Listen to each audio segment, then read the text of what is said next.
Good evening, everyone, and welcome to the Magpie Army Chronicles live pregame stream. And we're going to be talking about the big game tomorrow night against Freo, a game that I am pessimistic about. And I've tipped us to win by 20, but I tip with my heart. I never tip with my brain. You don't ever want to know what I actually think we're going to do, but really hoping that Fly does make some tweaks to this game plan. Up on the screen, hopefully it's nice and clear for you. When Collingwood releases their lineup to the AFL, it's always got players in fucked up positions, but I've done my best to kind of like a hybrid of what Fly would do and what I would do. So you can see there what I got. You can see nice clearly in the middle there, I've got Steen, Nick D, Josh D, and Pezza. And I have been shouting from the rooftops for Pezza to be in that midfield mix. I am sick and tired of seeing him chasing around some tricky little forward in the back line or trying to fucking jump up against some fucking monster. Man, put him in the guts, man. But anyway, yeah, I'm going for Collingwood by 20 points, and that's with my heart. I've actually never tipped against us in my whole tipping life, even in the down days. I'm like Louis Richards from back in the day. He used to always tip Collingwood, and that's what I do. So, yeah, that's the team. Ins, Nicky D, Pendles, and Angry. Outs, there'll be a lot of conjecture here. There's a couple of Alan lovers out there. I am not one of them. Sully, I don't want to see him play seniors again. Sorry, just come on, man, move on. You'd rather play a kid than this guy, man. I saw the footage of Nate's video where he analysed every CBA, and a couple of times Zorko, who was starting off the half back line, just ran through the middle, took a handball, even kicked a goal one time, and both times Sully was just jogging behind him. And I don't know, like they would have seen the video during the week. Isn't that normal? Just you see a guy running on his own, just fucking chase him. What are you doing? You're just waiting for the turnover and you're thinking you're going to be loose. That's the last thing you've got to be thinking of. Fucking chase him, man. Fuck me dead. All right, nice to see 15 people in at the moment. That's very good. Josh Jacobs, Mello, Voidoid, Stefanos, the usual suspects. Thanks for joining us. Stars Jake, thank you. And on the panel, I have Age, I have Chris, and I have Ben Zero. Before I go through, what I'll do is, you guys are on the panel now. I'll go through what you guys are doing before I give my deeper thoughts on this upcoming game. I'll start with you, Adrian. And how are you? And how are you feeling about tomorrow? G'day, Mick. G'day, everyone. G'day, Woodsman. Yeah, going really well, Mick. Hope everyone's doing all right in the chat and enjoying Carlton getting a bit of a touch-up, which is nice. Yes, indeed. Yeah, look, thoughts for tomorrow night. I mean, it's a bit of a, I won't say it's the last chance, but it's probably the last opportunity to show if we're fair income this year, I reckon. You know, it's the same sort of deal we've had the last few weeks. Minimal injuries outside of Darcy Moore now, obviously. Yeah, look, we really do have no excuses. We need to perform now. I'm assuming Nick's going to be fit to play, judging by reports during the week and whatnot, and some training footage and everything. So he looks good. The coach has signalled that he'll play. So we really just need to show if we're fair income this year or not, and tomorrow night's a great opportunity for that. Look, just to add on to you, Mick, it's true. I can't tip against Collingwood. I just can't do it. But look, if we dish up the crap we did last week, we just need to be honest with ourselves and say we're nowhere near it this year. That's just the reality. I expect we're going to play better than we did last week. Whether or not that's good enough to have us in the contest, it's sort of yet to be seen. But yeah, they look like a formidable team this year. They look fair They dinkum. do. They should be around They the really top 4. do, man. Yep. Yeah. So look, it's just another test. We failed big time last week. We need to bring it tomorrow night. And look, I'll just say we'll win by a goal. But as sort of you were saying, really, really hard to see anything. If we can pull off a result tomorrow night, I'll be back on board this year. If not, look, I know it's early days, but we've probably got to start looking towards 2027. Yeah. I'm putting you down for a 6-point win. Thank you, mate. Yep. Usually, look, I ask everyone for predictions. Usually it's more like things we want to see, yeah?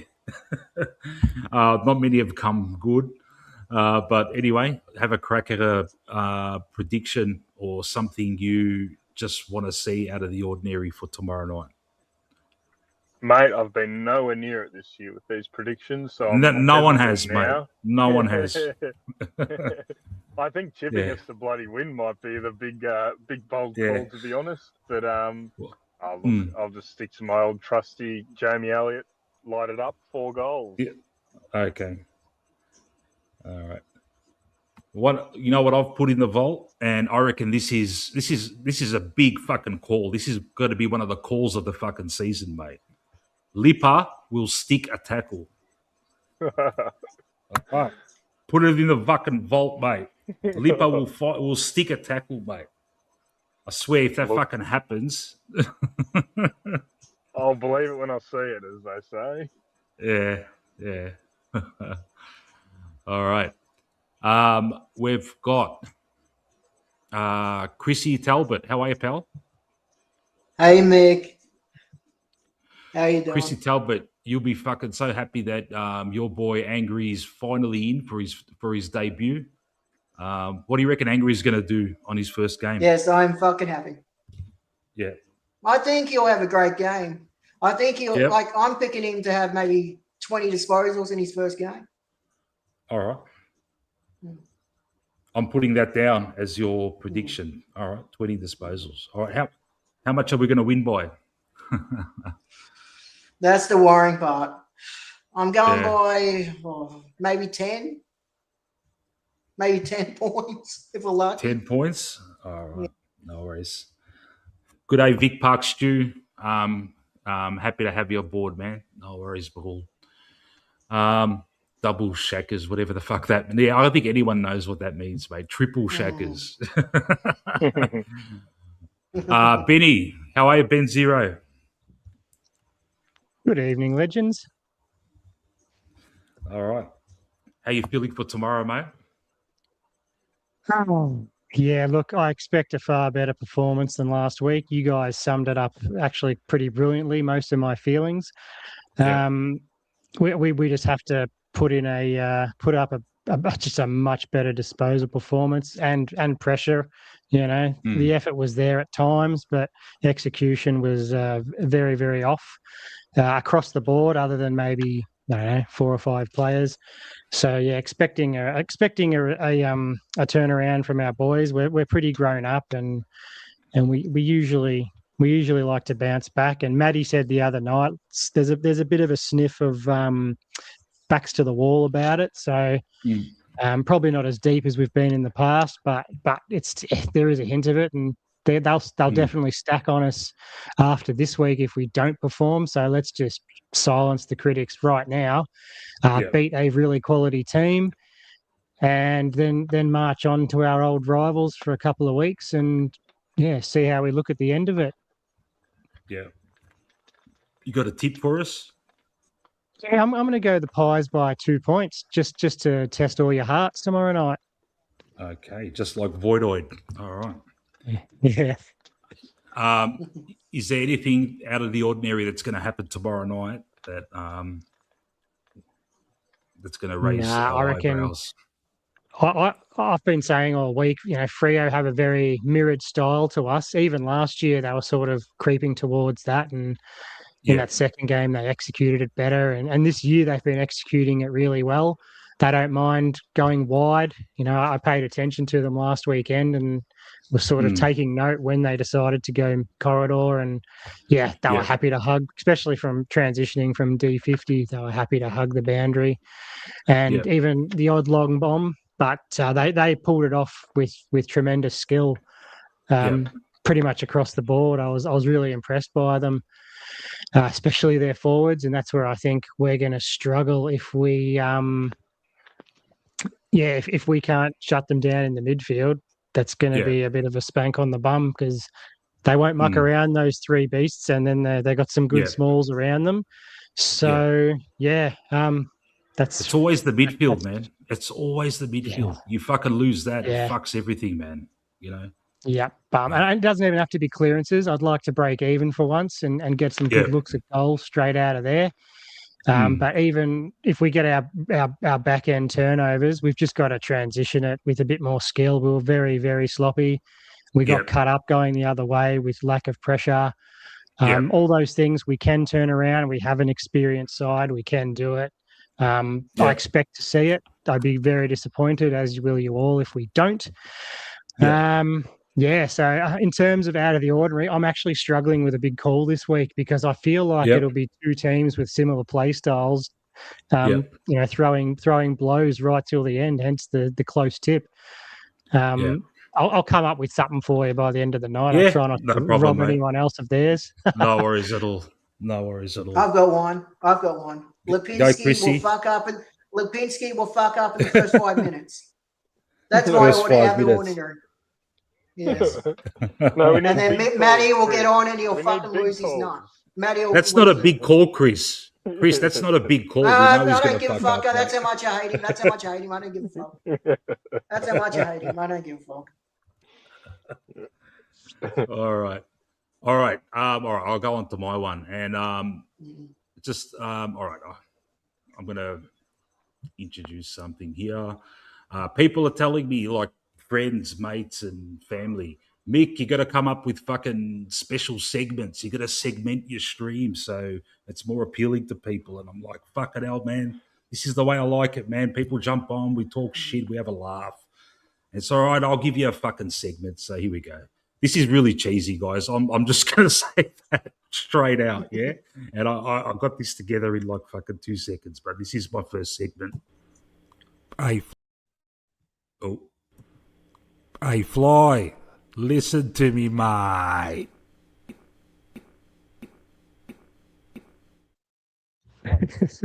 Oh, no, it's stupid, yeah?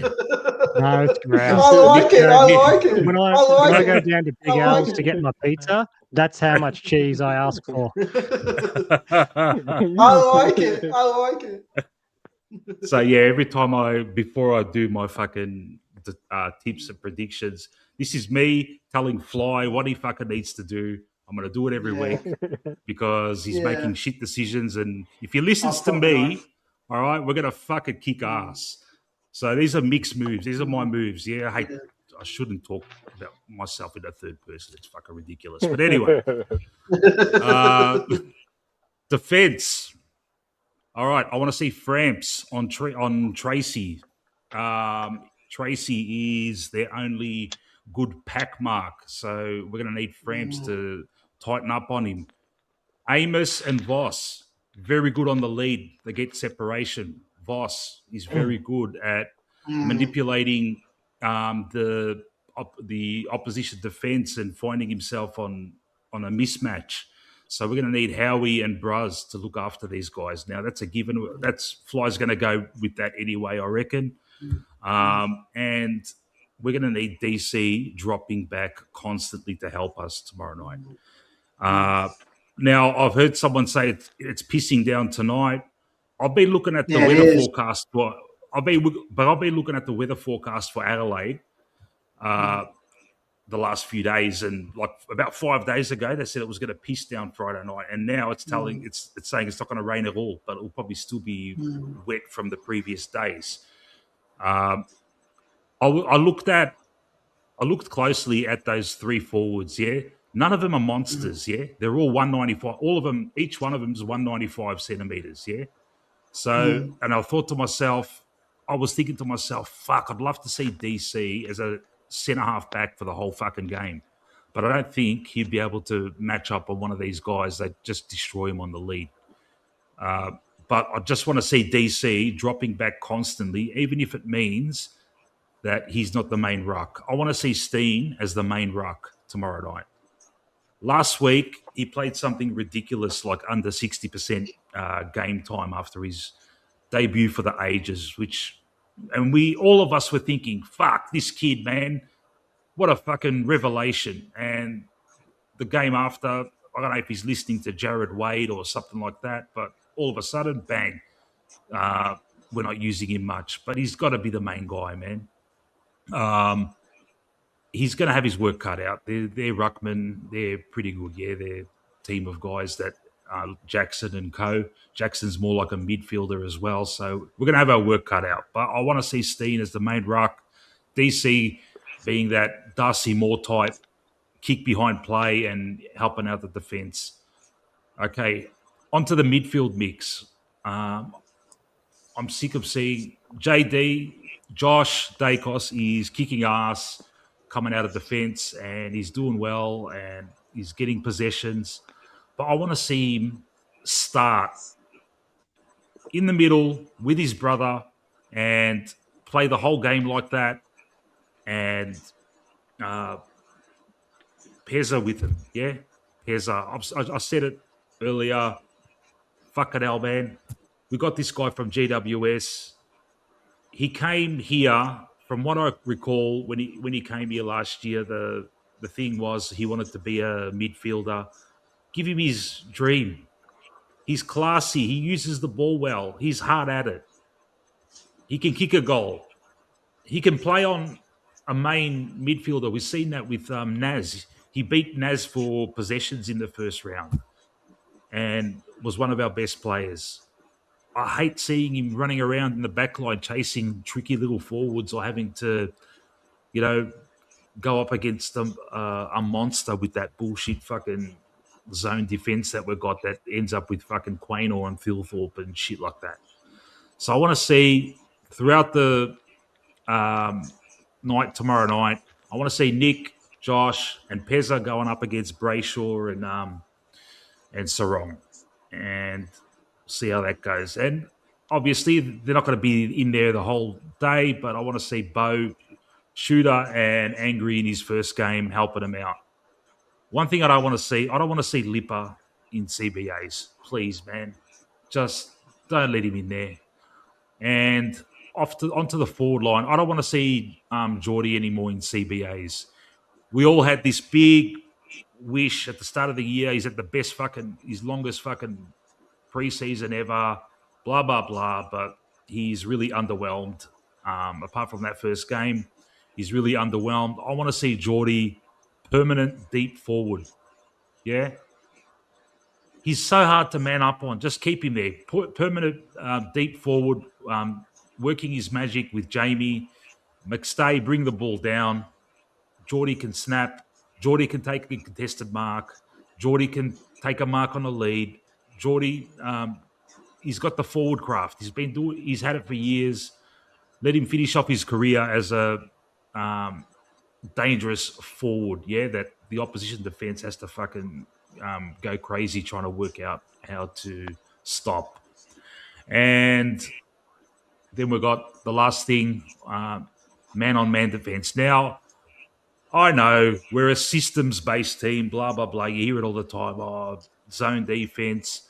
Halfway through last year, Jeff White on his first use channel did a video on us and was absolutely rapturous as to the way we were defending and troubling.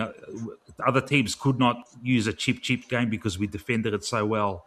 I don't know what's happened, but that's gone straight out of the water now. We went from a high-scoring team to a team that had the best percentage of every time it went inside our 50, we would get a score, to now what's it been? Like, we haven't scored over 100 for for I think it's about 10, 12 games, not including the Richmond game where we only scored like fucking, I don't know, 100, or I don't even know if we got over 100. But I would like to see more man on man. Just when the opposition is chipping it around, fucking around, fucking play man on man. Stop doing this fucking zone defense bullshit and letting them creep up. Because if we do that, fucking Voss, Amos, and Tracy, they're gonna find separation. They're gonna find the mismatch, and we're just gonna get cut up, man. So please, Fly, man, just. Hopefully he's got a plan B like that, like a man-on-man defense style, and more of that. So that's what I want to see tomorrow night. And I'm tipping us to win by 20 points. I'm going with my heart, as I always do. And I've got 2 things that I'm going to put in the vault. And it is, I'm going to go Bo McCreary is going to step up tomorrow night. He's going to get 20 posies, and he's going to kick 2 goals. And my other huge big call, this is a massive call, Lipper will stick a tackle tomorrow night. And we're all going to he's going to make us all look like idiots for bagging him, because he's going to do this crunching tackle and we're going to say, fuck, what's happened to Lipper, mate? He's a gun. So that's just going to happen tomorrow night. Imagine if I'm never going to say that. I'm never going to be on his side ever. I'm going to fucking bag him always. I'm saying that out of hope, Chris, because I just want to see something. Ever. I'm on the Manny train. Fuck off, Lipinski. Fuck off. All right. Okay. He's just come back from a massive session at the gym.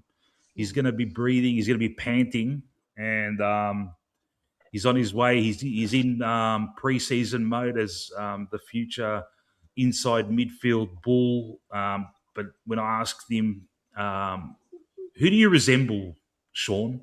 Ultimate Greatness. Pick a player from the past that you play like, and he mentioned Dane Swan. So I'm thinking, fucking hell, man, wouldn't mind watching this dude play. So welcome to the panel, Sean, Ultimate Greatness. How are you, buddy? Hey fellas, what's going on? Very good, mate. Very good. Yeah, no, especially with that comparison, I might have undersold my talents there. Clearly, undersold. There we go. Yeah. There's nothing that can go wrong with that comment. Absolutely. Yeah. Greatness. Are you before you go on about your tips and predictions and that? Are you? What do you make of the omissions? Very stock standard. Yeah, I mean, the Flyers had plenty of opportunities to, set a bit of a standard. And also, like, I'm just tired of this whole notion that the players have got to be like I'm sure it's not quite the right word for it, but it's like I just hate the fact that we're scared of the VFL. Like, we're not using the VFL to actually help our AFL list, rather than, players seem to be dreading going back to the VFL. Like, it's just, if you're not good enough, just go back to the VFL for 5-6 weeks, get some form in. Yeah. I'm sure we don't want to be speaking about this player too much, because he's from West Coast and he is that guy. We basically treat him like Voldemort. But when Sheed was playing at West Coast in 2018, first half of the season, he was actually playing in the waffle. Yeah. And going into the finals, he wasn't even playing like that good of footy then. Yeah. But he was building week on week through the waffle. Then he got a game maybe 2/3 of the way into the season, and then unfortunately for us, like, he played the way that he played. Well, I see a path like that, and I just sit there and I just go, why the hell do we not do that? Again, we've spoken week on week on someone like Lipinski. Go and play 4 weeks in the VFL, stick a tackle, go get 30 disposals, like go kill it. Because it's either one or two things happens. Either he gets it and then he does it for 4 weeks and we go, oh shit, he's back. Or two, he doesn't do it and then we go, okay, well then it's confirmed he was never that good anyway. Yeah. So we just don't do it, and especially because I don't know how much you guys pay attention to Twitter, but Ed Allen's brother Link. Yep, I bet you he's the good one. No. Well, he I think he's actually got a job at SEN, and he's on like the Tradies podcast. Like he does a lot of the so he's not a player. Stuff. Okay. No. Yeah, and like I saw he liked one of the like tweets and stuff about Ed Allen being dropped, and why the hell we're not putting it as an inside midfielder. So so that was interesting to see, because and again it's like I'm not even blaming Ed Allen at this point for losing his like form and stuff, because I mean it's the same thing with like Finn, and you can create the argument, but Finn's not playing for the West Coast side at the moment. If you can't play there, then like how is he going to get a game like anywhere else, or blah blah, talent. Yeah. But that's the thing. He played games at Collingwood where he was like pretty decent. Like even that 2021 season under Buckley. That season where he played the majority of the games and stuff, he actually looked half decent. Yeah. That preseason of 24, I think it was. He looked awesome. He had a full run through that whole preseason without getting injured, because I think the year before he had a back injury. So that was supposed to be the year he broke out, but had that back injury, which sort of stifled his whole season. But I'm just really sort of, because it's starting to get to the point where I think we're actually killing careers. Like that's how serious this is at this point. And I just feel like it's not going to be because Ed Allen isn't any good. I feel like we're getting to a point where we're like Fly is effectively killing careers at this point, because he's just not, he's not, for the players in the VFL that are playing, and when I say for them to play not just one game then gets dropped to the VFL, we need consistent games. Like we need a 6, 7, 8 week patch. I mean, and we saw Allen like last season, and he wasn't looking amazing, but he was definitely looking far better than he was this year.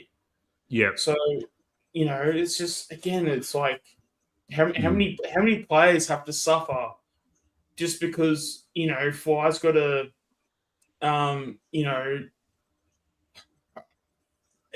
can't even keep a straight face with this. The fact that, Fly loves to take a gamble and a ping at the stumps, all that stuff, because it's a fucking joke. It's a genuine fucking joke. And the only people that are suffering are the kids coming through and us as fans, and really just the club in general, because we don't get anything out of it. If anything, we're killing these careers, and it's only hurting our chances, not only for this season but also future seasons, because then once we have all those kids that don't get those games into them, where the hell's our future? And then when you have guys like Pendlebury, who's going to retire at the age of, the young age of 45, and then we're forced to play these kids coming through, and then we find out they're not any good because they've only played 2 games in 10 years. Or whichever. But it's just, I'm just really, it's. I think it's been building for a few weeks now, but I've just been really, really fed up. And it's not even things that are, it was unlucky, or it was things. We just couldn't prepare for these things. All these things we could have easily prepared for, but we just don't have any selection integrity at all. Yeah. And even for the notion when people go, but if we're going to play the kids, we're not going to be successful, or we're not going to get wins. I say bullshit, because what was it, 24? Yeah. Our best run in 24 was when we played the kids. That was when we had our best team in, was when we had the Joe Richards and we had the Harvey Harrison, because he played 2 games and wasn't that great. But when we actually were playing these kids in 24, that was when we were playing their best football that season. And then we played that Gold Coast game, and we had Degoe, Pendlebury, and all those. It was like 6 players that came back, and then we went back to being old and slow. Yeah. So, it comes down to Fly just loving the safe bet. So this whole notion that he loves a punt and all that stuff, I'm calling fucking bullshit. And it's actually insulting. It's actually insulting our intelligence of anything. Yeah. I'm sure I can go on way more, and this podcast can turn into an 8-hour podcast real quick. But fuck, I'm just so over it.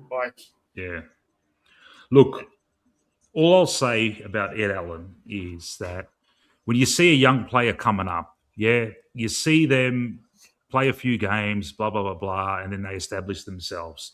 But in that first batch of, let's say their first 10 games or first 15 games, you see glimpses of, real glimpses of, fuck, this kid can be really good, We saw it with Harvey Harrison.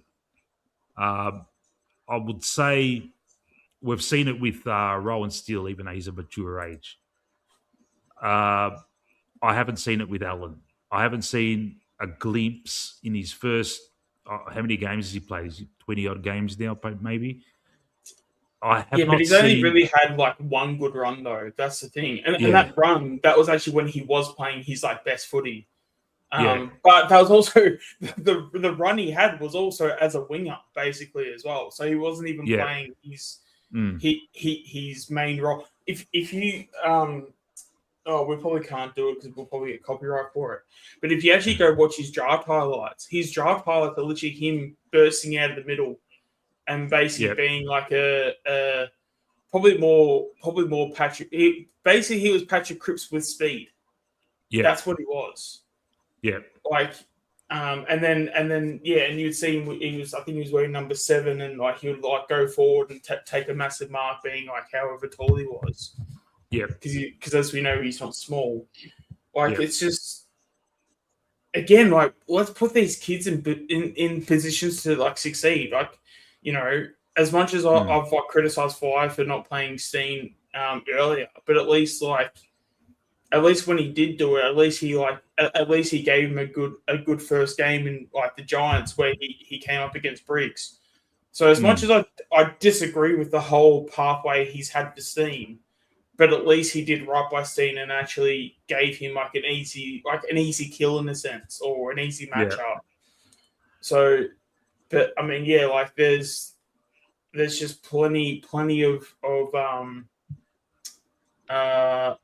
situations we can look back on. But I mean, even to the point of how there are teams that don't even take the season seriously. I mean, Geelong at the moment is sitting 12th. Are we really thinking that Geelong's going to be sitting 12th for the whole season? No, because this footy seasons, this footy is played as a marathon or as a horse race. So if you go to the Melbourne Cup, the winner of the Melbourne Cup is normally fifth or sixth last out of whatever it is, 18 horses, or I don't know the number, and I honestly don't care. But still, the philosophy is in the first 5 minutes of the race, the winner that normally wins the Melbourne Cup doesn't finish or isn't sitting 4th or 5th or even higher in the top 5 somewhere. They're sitting normally at the back of the pack because they know they're conserving energy. So then they have that huge bolt into finals. Yeah. So in that, and you're already conceding you're going to lose, why not play a few kids? Because if you're going to lose, you're intending to lose anyway. So let's actually start developing, and let's actually start playing with percentages and actually utilizing what we actually have. Yeah. It's just, I don't know. To me, this just seems just brain dead logic to the point where it's so simple and easy. But if it's so simple and easy, why the hell are we not doing it? Yeah. Yeah. Maybe. Yeah, I agree. And especially with Peter, which again, it's I don't even want to bring up the development coach part of it too, because then it makes it even more stupid. He literally was brought up as a development coach. I don't know how much of a say he had on Richmond's game plan, but I find it really, really fucking ironic. The second he turned up at Richmond, they actually became good. How much of a percentage he was in that? But the second he rocked up, they had a completely different game plan. Obviously, Lepic was there. But again, we have Lepic now anyway as well, too. So, like you don't have people that go from club to club, and every time they go there, they have success, and then they don't know shit. So on one hand, it's like you have Fly like being, he can make some like great moves and stuff, but then there's just this like these like brain dead moves of just like not playing the kids and stuff. Like it's just like I don't know. My head it's still in my head because on paper, like Fly should be one of the greatest coaches of all time, but for some reason, every so often he just wants to take the piss and just just have just such brain dead like moves, and then he has these like brain dead saying like the whole thing at this. I'm going to keep repeating that many times this season, I'm sure. But the fact that he is like Mr. Safe Bets, and then like even just throwing out the comment of having a ping at the stumps, like come on, like I can only go so far with this shit, like seriously.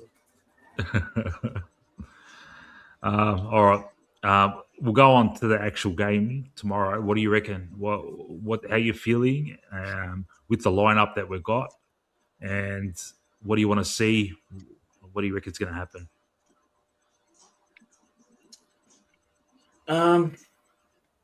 A part of me reckons that we will get the good Collingwood. Like we normally have a good record. We had an absolute stinker last week, to the point where it was embarrassing. I feel like we don't have back-to-back embarrassing games. Yeah. And normally when we get an embarrassing game, we get like I don't know what you would call it, like a pride game where like players actually play with pride. They actually show a bit of nuts. Yeah. Or a bit of guts to take on the contest, and they put in an effort. So I don't know, if you want a margin, I mean, we're not going to kill them, but I'll probably just go 14 points. Yep. Enough to get the win, but I don't know. I mean, but I take a Giants win if it can be, I don't know, 30 plus, and we look in control the whole time. That would be perfect. But yep. I don't know. Yep. Anything that you think is going to happen tomorrow night out of the ordinary? I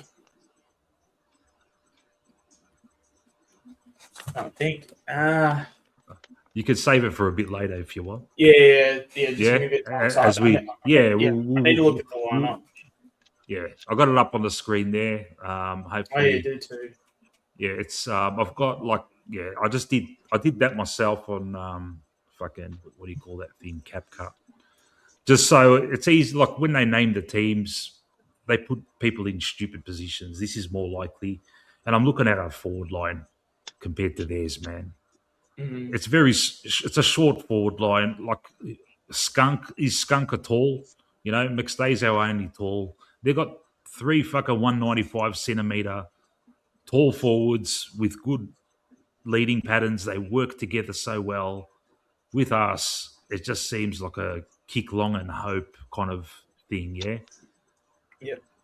Have we got this crazy game plan of just fucking bombing it long, hoping McStay fucking gets it to the ground and, someone can get a stoppage in there or something and score a goal, but... Yeah. I'll say to go with the 3 goals. Geordie. Yeah. What I've noticed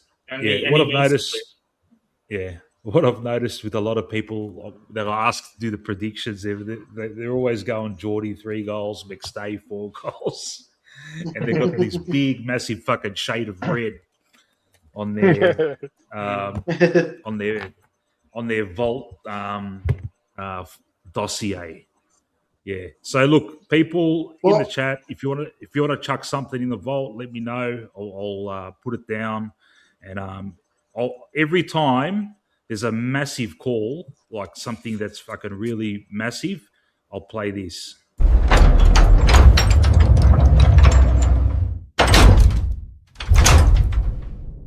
What goes in the vault stays in the vault.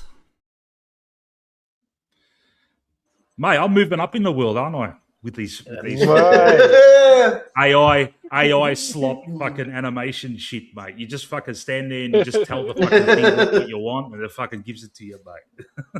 Actually, here you go. I've got something that'll go in the vault, and this is a bit left field. No one will see this. Is this a long termer? Is this a long term thing? No. This is happening tomorrow. This is happening tomorrow. Ryan Steele to have 25 disposals and a goal. Wow. I'll tell you what, he needs to have a good game, Rowan Steele. Because if he has another poor one, he's only had one poor game. He's actually been one of our better players this season. He has. I know. I'm being harsh. Rowan Steele is one bad Lipper performance away from being dropped. Yeah. I know. Yeah, exactly. Lipper plays like that every so much. This is where it's frustrating because he's been like not our worst for a few weeks. Hasn't lit the world on fire, but you can guarantee if he has a stinker tomorrow, he'll be on the chopping block. Yet guys like Lipinski just breeze through, nothing to see here. That's where it's frustrating because you're right. If he has a poor performance, he will get dropped, and you're just dropping the wrong guys. Yeah. Well, Meg, I was going to pick up what Sean said before. It's like frustrating to see like a guy like Hayes getting dropped, and he's only played one game for us this year. It's fucking bullshit. Yeah. I mean, I will say with someone like Hayes, as much as I still don't agree with it, but at least with someone like Hayes, he's only in his second year, so it is that thing of like I still don't like it, but like. He hasn't really done a ton to, I'm more looking at guys, like your Ed Allens and players like that, where it's like they're in their like fourth year or whatever. Like there's sort of like no excuses for them. Like, but at the same time, the club also needs to do them a favor and actually start playing them each week. So it's a bit of like when it's Hayes, it's like. When you're in your second year, like there's no expectations. So if there's no expectations, well, I'm not gonna be upset if you're playing in the VFL because there's no expectations, right? Because no one came into the season thinking Hayes was like in the best 23. You know what also shits me? Like, all right, we've made 3 changes, and only one of them is like someone getting omitted, like Nick D and Pendles. They're automatic ins. Geelong, fucking Chris Scott. You see it a lot. He makes fucking big changes every now and then, like a big 5-6er. And you think to yourself, mate, if it's good enough for them, man, Look, even Carlton tonight, Mick, for example, like they drop a George Hewitt. Even a club in shambles like that, will make get dropped. So let's put a comparison out there. George Hewitt, who's won the BNF last year, that would be us like bloody dropping Josh or something. I know they're on completely different scales. I know Josh is just a 10 times better player than he is, but in terms of like the decision to drop a senior performing player, it just shows you even a club like bloody Carlton are bold enough to do it. And we just to this point of the season, we seem to drop the players that are easy to drop rather than dropping the big statement guy. And he's never really done it for. I cannot think of a time the whole time he's been coaching, other than maybe a Dan McStay, that he's dropped a biggish name to the twos in his whole tenure. A part of me also thinks he does that though, just so that he keeps the group happy. I wonder if it's like I don't know, pandering is the right word, but like if maybe he's, I don't know, I'm probably giving him too much too much rope for this, but or whatever the saying is, but. If you do drop someone that's like, say, like, sort of like a loved member, like of the group, maybe he's like scared of like the fallback on it. Like if you drop, let's just say you drop Sidebottom, is there going to be kickback from the players because, you know, they're then not going to have their heads like in the game sort of thing? Like, I wonder if that sort of plays into his head, because that would explain a little bit on Lipinski. Maybe the players like Lipinski so much that if he's like dropped, the players will like protest. Yeah. Which sounds strange, but I mean, hey, like try and give me a better theory than that, you know? Yeah. Peter G, I reckon. Sorry, Age. I'm just answering Peter G's little comment there, mate. Geordie will never get dropped, even if he keeps stinking it up, man. Yeah, I agree with that. Lipper, if he keeps it up as it is, I know someone in the chat earlier put something in the vault. He's never going to get dropped for the rest of the season, but he will get dropped, man. Especially if fucking some like a youngster like Swadling, who we all say he's not ready, but mate, if he's getting fucking 25 plus every fucking week in the twos, and he can play on the wing, he can play off half back, and he can play in like in the middle, yeah. You'd put him in over Lipinski if he keeps up this form, albeit he's not ready. I'd put, you know, and if the season's cooked, we're you know, that's another thing. We're saying if the season's fucking cooked, it's like fuck. You don't even have to fucking try. You're making finals with the top 10, you know. No. Yeah. I'm actually kind of thinking just from a content perspective. Should we do a thing where, like, as a group, like if like Lipinski gets dropped to the VFL at some point, do we do like a thing where everyone has to have like a hot chip and like celebration?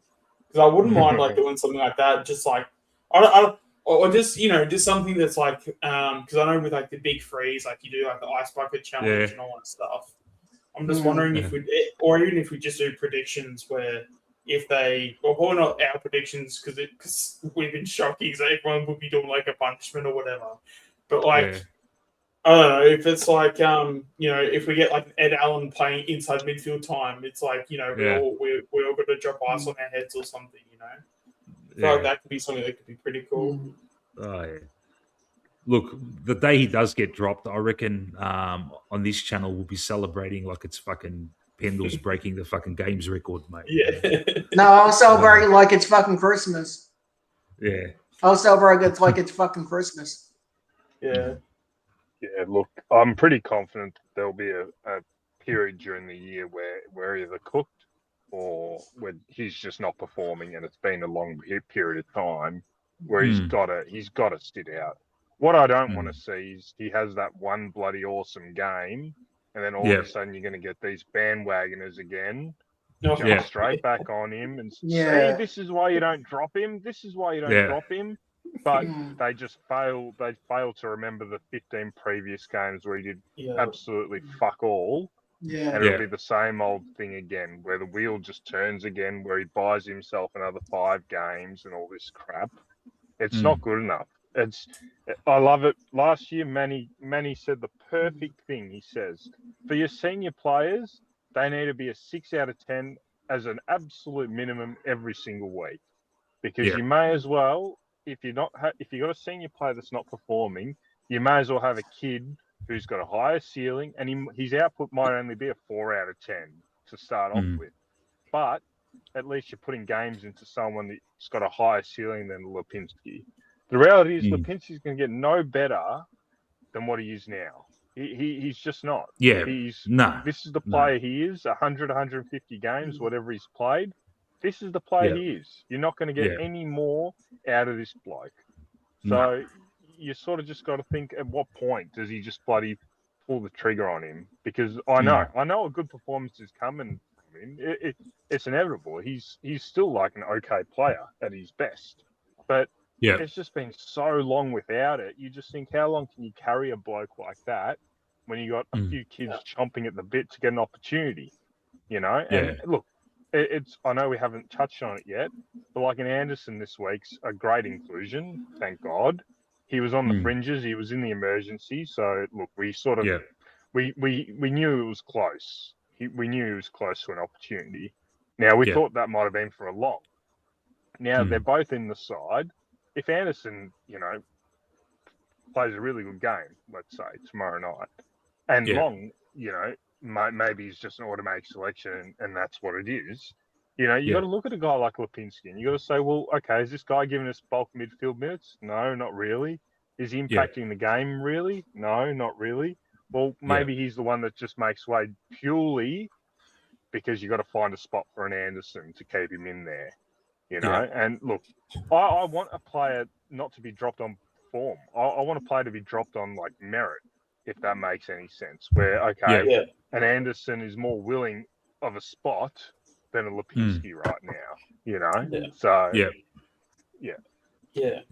well, just like have a standard. Like if you have like say 6 games that are just no good. It doesn't, unless if you're, like a captain or part of the leadership group, you go to the VFL, or just have some sort of like just clear as day sort of standard. Because if you're having 6 bad games in a row, you cannot justify your spot. I mean, hell, 6 might even be too many. You might probably even 4.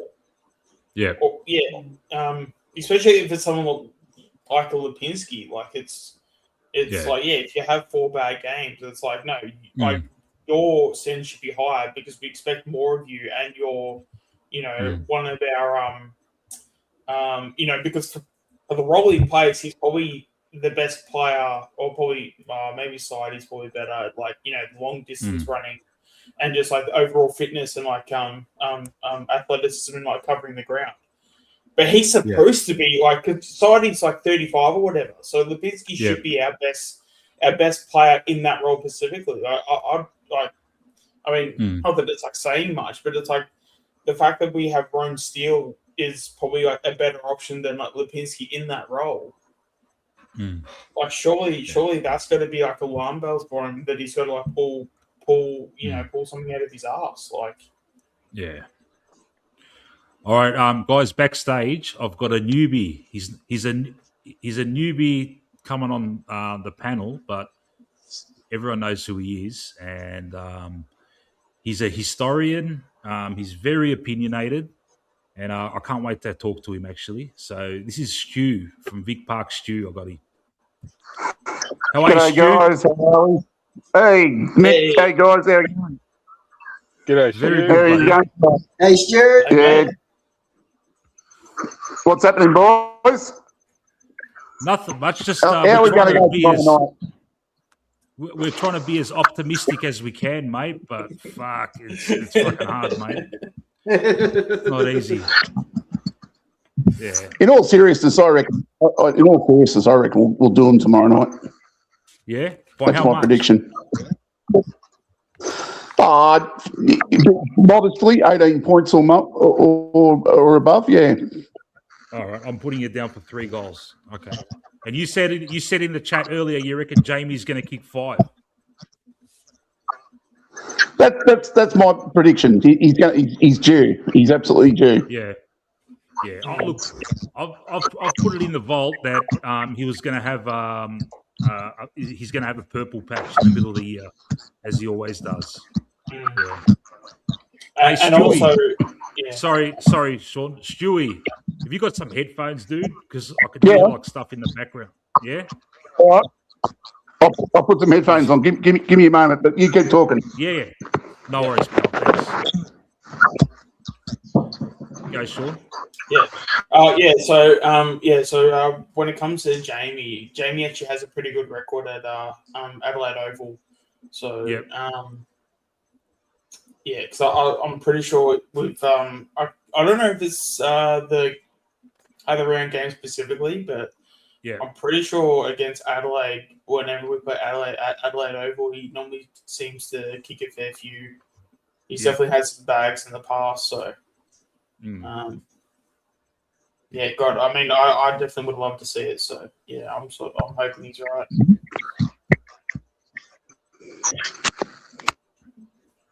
Fuck, Stewie sounds like he's calling from outer space, mate. The one thing I can say, Mick, good on you, Adelaide. Oh yeah, but I'll tell you what, Carlton did all right to keep it to 20 points or something. Yeah. Fuck, but Adelaide kicked away in the end. They kicked away and they kicked away. hopefully Carlton used up all their fucking all their energy.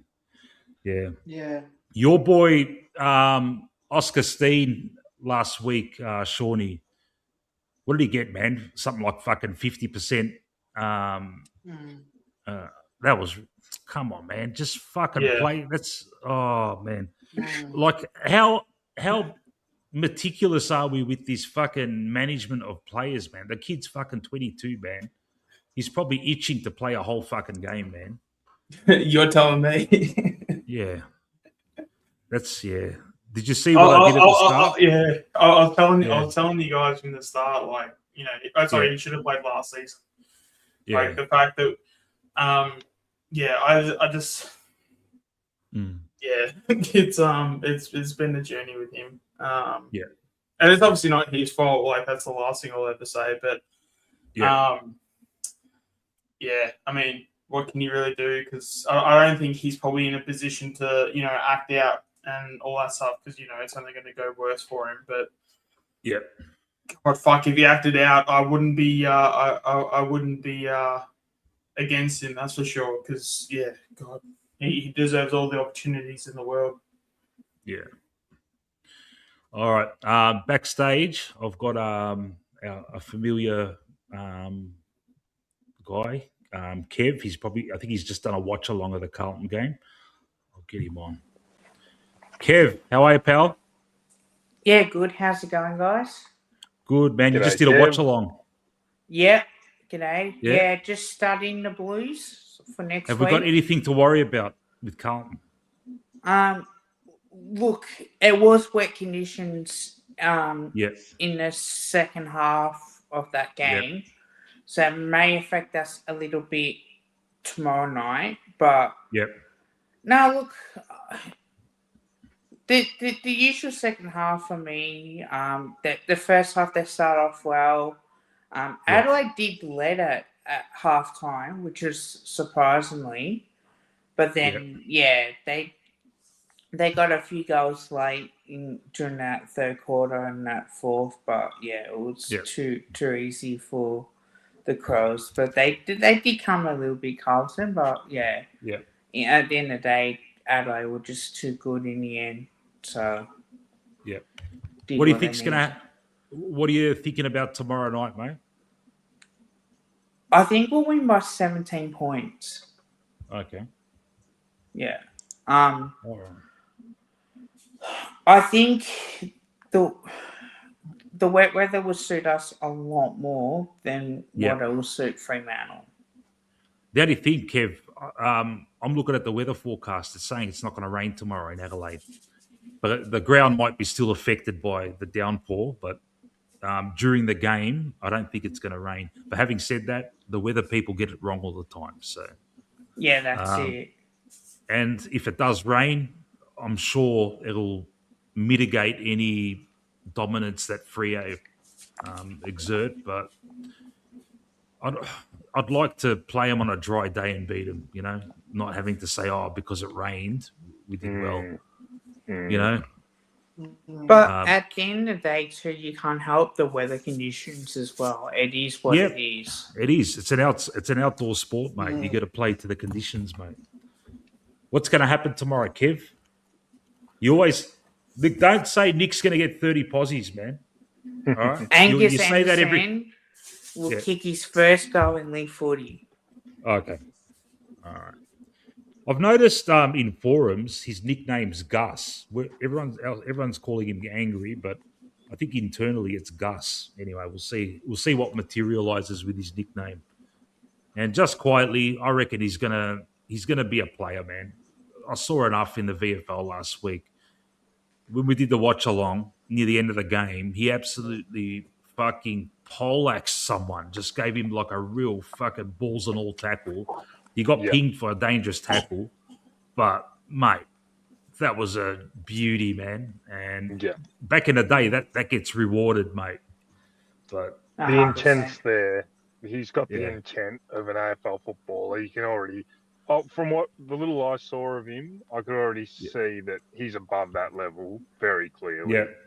So it's great signs because, you take a mature guy and he's ready to play straight away. He's ticking every box so far. But best like even pre-season, there was already a few whispers that this guy could be lining up round 0. So the fact that he's already in there now, it's great signs. And look, let's see how he bloody uses him tomorrow night. But I'm hoping he gets some CBAs. Yeah, I've got I literally have the most sickening feeling that he's just going to play wing. Oh yeah. Does he have the legs? Does he have the legs to play wing, Sean? I don't think he's at AFL level. No, I don't think so. No. Yeah. Which is why if he is to play wing, it would be so dumb. So hopefully he plays as an inside mid because and also as well, I think if he plays inside mid, I think it's also going to help out Long as well. Yeah. I got a feeling him and Ned are going to rotate that inside bull type, and they're probably playing for a spot. Whoever fucking shines, probably whoever doesn't shine tomorrow night might get dropped. But you got to, as Manny's saying, mate, you got to give him 3 weeks, man. Even if he has a fucking absolute fucking stinker tomorrow night, just keep him in there, mate. Yeah, I don't know. Yeah. But that's the thing, though. I reckon we need two bulls in the side because, do you reckon we need it? Yeah, I reckon because, especially with Long, and again, I'm only going off his draft and stuff, in his combine. His 2K was actually pretty good. So the way that he covers the ground, I don't really think he's that. I think he covers the ground pretty well especially for an inside midfielder. Anderson, I mean, we'll see at AFL level because I think when you play AFL, you'll be hit by harder bodies and stuff like that. So you can't really tell until they probably play a game through things like endurance and things like that.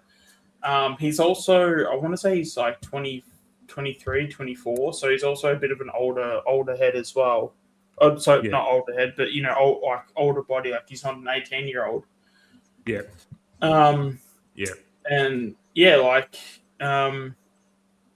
Because for a role like that, just to leave it to Long, I just think that could have been maybe something he was sort of maybe trying to struggle with. Yeah. So to get someone like an Anderson in there, people in the chat are even saying with Long as a forward. I mean, he actually. I've been hearing that, and I don't like it. But what I'm thinking that has started that is, remember when fucking Mitchell and Adams were playing and they'd swap from inside mid to half forward kind of thing. They kind of switcheroo and Taylor Adams got pissed off because he wanted to be the main guy. Maybe that's the idea there. I don't know, but we'll see. Yeah. Well, again, draft videos of Long. He actually played a bit of deep forward. So, and I think with Long, I think I think there's a bit of a I'm trying to think of what the word is, and something's coming to me, but he sort of doesn't because he's not really he doesn't look good from the eye. He's sort of when you see he's ball drop from hand to ball, it's not very appealing. So. No. But at the end of the day, if you're throwing the bread on the ball and you're hitting your targets, I don't give a fuck what you look like. Just hit the damn target. But there is some draft footage of him in his highlights and stuff, taking big marks, 30 out, going back, kicking the goal and stuff. Not that that's a big sample size or anything, but I mean. Even just switch it up a bit. He's 194. Him and especially with Long being 194, and he's also massive too. He's a big boy. So, even if you just chuck him down there for I don't know, a few weeks, not on a permanent basis, of course, but just give him some spells. I'm pretty sure he even took a mark about 30 out against the Giants, I want to say. So I don't know. Maybe there might be some plans like, hey, just chuck him down forward line 5 minutes, just see how he goes. Yeah. But no, he's always been that awkward-looking player. But I mean, we've had plenty of players in the AFL that have looked awkward, but they're still effective. To me, as long as you hit the target, I couldn't give a fuck what you look like. So,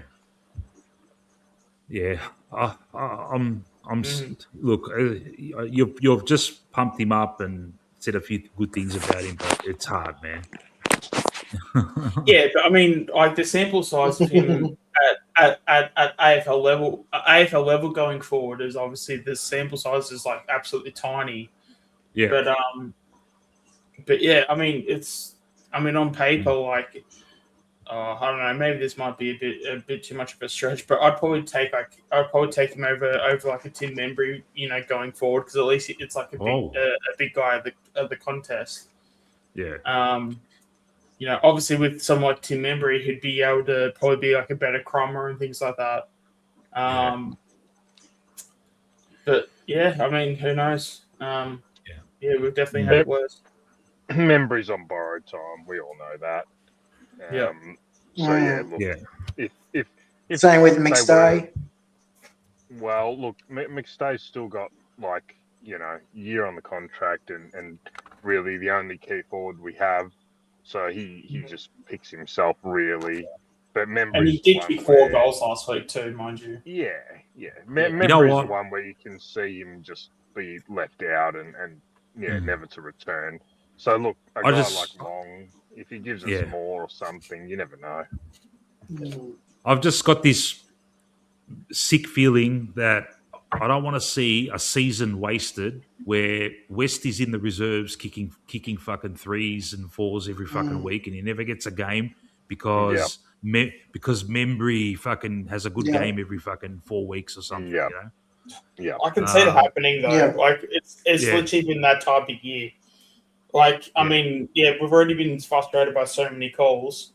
That honestly wouldn't be that far fetched given like the track record we've shown so far so early in the season. Yeah, that's right, Manny. And Buller too. Yeah, that's right, Manny. Can't wait to see you absolutely rip shreds through Anthony tomorrow. Oh, I will too. I will too. I will fucking rip shreds through him too. That's the thing though with like Anthony, is he picking Lipinski just off the base of wanting to be right, or is he genuinely picking him because it's like that's what's best for the club? Because God, fuck, I hope it's the former, mate. It's not because he thinks it's good. He was predicting based on what he thought would happen. Yeah. Oh, okay. All right. Yeah. Yeah. Well, the only thing I can see. The only thing I can see saving Lipper is he's got that he can at his best he can play he can do a job on the wing and he can do a job at half forward, and the guys that coming under him probably don't have that kind of versatility, but he's not performing in that role anyway. So I mean, especially with Lipinski, at the end of the day, he can be inside our top 10 best players. But the reality is that he's struggling to be in our best 23. That's the reality. But best case scenario, he can. I mean, didn't he finish in the top 10 in like the best and fairest? If it wasn't last year, it was like the year before. Yeah. So he can be a very important player for us, but at least early on, what he's dished out, it's just not good enough, especially for a guy that I'm sure internally they probably look at him as a top 10 player, which is probably why there isn't probably even a conversation at this point of him even looking at being dropped, let alone being dropped. Yeah. But yeah, he's definitely one that just needs to lift. His flexibility saves him. It's similar to the Will Hoskin-Elliott thing where a lot of people couldn't believe he kept getting game week after week. But the reality was he could play multiple positions. Lipinski's a little bit similar, probably not to the same level, but, can play wing, can play midfield, can play high half forward, can sort of play half back a bit, So he's just one of those guys that he gets picked because of his flexibility, and you know, he's a decent height and all these little things. Like but at the end of the day, it's a big sample size over a long period of time of just not impacting enough. So that look, like I said, we have a full team to pick from essentially right now. So the fact that he's still in that best 23 is what concerns me, because I really thought he'd be a real fringe player this year, and instead it looks like he's entrenched in, you know, the 18, which that's what worries me the most, because I sort of think, geez, I want to have guys pushing for this bloke to be out of the team, you know, and I just don't want to see a year where you just play him 22 games and we just think, fucking hell, it's the same Lipinski and we haven't given anyone else a go. But look, it's virtually the same issues we've been talking about from middle of last year till now. Like it's seriously just a weekly discussion that how did he keep his spot? You know, and then after the game, oh, look how fucking horrible he was. It just seems like it's been 10, 15 games of the same thing with Lipinski, and he just doesn't seem to be near the chopping block. Yeah. I'm going to give that's where I was going. Could you play him into No, I'd rather. Well, that's where I was going. Could you play him into I mean, if you're going to take him out of the wing, then he's going to be a forward. That's like the only, because I mean, that's all. Could you put him in defence or in the forward line? I mean, you could, but then it's like, then you're really taking a spot from like Bo and Schultz and I don't know if you name all the other forwards and stuff. What about defence? Nah, I wouldn't have much faith in defence. Yeah. I mean, the dude can't tackle. Do we want a guy like that in our defence? Like, I know. No, he can't play in defence, mate. Yeah. Look, the only role he could play in defence is that the guy that doesn't pick up anyone that you handball to get the ball out. But I wouldn't even try these days. I wouldn't even trust him with that, mate. Yeah. I'm going to give Stewie another chance. Just give me a second, man. All right. Hey guys. Stewie. Yeah, you there? Yeah, mate. Can you hear me? You sound $1 million now, mate. All good. Oh, sorry about that. I'll get the headphones on from now on. Yeah, beautiful. Yeah, I was just looking at the side, guys, and I'm just seeing there's a consistency of hard, big bodies that Flyers put in with Bo, Shooter, Anderson, and Long. I reckon we're going to hit them hard physically in the stoppages, and that's what they're aiming to do, I'd say, and to get that ball out to your Nicks and so forth, and Joshies coming through to get that fast ball movement back into the forward line. That's just the way I'm. Yeah, good call, man. Because there's got to be some kind of statement tonight. Like after last week, something's got to give, man. We can't. We've lost. We lose the midfield every fucking week, man. Every week we're losing the fucking contested. The ground ball gets, like when the ball hits the ground, we're never getting it away. And I'm sure, and that's not only in the CBAs, like around the ground, mate. And I don't know if everyone saw Nate's video on our. He analysed every CBA from last week, man. It was shocking viewing, man. Oh, that's terrible. Why I'm so big on changing up our. Pez are in there, man. He's got to go in there, and Josh for the whole fucking game, mate. Not when we're chasing a game. Oh, let's put Josh in the guts. Fucking start him there, mate. And Steen more ruck time. I'd play Crisp in the back line because Chris. I said I'd play Crisp in the back line. Crisp wasn't putting himself into the forays, and neither was Josh Dacos. Josh Dacos kept stepping back off the ball, and I was sitting there nearly throwing my pillow at the TV, going, "What's going on here?" When I used to coach, and if that was one of my players, I would have had him up against the wall for doing that shit, because that was bad. That was a bad look. It was, wasn't it? Like little, like Why Lockie Neal doesn't do that? The Ashcroft brothers don't do that. Why are you doing it, Josh? You know?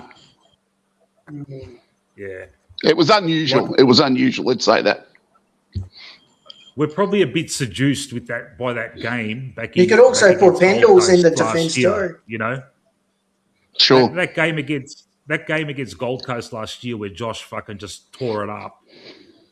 Where we look at that game and think, "Fuck," you know. And I've always thought, "Fuck." Since I seen him in that game, I'm thinking, "Mate, why is this guy in the guts?" But maybe it was just was it more a one-off thing, mate? You know. Was it more the case that Josh may have looked a bit jaded because Nick wasn't out there? Maybe because they weren't. Maybe he was looking for Nick to be out there. That could be a case. I don't know. Yeah. I would hope not, because they are both adults. I would hope not either, but yeah. We've got big issues if players are worrying about things like that. You know. Yeah. Not necessarily. Certainly pissed me off. Yeah. I'm not saying necessarily worried about it, but I'm just saying that I'm not saying necessarily worried about it. But what I'm saying is sometimes that could just throw people off, but it's not a good sign if that's happening. Yeah, I agree. Yeah. I've got this sneaking suspicion that Sidey's not going to get up just because of that poleaxing last week. Oh, yeah. You know, and I can say that. You know what I'd love to see? If he doesn't get up, as much as I'd love to see Hayes come back in, I wouldn't go like for like. I'd just bring Buller in. Because if you bring Buller in, you can, even though he's not a ruckman's arsehole, but hopefully he can have some context. It allows DC to fucking spend more time helping out the back line, and Steen can do most of the ruck work. I'd love to see that happen, but Fly's not going to fucking listen to me, man. I think I'd like to see Parker back. Yeah. Because also with Sidey, because I think with Sidey, I could see him playing, but then when he plays, I reckon he'll have a shocker. Because that'd be a thing they'll just play him anyway, knowing that he's probably not 100%. But then we'll see him get 12 disposals. He goes at 60% efficiency, and we sort of sit here in the post game being like, well, why decided he play? And it'd be because of the poleaxing that he got last week. So it's just. Yeah, he's always had that habit of playing one fucking great game probably every 4 or 5 games. And that gap is getting wider and wider. He had that great game against GWS, and it's kind of like, all right, we're supposed to be transitioning, somewhere along the line. Yeah, maybe I don't want to say it. He's a club great, but he just looks really old, man. Oh yeah. Look, I think we can be safe in the knowledge of knowing that I think Sidebottom might be, of those veterans, he could be the one that's most in danger. Yeah. I said it last week. It almost feels like they're going to nurse him to Pendlebury's game-breaking game. And then who knows after that where the position of the season is and whatnot. But unfortunately, I think when you start talking about a player, maybe we've got to put him here for him to have impact, and you're starting to. I think Michael said it perfectly from the Into the Woods podcast the other week.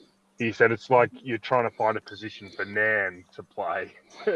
You're trying to find, you're trying to negotiate. Okay, she can't play this week. She has to play here. Once that sort of conversation starts, you're sort of like, oh, the end might be coming quick. Yeah.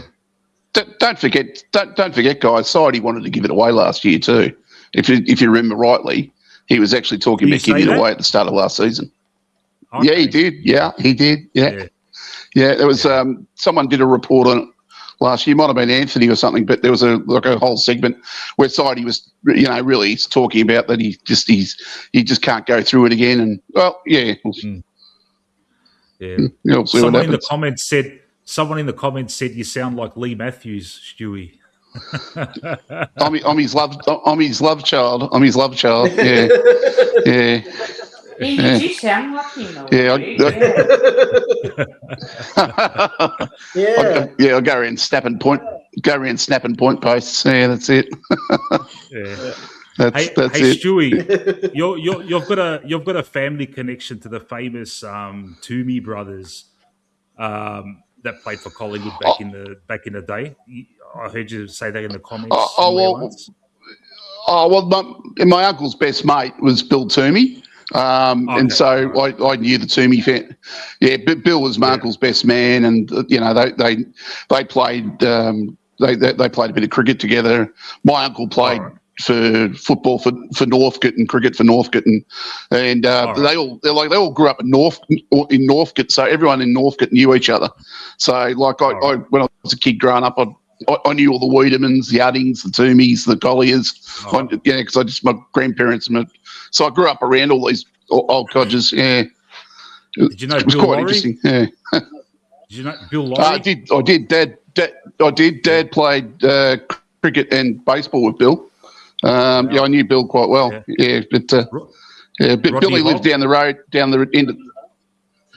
Well, Dad played cricket with Rodney Hogg's brother, but I played cricket against Rodney Hogg, so I know Rodney personally. Yeah, there you go. Yeah. There you go. We could go off into a huge tangent here, but I'll keep it on topic, man. I'll just say quickly. I'm surprised to hear Bill Laurie played bloody baseball. He could. A lot of them did though. Defending cricket. Yeah. He played base. He played baseball for Westgarth in the Melbourne Winter League. Yeah, because that was his winter games. Yeah. Especially for someone that used to play at Ringwood through the career club there. Yeah, a lot of the talks we had during the off season. Oh, make sure you get your baseball in. It's like, sorry. There's a sport called AFL that's way better. Is he still with us? Is Bill Laurie still with us? I think. Yes, he's still alive. He is. Jeez, he's been in his 90s. He's still alive. He'd be 89 now, 89, 90. Yeah. He's living in Yarrambat. Yeah. A few years ago, I bumped into him in the CBD, and he was lovely enough to have about a half an hour conversation with me. He was an absolute great bloke. But anyway, he's a nice fella. Back to the foot. The reason I brought up the Toomeys was, are those Toomeys related to Cal Toomey, that journo guy, or is that? Do you know? Or not sure. Not sure. Yeah. Not sure. Because I'm not sure. It's a lot. There's a lot of Toomeys. Yeah, because that Cal Toomey, he was. He used to now. He's everywhere now. He's jumped on the bandwagon of making a big thing about the Dacos going to Tasmania thing. So it's like, fuck, last week it was Sam McClure. Now he's jumped on board. And that's why I've dubbed Cal Toomey this. Dusty Moore's playing like a Malacca, right? Malacca of the week. Only a Malacca won't play Frampton over Dean. It's common sense. Cal Toomey, you are the Malacca of the week, and I was thinking of who to give it to, and it was close. I was so pissed off with the way the VFL's fucking structured, where there's a bye every fucking 3 weeks, and they've got this meaningless state of origin game, so we can't see the kids play again this week. I was going to give it to Andrew Dillon for not fucking changing up the VFL and that, but once Cal Toomey did that fucking clickbait thing, whatever he did, just gave it to him. You got Caroline Wilson. Oh yeah. I'm pretty sure she'll win it a few times, and all the Ponzi as well. But Caroline Wilson, she's got Putana of the week, mate. Don't worry about that every week. and Cane Corns too. Oh yeah. Kane calls a stick suck of the week. Oh, there you go, Kev. There's Kevy. He was going off his nut tonight in the stream. Yeah. But our CBAs, man, how do we change that, man? That's something that's been a problem for fucking years, man. And it's just like, come on, Fly, in the press conference, I've got to hear you say, yeah, easy fixes. Mate, looking at that footage, Geordie, we love Geordie, but he's a one-effort player, mate. He'll go and try and grab it. And if he doesn't, then forget about it, mate. It's a 3-on-2, and we're fucked. I've got an idea. That is Vic Park Stew Warble. He's on with us, mate. Go, Kev. Sorry, mate. It is indeed. What if we get Butters from Port Adelaide? He's a very good centre bounce player. I'm sure we're going to try and get him, Kev. And I was saying earlier, we can afford him easily, mate. We've got so much, it's just we're going to have to throw the whole fucking kitchen sink and everything at him. Yeah. It's just whether we're prepared to do it. Because, like, if we don't get him, let's say we don't get him, we could probably get Bailey, fucking Jed Walter, and whoever else is coming up. In the same deal. Yeah. King, sir. So, King. But I'll tell you what, I'd be fucking, I'd want to go Butters, but who knows, man. If we can get Butters or King or both, man, I'm fucking laughing for the next few years. But we've got to turn it into flags, Kev, mate. You know, that's the only thing. Yeah. We've got to, is Zach Bailey, is he injury prone, is he? No, but Butters is.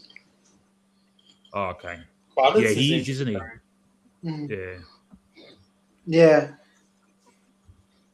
And King, mate, I was watching Ben King against fucking Melbourne last week, man. I don't know. I know it's just one game, man, but still, man, he's got no second effort, mate. If he doesn't get the ball on the lead, forget about it, mate. You know. Yeah. So what'll happen is our midfield will get fucking smacked, and he won't fucking touch the ball, mate. You know.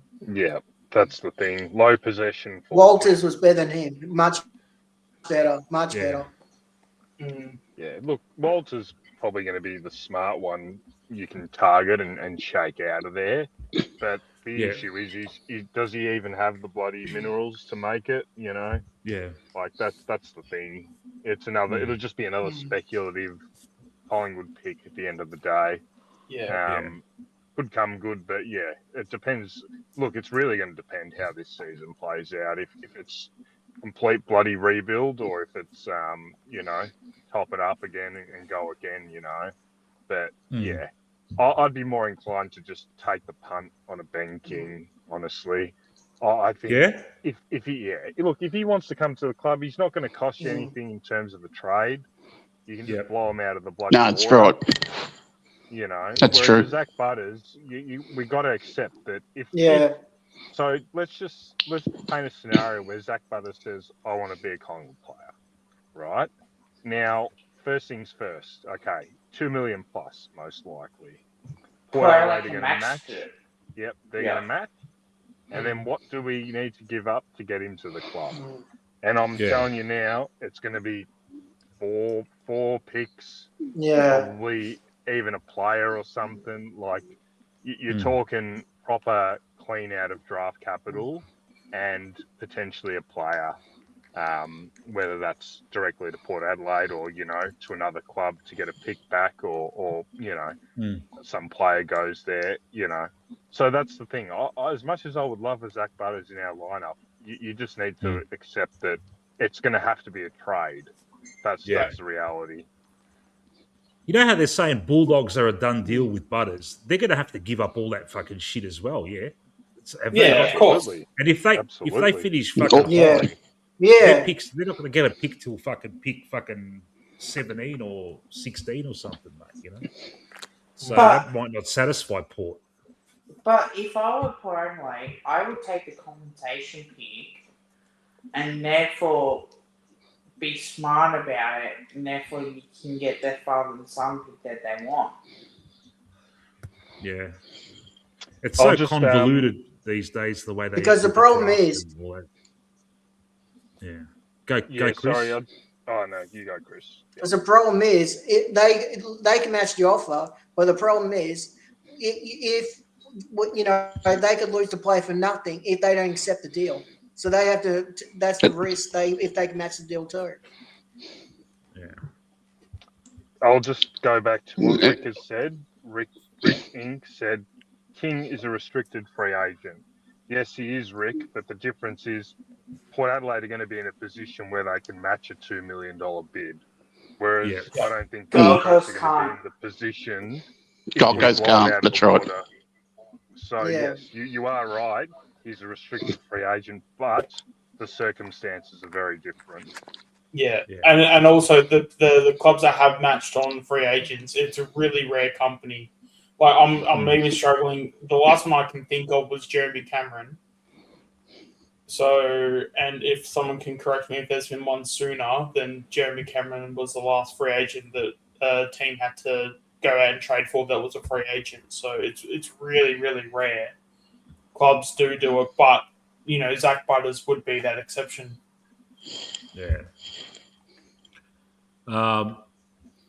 30 people in the chat. I would love you to give me a like because I want to be liked. So if you can, guys, give us a like. And subscribe if you're not subscribed, please. Thank you very much. All right. What else we got? The forward line, man. It's fucking smaller. Fuck, that's worrying, man. We should have played Buller, man. He deserves a forward line, man. It's fucking smaller. Yeah. That wasn't me. Who's that? Nah, not me either. Gone. So it's all good. It's gone. But also too, right? Even with the smaller forward line, it may be now it may suit us in our advantage as well. Because if we go smaller, then they won't be able to expect the long bomb. Like Darcy Cameron can go forward as well. Steen can push forward as well. So you can force the Jacksons and Darcys in the world to defend in that situation too if you really need to. So it's not a bad idea to go a bit smaller. As much as you want Buller to go down there and play, what happens if he doesn't perform well against Fremantle?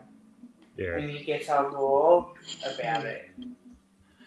Hey Kev, you did the watch along Freo versus Adelaide last week. You analysed it. Yeah. Freo's defence is Freo's defence. Are they as good as their midfield? And because we've talked up their midfield, we've talked up their forwards. How's their defence?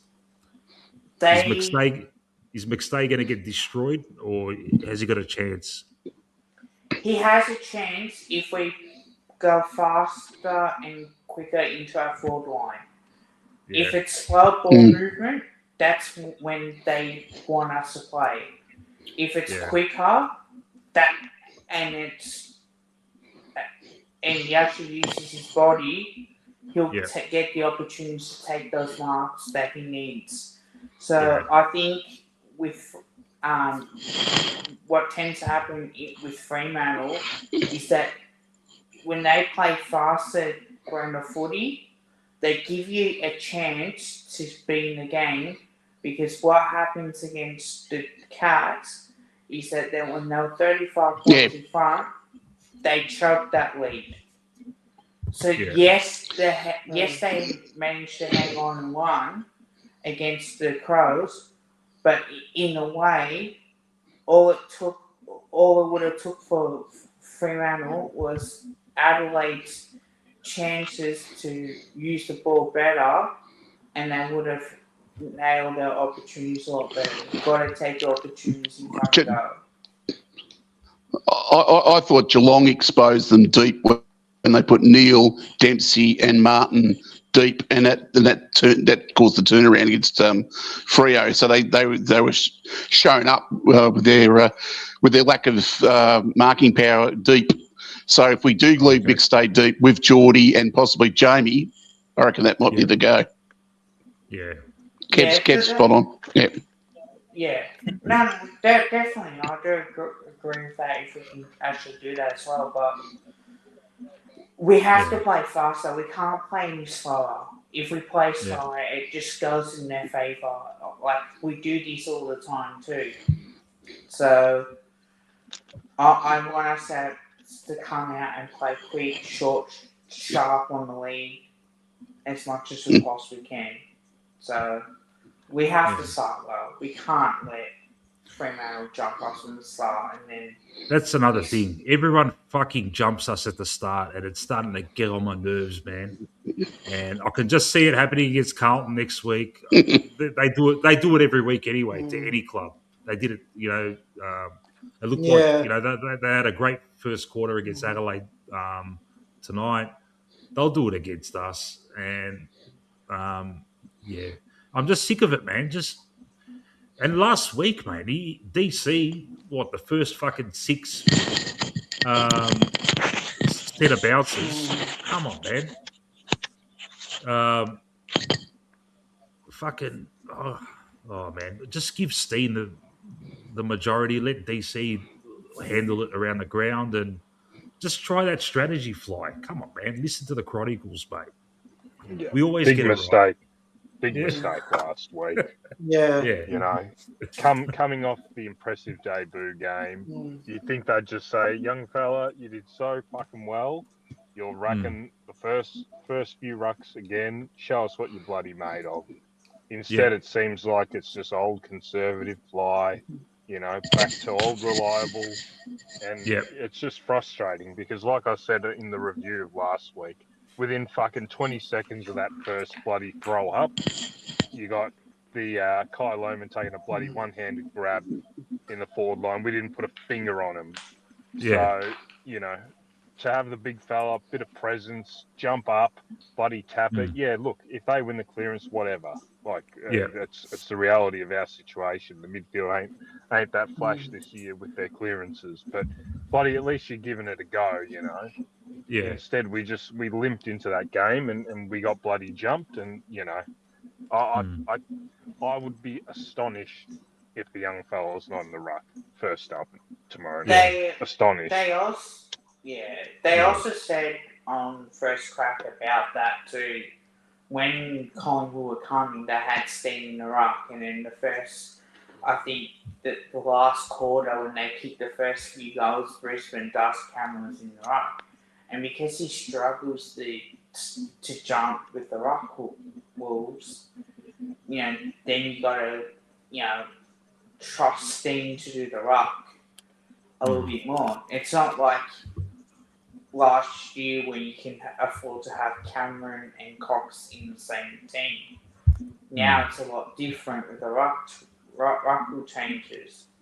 Yeah. So it actually helps Darcy Cameron out a little bit more to put Steen in. So I think now if I were him, if I was like I should say, I put Steen on Darcy, and I put on Jackson and Darcy Cameron on Sean Darcy, and that one should work itself out. Yeah. Now, Peter G in the chat says Freo likes quick ball movement, but do turn the ball over. Last week we had more turnovers than Brisbane last week. That was probably the only stat that we won. And I bet you our turnovers turned into turnovers.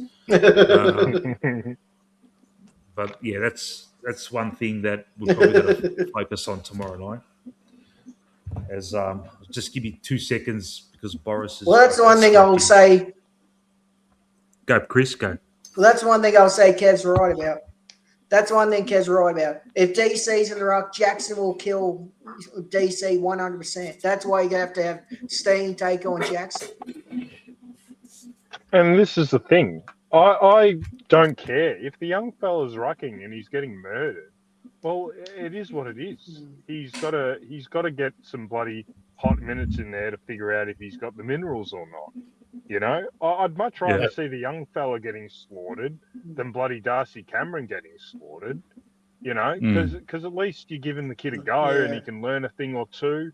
You know, it's the old bloody, you know, you throw him in the fire and you see what he's got. The GWS game was a great introduction. He showed what he's capable of. Now you got him against a quality guy like Luke Jackson, who's a star of the game. Let's not kid ourselves.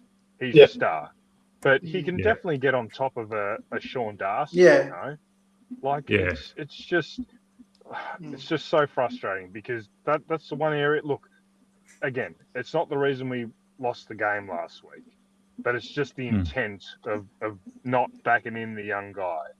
You know, I would much rather lose backing in the young fella rather than bloody go with Darcy Cameron, who we know is struggling with this new rule, and just copping 3 or 4 bloody early goals or 3 or 4 walkout bloody clearances because Cameron was nowhere near it.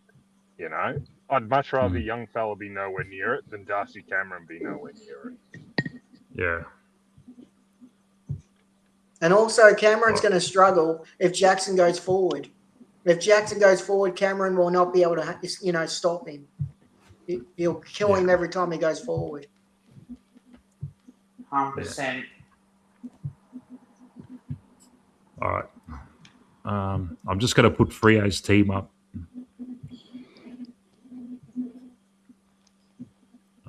There you go.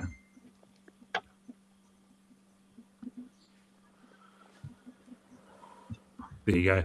All right. Who we got to worry about here? Obviously the forwards. Tracy. If Pezza was to do a job, who'd you put him on? Who would you put him on? Brayshaw or Sarong? Brayshaw. Sarong. I would say Sarong. Yeah, I guess Sarong. Yeah. Who's this bloke? Especially with Sarong, like Sarong actually wins the ball on the inside where Brayshaw's more outside mid.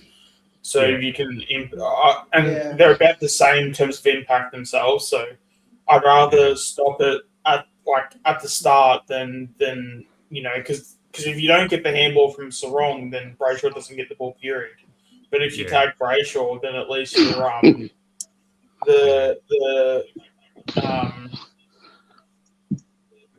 you're still getting Sarong to still impact. So if you sort of, what's the saying? If you cut the head of the snake off or something, I don't know the saying, but I'm sure you guys know what I'm trying to say. But I'll probably go Sarong. Jordan Clark, he's like their Zorko, isn't he? He's that halfback fucking go-to guy. Yeah. Yes.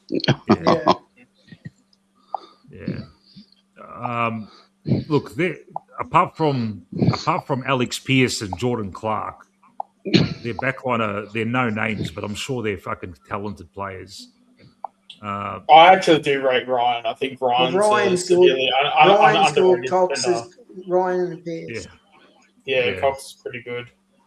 Yep, and up forward, Murphy Reid. It's his second. He had the great first year last year, and he had a really good game last week. I'm only saying that because I heard that. Shai Bolton. Yeah, he did. He did. You could just see Shai Bolton getting loose and fucking kicking some goals, but he doesn't run back. So Well, they got a lot of. That's another thing too, because Sarong doesn't defend 1-on-1, and Brayshaw doesn't either. So they don't run like both ways as much as they probably should. Yeah. So if I were Collingwood, I just make them run both ways and just time out consistently. Yeah, they've got a lot of X factor players. You look at a Shai Bolton and a Murphy Reid, like they've a lot of X factor with those guys. and you're probably right on the defensive side that, look, they're probably not, super accountable going back the other way, where that's a place you might be able to expose them, for example. But in terms of like creativity and that, a guy like Murphy Reid, you got to look at him like as a Jack Ginnivan sort. Like, you might not do everything perfect in terms of going the other way, but ball in hand, super smart footballer. And look, Freo are one of those teams that everyone's sort of, they're not prime time. They're sort of that second fiddle in terms of watching them. But when you actually watch them play, you go, wow, they're pretty dynamic when they want to be. And like that Geelong game, it was a bit of a capitulation by them in the end. But they are a supreme football team. Like, they're fair income, I think. So, all the pundits have jumped on them. They've been jumped on. Yeah, but that happens all the time, man. Yeah, I know. But they were super disappointing last year, I felt, because they've definitely got the talent there to they look like they might have stepped up a gear this year. But look, I can just see a lot of their X Factor guys, being a worry for us, and we seem to not have much X Factor this year. It seems like we're not generating those, half chances and things like that to this point, whereas they're very capable of that sort of stuff. So I reckon those sort of players are the ones that can bloody potentially kill us. Murphy Reid's just an absolute gun. Yeah. Mm. Yeah. All right. With Jay Bolden. Yeah. O'Meara on the wing, if he plays on the wing. Lucky to be there, O'Meara. Yeah. Yeah. They're missing that young. Yeah. And no big Meso. Everyone said Meso is going to play and absolutely fucking tear us apart, but he's an emergency. But don't think he's going to play at all because they're tall enough, but apparently he's been like fucking killing it in the resis and like leading he's probably leading the medal for the competition there. Oh, okay. Yeah. They reckon he's been really good. But I'm surprised they didn't play him over Darcy. Yeah. Yeah. But Darcy's apparently has been all right for the first 4 games. Yeah. Yeah, there was something about it's definitely media talk, so maybe it is probably just full of shit, but there was a bit of talk that that Freo were going to like rest Darcy, or there was like some games coming up because okay. I think it was like some report like he wasn't going into games 100% or something. Okay. I don't know exactly into that, but they were saying like resting him and stuff. Which, I mean, if you're just doing that just off nothing, then it's like, well, I mean, why? But there was a bit of talk that I think because it was also coming more from Sam McClure as well. So don't be trusting grain of salt. But and I think he's extremely biased because he's been trying to get Cox into the side as well. Yeah. So especially after that comment he made, whatever it was last year about he's like the third most impactful ruckman or whatever in the comp. Yeah. So, and he's got his jersey too. Yeah. Yeah. Well, after saying all that shit, Cox might as well send him one himself. Yeah. I'll tell you what, but I would have liked to. I would have liked to have seen him play, man, just to see what transpired. Do we play them again, or was it just the once? I don't know. I haven't looked that too far ahead. I think we played them once. Yeah. The fixture's always shit for us. We should be playing fucking Richmond twice, man. Fucking hell, mate. Isn't AFL all about fucking making money? Yeah. The only thing that makes me shitty about that is only because like we will barely touch the bottom 6 teams, but then a team like Geelong will basically have them at like I got you on, Stewie. Stewie, you're on. The only thing, sorry, greatness, Stewie. Yeah. The only thing is, man. Thanks, mate. Stewie, there's just a bit of background noise every now and then coming from you, and your microphone's like really fucking loud. It's kind of got like a bit of static and stuff. Okay. Yeah. That's the only thing. That's why I muted you earlier. Like right now, as you're talking, it kind of crackles. Yeah. So yeah, just sometimes it's hard, Stewie, man, when we're talking and you can hear the crackling breaking through, bro.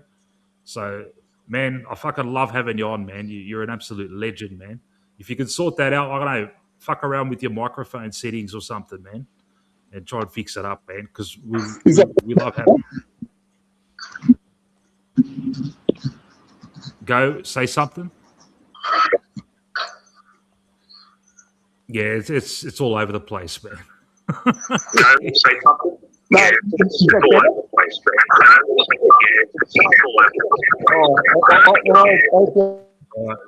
Sorry, Stu, man. It's like you're from outer space. He's on. I'm trying. Is he? I'm trying, man. It's just no. It's all right, Mick. It's all right. Yeah, it's all love. All love. Yeah. Yeah, we know. Yeah. He was. You, Stewie, if you're listening, there was a period where you were clear as fucking crystal, man. But then it just fucking went back again. So I don't know what's going on, man. Fuck around with your microphone settings, mate. Get rid of the background noise or something. I don't know.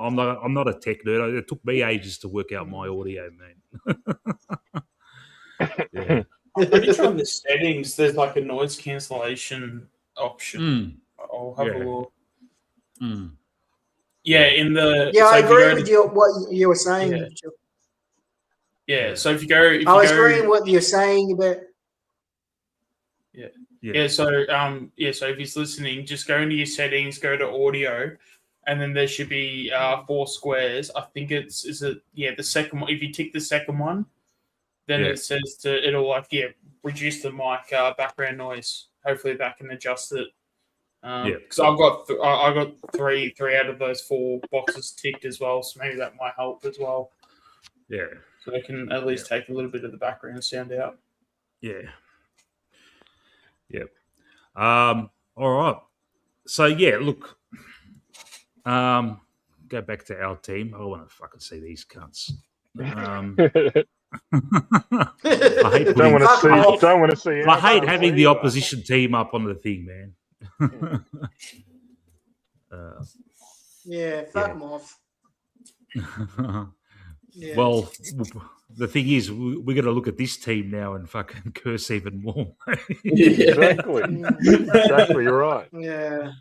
Because of fucking Lipinski. Yeah. Fuck. What if he has a blinder tomorrow night? That's what I'm thinking too. That's not gonna. I'm gonna make a prediction. That ain't gonna fucking happen. That ain't gonna fucking happen. In terms of a prediction, how many disposals, how many goals you reckon he kicks? He won't kick a goal. All right. No goals, and he'll be lucky to get fucking 20 disposals. Yeah. Even if he gets 20, he'll be lucky to get maybe 20 or under. He got 20 the other week, mate. I didn't even fucking notice him. Yeah. Lipper, 15 tackles. There you go. Fuck, he's the whipping boy, man. I don't see that ever happening. He's the number 1 whipping boy, mate. It was him. I can see why Matty hates him so much. Yeah. McStay was a few levels just below him. Got absolutely fucking saved by the worst 4-goal game you could ever play. So he's in for the next fucking 10 weeks, even if West is fucking absolutely destroying it in the reserves. Yeah. I think there was a judge in the comments saying, he'll have 20 disposals and 2 goals. I wonder how many of those 20 disposals will be contested. Are you taking the piss, Josh, or are you or put it in the vault, mate? That's what I was fucking going to say, Josh. You say that. Yeah. His over under is 17.5 with the bookies. All right. Yeah, fucking oath. Pretty Lipper predictions, but I've made the boldest Lipper prediction, and that's fucking. He's going to stick a tackle. He's going to stick one tackle. That's I will take the overs on that though. If for 17 and a half, I'll take the overs. I reckon and that's not a And when I say stick a tackle, I'm saying he's going to tackle someone, and an umpire's going to say under. Fucking ball. The umpire's going to say fucking hold. The umpire's going to say ball. You know. All right, because you give fucking charity. Fucking does. I'll be saying back fucking Tony for you dumb cunt. I'll say I'm on Kevin's. I'm with Kevin on that one. To be honest, with Lipper, I was never on board with him. I was never on board, even when he had that purple patch. I just never liked him, man. Yeah. No, I definitely like him. Me too, Mick. I fucking. But you definitely can't. You definitely can't defend his recent efforts. Yeah. Look, it's obvious. I've always hated him, just like Manny has. Yeah. It's obvious. Look, this year, I reckon Fly and the coaching department had a look, and they probably thought, all right, this probably might be a gap year. We've got an absolute fucking big war chest coming next year. So this year, we'll just try and hang in there, see what happens, and we'll hit it hard next year. Yeah. Because we'll get some big fish. We'll really help the team out. And, because, look, in fairness to Fly, mate, he's played his two debuts in the first fucking 4 rounds. That's very unfly-like, mate, you know? Yeah. That is the one silver lining so far. Well, he did say, even though we haven't been 100% happy with selection all the time, at least it's going to be 2 debutants. You know, to this point, a game to Will Hayes. You know, there are little silver linings that he's starting to try out some of these some of the depth, but I mean, again, look, like you said, even if it is a gap year, you still need to have the selection integrity around a guy like Lipinski. You know, that's the thing. You know, even if the year is a write-off, you still got to have certain standards for these senior players. Also, too, as well. Like, did you see his press conference last night?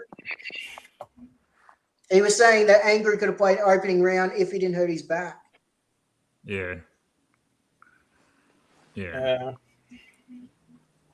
Thank you, Huckle Beef. You're a Freo supporter. Good luck. Good luck to you too, mate. I made a few overtures. I made a few overtures to some Freo people. Yeah, good luck. They didn't reply.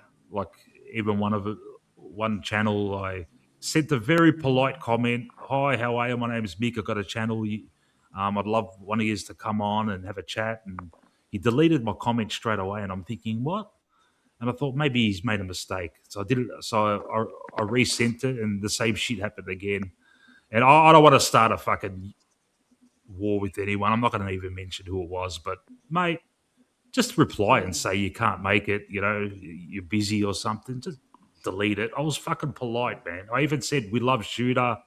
I wanted to see what you think about Coxie. And, but anyway, each to their own. No worries. You know, always opposition supporters always welcome on here, mate. As long as you don't get nasty, and because we've got mods and we'll block you straight away. But thanks, Huckle Beef, and hopefully it's a good game tomorrow night. Yeah, there's a bloke There's a bloke backstage, Harry. Never heard of you, man. Usually, if people want to jump on here, look, man, appear in the chat and say a few things. Let me trust you first, because I've had too many bad experiences when someone just jumps on and, trolls it. So, yeah, Harry, especially trying to be me when they're not. So, Harry, look, you could be legit, man. Yeah, but and that's wrong. I don't want to risk it, man. Fuck it. I've been burnt in the past with this shit, mate. And I've never seen you. You know, look, I'm a small channel, mate. I know everyone. I pretty much know everyone that appears in the chat, mate. So, yeah. All right. What else, Kev? Got some big news. Kev's got some big news to share. Has he? Go on, Kev. No, do I? I don't think I do. What's going on? Yeah. So the one Or is thing. it Big Park? Has Big Park got something? The one thing I will say is that I think it's great that Flight has been playing these debuts with like Anderson and also Steen. Yeah. I think it is about time. Obviously in previous years that we've had Reef McInnes played, we've had Hayes played, Tujak played as well. Yeah. So over the years he has played a few, probably not enough as what we would have liked, but like he has played those few guys and Harvey Harrison as well. And Joey Richards, who's now at Port. So, so definitely can't wait for tomorrow night. We'll be streaming that for watch along. So, do we know if it's... do we know if we're going to be the home team or we're going to be the away team? Well, it's usually whoever's... I thought we were going to be the home team. We're the home team because we're named first. That's the way it always is. Whoever's the first team named we're the home team. Yeah. And talking about home and away teams, I just realised I don't have a fucking ticket for the fucking Carlton game next week. I fucking missed out when the allocations went out, and I missed the fucking where you have to. So, a personal plea from me: if anyone's got a ticket, let me know, and I'll pay you. I can pay you in beers. I can pay you in pies. I can just pay for whatever you want for it. And get in touch with me because I just realised that today. I'm like, what the fuck? I thought I had it. You know how when you buy a ticket and you put it all in your Google Wallet and you got them all lined up. And I looked it up. Where's the fucking Carlton one? Fucking hell. Mick, I got you, mate. Yeah. Benny, I got you. You got. Oh, beautiful, man. Fuck, that was quick. I'll just sit with, didn't take I'll long, just Mick. sit. I'll just be with you guys. It's just me at the moment, so it'll be me, you, and we might pick up a third. We'll see what we do. Oh, beautiful. I'll go. Benny, why not? You're an absolute legend, Benny. There you go. Greatness wants to come now as well. Yeah, I'll go. Sean, you want the other one, mate? Yeah, right. Done. Done. Oh, it's going to be a reunion. Yeah. And this fucking Harry guy that's fucking trying to say that he's actually Stewie in the thing. I've just banned him, but fuck off. Mate, get a life. And now he says he knows Kev. Yeah, get a life, man. Yeah, I saw the private chat comments. Yeah, that looked all dodgy. Why do you, Harry? Why do you keep jumping? And now he says and now he says he knows Kev. Yeah. It's just fuck off, man. It's just get a life, guys, man. Fuck me, man. You know, on my worst days, I would not be behaving like that, trying to go on someone's channel, you know, being a troll. What's wrong with you, mate? You know, fuck me dead, these people, man. Oh, well, it's the world we live in, eh? You got to deal with people like that. Yeah. Oh, good. That's good, man. Fuck. Get to see greatness at Benny next week. Fucking fantastic. Yeah. How do I repay you, Benny? You don't drink. You gonna have a steak before the game?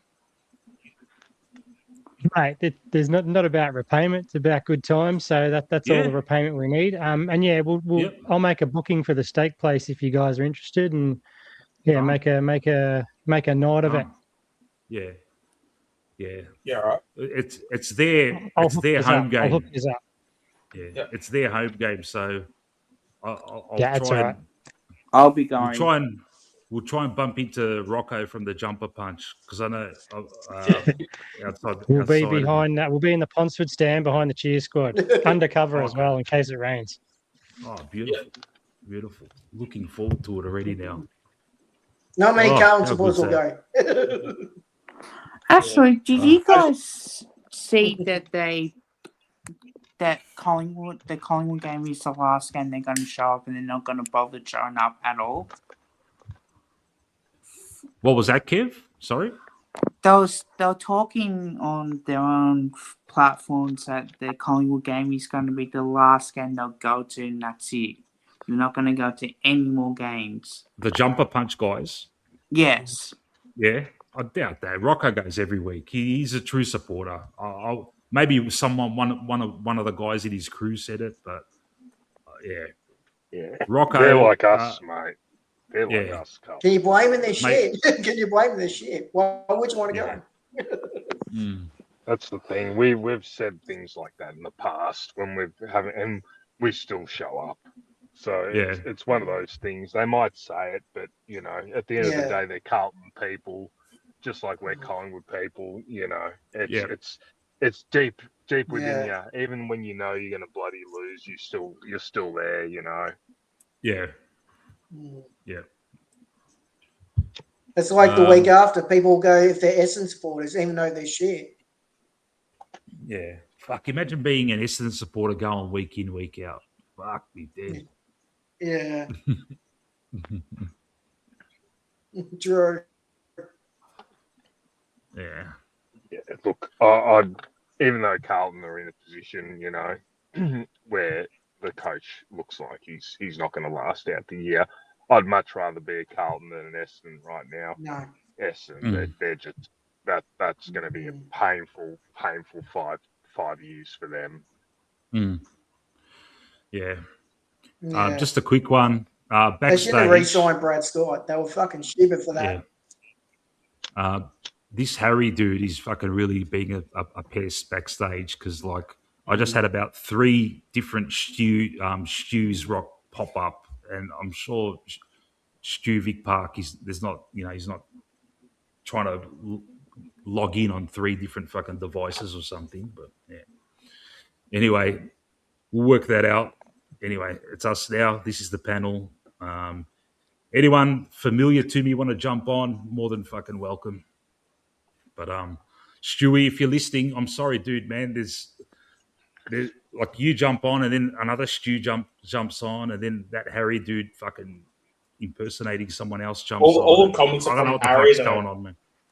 Sorry? No. So when he's saying my name's Vic Park, that's coming from the Harry account. So that's not even Stu. Yeah, that's the thing. Like, I would just ignore the whole Harry account, to be honest. Because when you're that desperate, wanting attention, then you're going to come on here, be a troll. Yeah, there's a backstage Stu right now, but it's not the avatar he was using before, and I'm like, what the fuck? Yeah.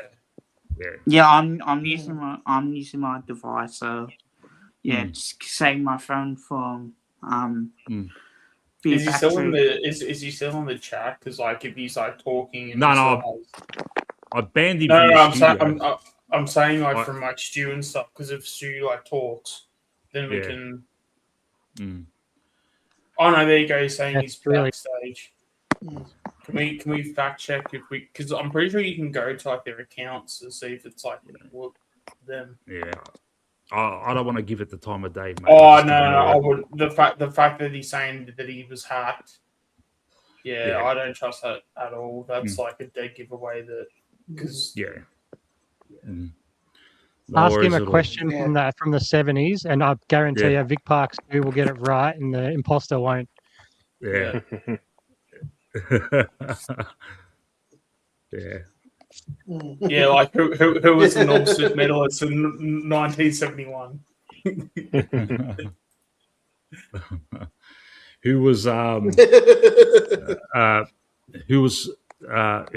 who knocked out Peter McKenna in the 1970 grand final? And you got half a minute to answer it. Yeah, you can't just go on. Don't fucking jump on Google, mate. Anyway, let's get back on board, man. Let's talk fucking Collingwood, man. Angry Anderson. People are calling him Gus. Debut. We're all fucking excited. Okay, no, it looks like it might be him. So he got the answer right. Yeah. His name is spelt the same way it was originally, and it's the same profile pic. All right, look, I'll take a punt on who. Yeah, you kind of just got to do it quick because they can change their names pretty quickly. That's all. So this Harry dude can always just like change his name to. Yeah. So Stu answered that question, did he? Yeah.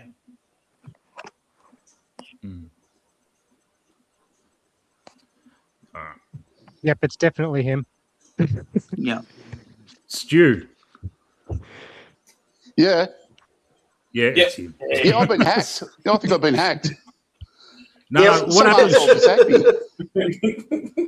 I don't know, like before it was like 3 Stews, yeah? And then I had that Harry guy, and then I'm what the fuck's going on? Yeah, it doesn't matter. It's all good. He was trying to get in on. I think he was jumping on my coattails, a bastard. No, well, they have to give him the old Victoria Park 2-step. Yeah. Oh well. So you answered that question fairly quickly, did you? The Peter McKenna question, mate. The Tuddy, yeah, that's it. We were talking about it the other night. Yeah. But, I thought you were going to tell me who knocked out Jezza at Princess Park in 1978. Yeah. Stan Magro. I was there. I'm actually in the photo. I'm actually in that photo. I'm standing in the background of the photo with my old man. Yeah, if you get that photo up, I guarantee you, I'm in the background of that when Stan Magro punched out Jezza. What was like? That was before my time, but I've always heard his name, and all I know about Stan Magro is he fucking he knocked out Jezelenko, but also that 1980 grand final fucking Bartlett tore him to shreds. Was he a good player? Oh, Bartlett. Oh, yeah. Yeah, Magro was a great player. He was hard, but Bartlett had us. I was there. Don't bring back the past, mate. I was there, mate. I was a very teared up 13-year-old. Funny thing is about that story. Well, we got there early, and we're walking in the gates, and who was walking in the gates in front of me was Kevin Bartlett, and my old man said, hey. Because I had a flag, Collingwood flag. My old man said, hey, knock him on the head with a flag. And I said, no, and I didn't. So ever since then, my old man blamed me for the loss of the 1980 grand final. So there you go. Yeah. True story. Yeah. But look, just like all those grand finals, it was Magro was tough. Yeah. It was a team of battlers versus a team of superstars, mate. I've got a funny story about Magro. Magro played with another guy who was as hard as... Yeah. Magro played with another guy who was as hard as a cat's head, Kevin Worthington. And after a Carlton game, they saw Wayne Johnson, who played for Carlton, the Dominator, walk in the toilets. So they thought they'd fix him up. So they walked in the toilets going, where's that prick Johnson? Where's that prick Johnson? We're going to fucking smash his head in. We're going to fucking... And Johnson shit himself so much, he jumped out the window and climbed down a pipe 3 stories up from the Collingwood Social Club. That's a true... Wayne Johnson told me that story. That's a true story. Magro was a tough bastard. Yeah. Anyway, sorry, guys. That's all right. No. That's what we do, Stu. We go off into tangents like this, mate. We can talk about... I'm pretty sure we've dissected the game to its maximum, mate. We can always return to it. What happens is, at this time of night, we go off into tangents, and then Chrissy Talbot will bring us back to the game. He'll say something like, "Oh, what do you think of Prindle's form or something?" You know? True. That's fucking true. Thank you. Void wants my input for the Freo game, does he? Okay. Yeah, go on. Yep. Well, I think it's going to be a tough game. Freo are a damn good side, front and back. Their midfield is dynamite. I think it's going to be a tough game. They are a damn good team, Freo. I think they're going to challenge us here. But, we're a good team too on our day. So it's going to be an interesting game. When we play the Adelaide Oval well, we've only lost there once. We've only lost there once at the Adelaide Oval. So we've got the home ground advantage. Wasn't that also that's right, recently? Yeah.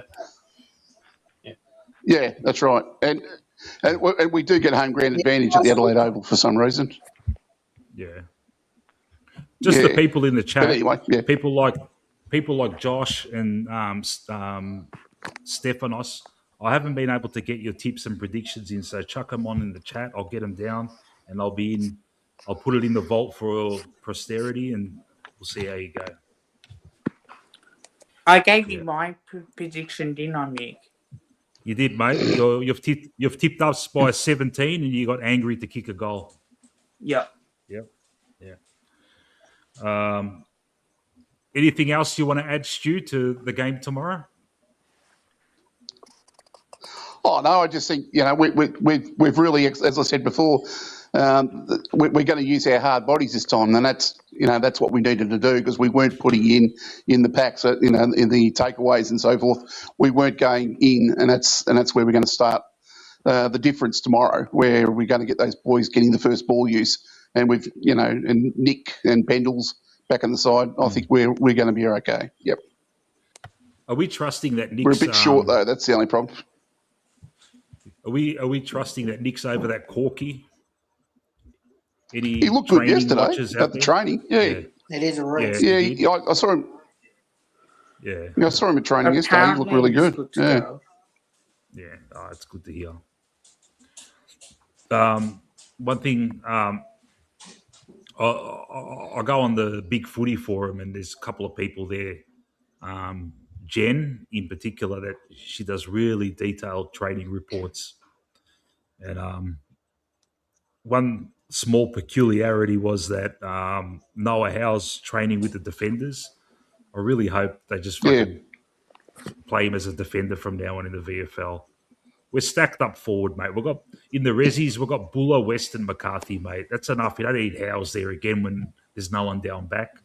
The Bolfo's useless to us, mate. He's not on our list, mate. Put one of the listed kids as playing as a tall defender because if fucking Frampton goes down, we're fucked, mate. Oh, yeah. Yeah. All right, Stephanos. Yeah. Do we know? Do we know if Reef's getting a full game in the VFL this week?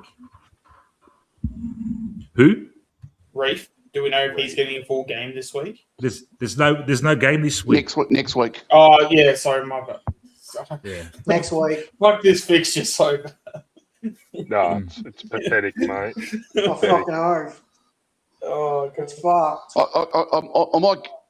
I've got some inside info that might. Give us the scoop, info about the VFL next week too. I heard from a fairly reliable source that a certain small forward might be playing next week in the VFL. Wow, that's early. Wow, he must be trading the house down. Yeah. Well, I think he's going to get some minutes. Yeah, I don't think he'll play full game. Yeah. Oh, that'd be great, man. No. That a certain small forward who's been away is going to be playing VFL next week. Yeah. That's what I've heard. Oh, okay. Don't put that in the vault, though. Don't put that in the vault. Milkshakes. I think we can guess who it is. Bobby. Yeah. Milkshakes is the only bloke that succeeded in the tipping last week, tipping Brisbane to win by 5 goals, and he's gone for Freo by 16 points. What else are we going to expect from Milkshakes? Milkshake, you're just a fucking hater. Go on. We turned him around, though. He was You're a fucking cunt, Milkshakes. He's gone from fucking starting fights with people to fucking wishing people fucking happy Easter and shit. So he's turned the corner, but we're still keeping a watch on him, mate. Yeah. I know. Depends which. He keeps teaming against depends which day he's did. Yeah, but I reckon it depends when his dealer turns up. Hey, Milkshake, since you're watching, if we fucking beat Fremantle, I dare you to come on to a stream, and I'm gonna say to you, cunts, I fucking told you so. I don't think I'd have him on live, mate. No way. Kev, tell him to suck dick. No. Oh, that's true. That's Kev, tell him to suck dick. He's a loose cannon, that boy. I'll tell you. Oh yeah. He's been very close. He's been very close. I like to give people every chance here, mate. You know, but he comes up with interesting info every now and then that saves his ass. But he's look. As long as he's not fucking starting fights with people, and he hasn't really done it that badly here. So I'm giving the benefit of the doubt for now. But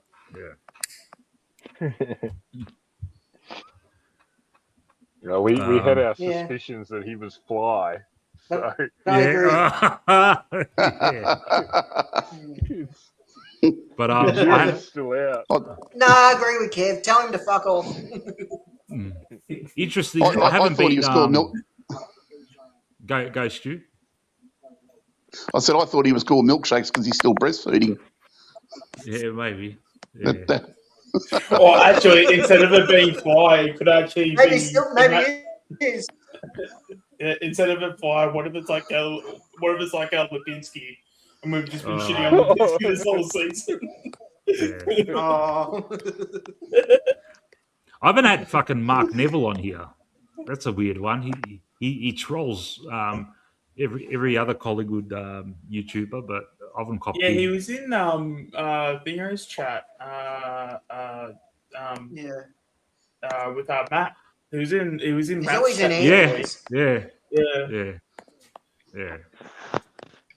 Yeah, he's jumped up in Pies footy a couple of times. Yeah, he is. Yeah.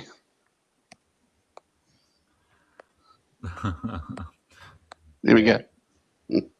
He's a fucking cunt, that Mark Neville. He's just a fucking cunt. He starts on everyone. Yeah, I wrote that down last week, Milkshakes. He said we're going to trade the Goey at the end of the year, which I tell you what, could be a good call, mate, because if someone wants to fucking pay him, depends how he goes, man. It's early days. You can't make a call on that yet, but he's a favourite son of ours, but you got to do what you got to do. The way the league is fucking structured, which I don't agree with at all, you got to fuck around with draft picks and this and that to try and work shit out. The old days, you know, you had your zone, you put those zone kids in the under 19s, you build them up, they play resis and they're playing seniors, mate. I'll tell you what, though, we had the shit zones. If a club comes in our direction and they go, hey, we'll give you a first round pick with the Goey, it's going to be hard to keep him. It's going to be hard to keep him. Sure. That's not going to happen. You take it straight away. But it won't happen, yeah.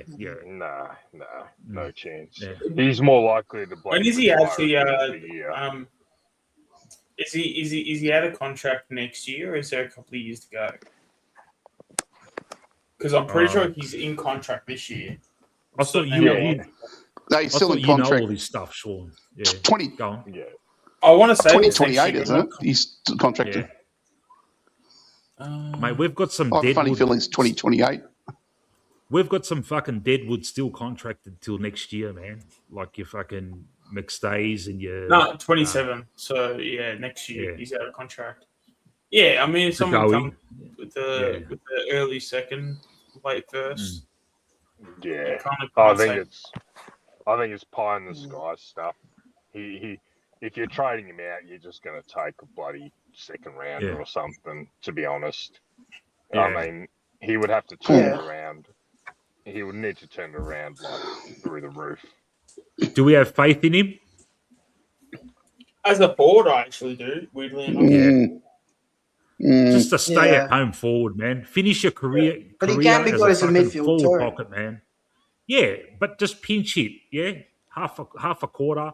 Go in there if the ball's not going down forward, but just keep him forward, man. He's got all the forward craft skills, man. Yeah. We've seen enough now. He's not a midfielder anymore, man. Yeah. And his absence. No, he's got to play forward. Yeah. His absence in the midfield will allow for more time, like to get an Andrew Anderson in there, even an Ed Allen. You know, it takes away 10 centre bounces a game where you can give it to other sort of guys, because we know De Goey is capable of playing forward. So look, you may as well open the spot up to, you know, guys that are probably going to be the future.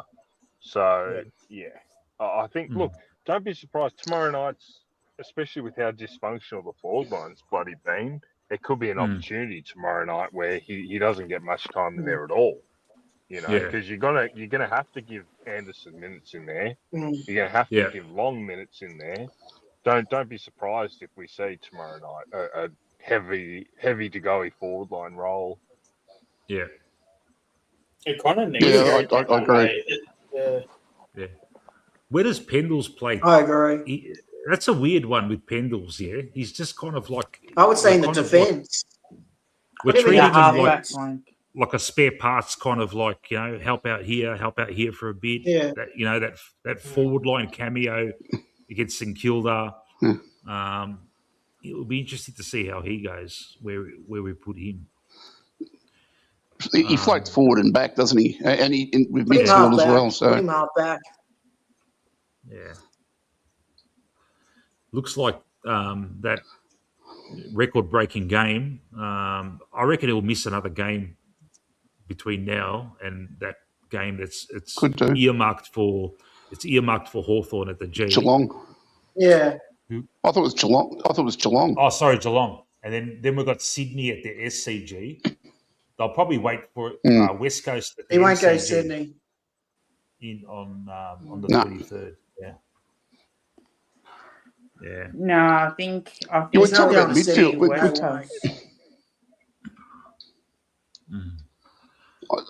We talk about young midfielders coming through. I think we've got a good one in Saxena. You watch this kid go. Isn't he more a small forward? Yeah, but I saw him play midfield with the under-18s in the for Oakley on a few occasions, and he's beautiful either side of the body. His takeaways are great. Yeah. He does go. He was moving between the forward line and the midfield. Mate, he puts some size on. He's good. I mean, he's hard at the ball. He's hard as a nut, and just watch this space. In terms of last year, I was saying like a Josh Dacos type of potential, but then if he's able to put on like some size, then he might be like a good call. Dude from Richmond who went to West Coast, head over it, small like winger. What's his name? What, Graham? But no, not Graham. It's like Butler. No, not Butler. Yeah. Who's the West Coast dude? Ian Baker. Yeah, Baker. Baker. Yeah, he's a captain. Yeah. Baker. Is he the co-captain now? Yeah, he's co-captain at West Coast. Yeah. Oh, there you go. He's one of the captains. Well, if Saxena can turn into a Baker, that's really good. He's seriously underrated. And he will put on weight. When you're in the system for 2-3 years, you'll put weight on. Yeah. Well, he's been in the NJ system since he was 12 years old. Yeah. Yeah. He looked really good, man. And a lot of people made some big calls, mate. Like Andreas. Andreas said he's going to be a fucking superstar by next year. Oh, not next year, but he'll be playing regularly by next year. Some people have called to play him later on this year. I reckon he's too light on to put him in the. Malloy did that. I agree. Yeah. But then, what do you do if he's turning it on? He said play him this year. Yeah. I got Mello's tip here. No, he's too light on. Yeah. I think that's why he slipped so much as well in draft rankings, because there was a period of time where he was like considered, you know, not high up, but sort of that like mid-range draft sort of guy. But I think the size is the one concern because he is going to be a project player. Like you won't see him this year. You probably won't even see him next year. Yeah. It'll be more of those long-term sort of type. But yeah, I think he's one of those guys that just worth the punt, you know, because the upside's through the roof. Yeah, look, at the end of the day, they've just got to show things at VFL level, and you go from there. Really, like it was in terms of Saxena, it was mainly his Good point, chance Floyd. that definitely where his stocks tanked massively because it was very very evident because in the what's it called, the Coast League they actually don't tag, but then in school football and champs they actually do tag. So because he was getting a bit of attention, he was just like any form of attention, he would just like he would just be a ghost. But whenever he would then play Coast League, he would like these first 2 games he kicked 2 goals each, and then just to brag a little bit, I end up saying, "Hey, don't be sleeping on this kid. This kid will be pretty good." Comes out the next week, he kicks 5 goals and like 20 odd disposals. So just have to mention that. But yeah, no, so the kid can definitely play, but yeah, he's definitely got to put on some size and probably more of a Liam Baker. But when I was watching him last year, I was like, oh god, he could be like a Josh Jacobs because he's very like aggressive. So he's actually very aggressive when he actually has the ball in hand. And he's probably not like, well, obviously he's not Nick levels, but just you can just tell by the way he's like sort of looking at the field. You know, he's trying to look for that, you know, the high impact option. We'll obviously see how he goes. But I've been a fan of his for a while. But my biggest issue is that once he got attention, he sort of seemed to fall away pretty quickly. But with a few pre-seasons under him and he bulks up, that shouldn't be much of a factor. Kev's just left us. I reckon he shot up. Catch you later, Kev. Thanks, mate. So Kev. Yeah. Go. I reckon he shot up a bit from last year. I reckon he got up a couple of inches because he's definitely got taller. He's a bit more rangy than he was last year. He was in the under 18, so he's about 178. So he might have I'll check his height. I'll check his height. Yeah, but he was a lot smaller than that in the under. Yeah, you're right. He's about 178, but he was a lot smaller than it last year. Yeah, but 180 in the end, according to the Collingwood website. Well, there you go. Yeah. There you go. Well, he has definitely shot up then. Yeah. So we only signed him for 1 year once we drafted him. We only signed him for 1 year. Is Peter G right? No, it's 2 years. 2 years. 2 years. So, because he's a rookie, it's 2 years. Actually. Yeah. So he wasn't signed up as a rookie though. He was signed. He was signed up as a rookie. You sure?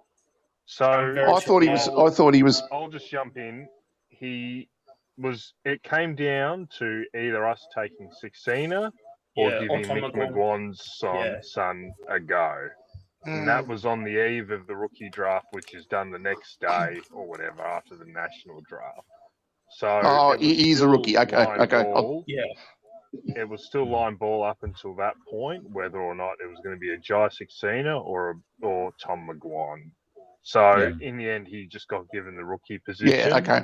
But I think we've seen enough already at VFL level that they're going to give him time. There's absolutely no chance they're going to cut him after what he's already sort of shown at that level. So I think it's just a long termer at the end of the day. Like, look, he could surprise us all if he gets a game randomly this year, but I can't see it happening. But definitely a guy that they're gonna extend and look to give more game time to and more development time for sure. Yeah. Well, also as well, when because I was saying this a few weeks back, is I wouldn't even be surprised because if he has a similar impact the way that Harrison did at VFL level, Harrison wasn't getting a ton of disposals before he actually played his first game. But if you listen to Josh Fraser around the time he debuted, he spoke of him like extremely highly because of just like the running patterns. Basically would do all the off-ball stuff that like a Hoskin Elliott would do. Would just be extremely smart. I mean, obviously, like Harrison, Harrison's going to be a good player. Just needs to, get a good run through health and things like that. I wouldn't be surprised if like Jai has like a similar path. Where you see him and he's like 10, 12 disposals, and you think, he probably needs to up his disposals to like 16, 18. And kicking say like 2 goals or whatever, and you probably think, he probably just needs to do that a little bit more. But it might be the off the ball stuff that it's like, oh my god, like this guy's actually really good. We need to get him in. We need him to get a taste of it. It wouldn't surprise me if he has like a really similar path to like a Harvey Harrison in the way he also played his first game. Because he seems kind of The other thing with Jai as well is he's come from the Beverly Hills East Doncaster junior program. Now that's a really strong junior football club, Beverly Hills. So I can guarantee you that's the sort of environment where players actually get taught properly from a young age. Look, because his footy IQ is through the roof. Exactly. So to hear that already tells me, okay, they might have seen that, hey, off the ball, this kid's doing some good stuff, because that is that Beverly Hills program. They don't fuck around with kids. Like they're fair income. Yeah. All right, guys. I got Matty backstage. Yeah, he's waiting patiently. I'll get him on. Yep. Warble. Evening, all. How are you, pal? Hey, Matt. Chris. Panel. Mick, you got it right. You got Flyers picks 100%. Yeah, you reckon? Yeah. I think you picked those 3 outs. I agree. Sorry, the 3 ins. I don't know if you got the 3 outs. Yeah, I knew it was pretty predictable. He doesn't have a history of a lot of omissions, so I knew it was going to be the 2 main guys, Nick and Pendles, and just one more, and it was most likely to be Angry. So well, we got to see a typical Fly throw at the stumps. He's a risk taker. I shared that image. Mick. Yeah, right. Check out the image I shared of Fly having a shy at the stumps. Ricky. Yeah. There we go. Ricky Potty. That's a Fly throw at the stumps. What a risk taker. Right. Yeah. Trevor Chappell. I love that. Selects Lipinski again. Oh, what a risk. Oh my God! Like, who would have thought Patrick Lipinski? He's really rolling the dice. He's rolling the dice there. Hey guys, I was actually there that day. I was there at the MCG when that happened. It's a disgrace. Chapel. Yeah. Oh, yeah, I was there. Yeah, 100%. I was there. Yeah. Fucking hell, man. I love it how the Kiwis. I've been in New Zealand. They've still got the chip on their shoulder. It's great. They still can't live that down. Well, they got us back. Yeah, they got us back a few years after that when Hadley fucking destroyed us. Yeah. Or did he what? Go, up Stu. at the Gabba? Yeah. So I was going to say Brian McKechnie was a batsman. Yeah, but Hadley destroyed us at the Gabba. Got 9 for. I think he got 17 wickets for the game. He was incredible. Yeah. Good old days when footy and cricket were great, mate. Yeah.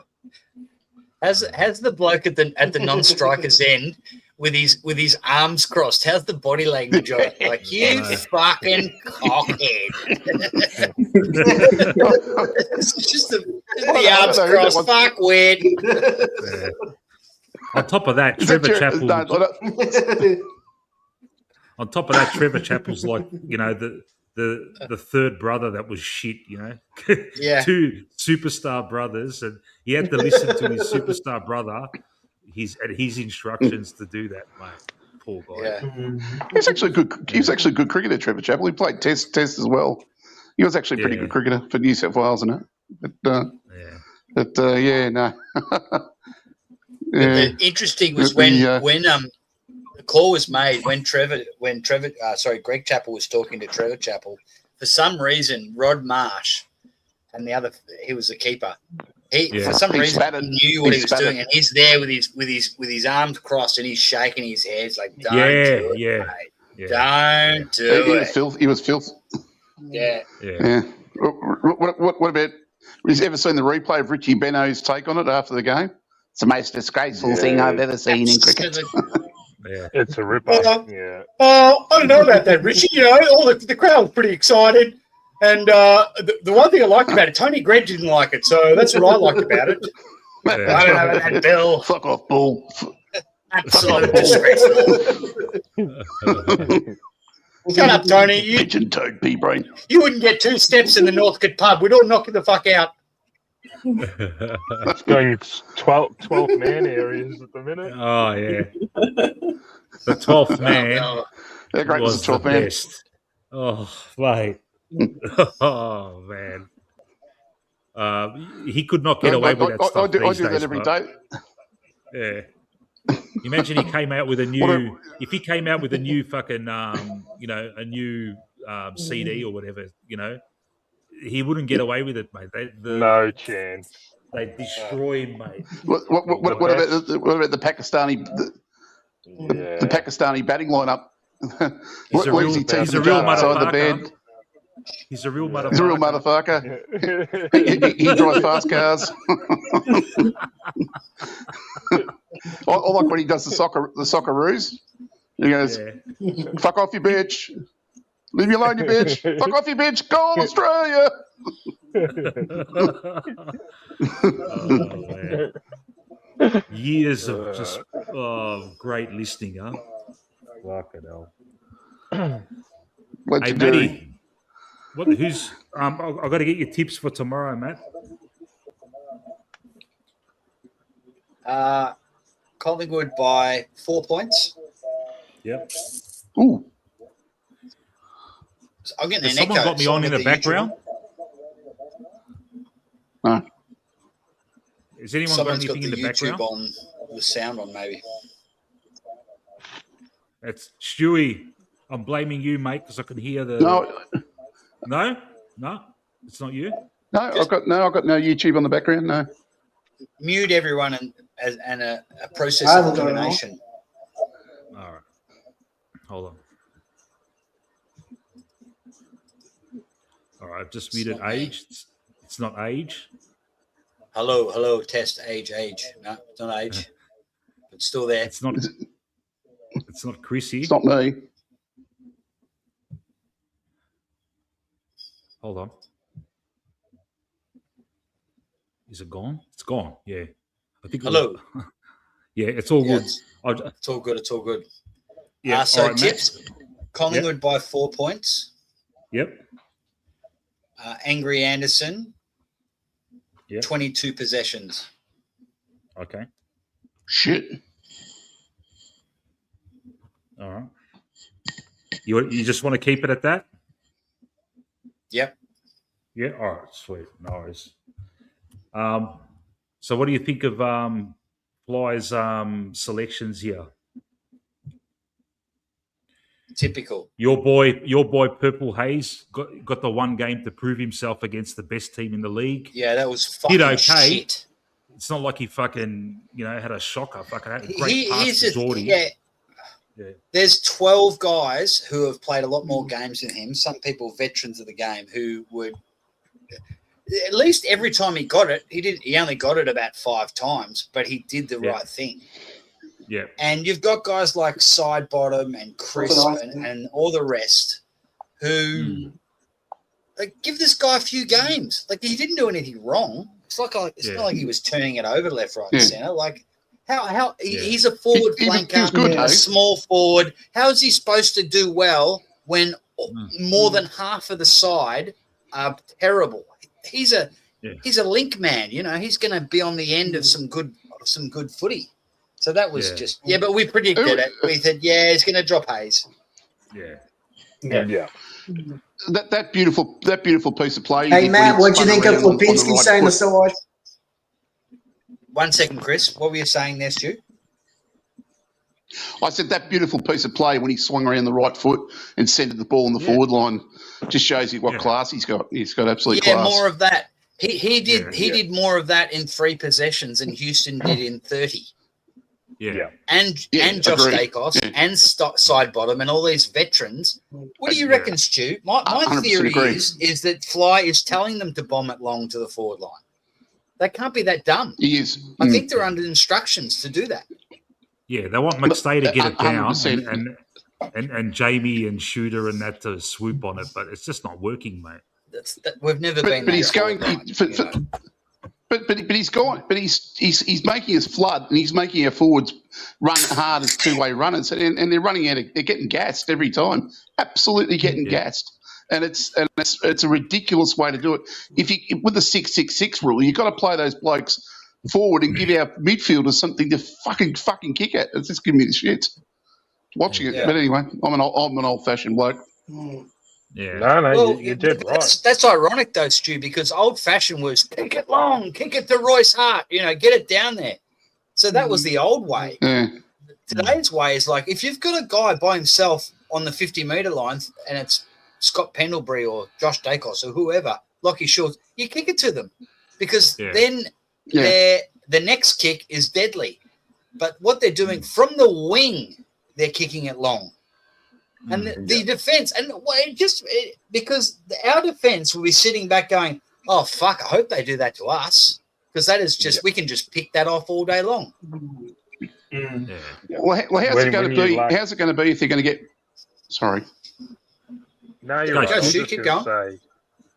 Oh, sorry, I didn't, sorry. I said, how's it going to be when West and also you look at McCarthy come in, they're both fast leading forwards, and yet we're not playing that fast leading forward game.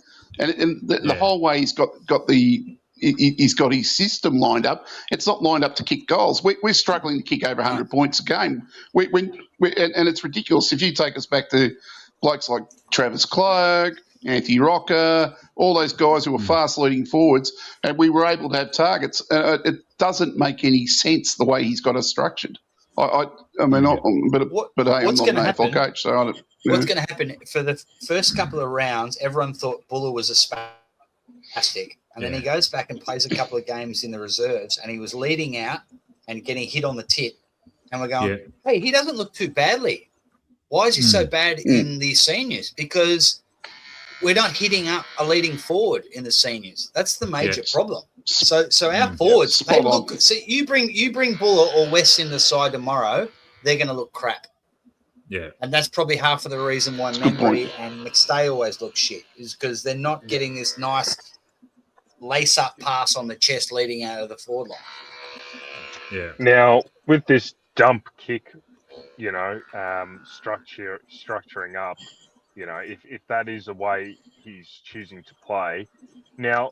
One in every bloody 4 or 5 games, it might actually work, where, it just causes chaos and the ball's on the deck and you snap a few goals and you win a game.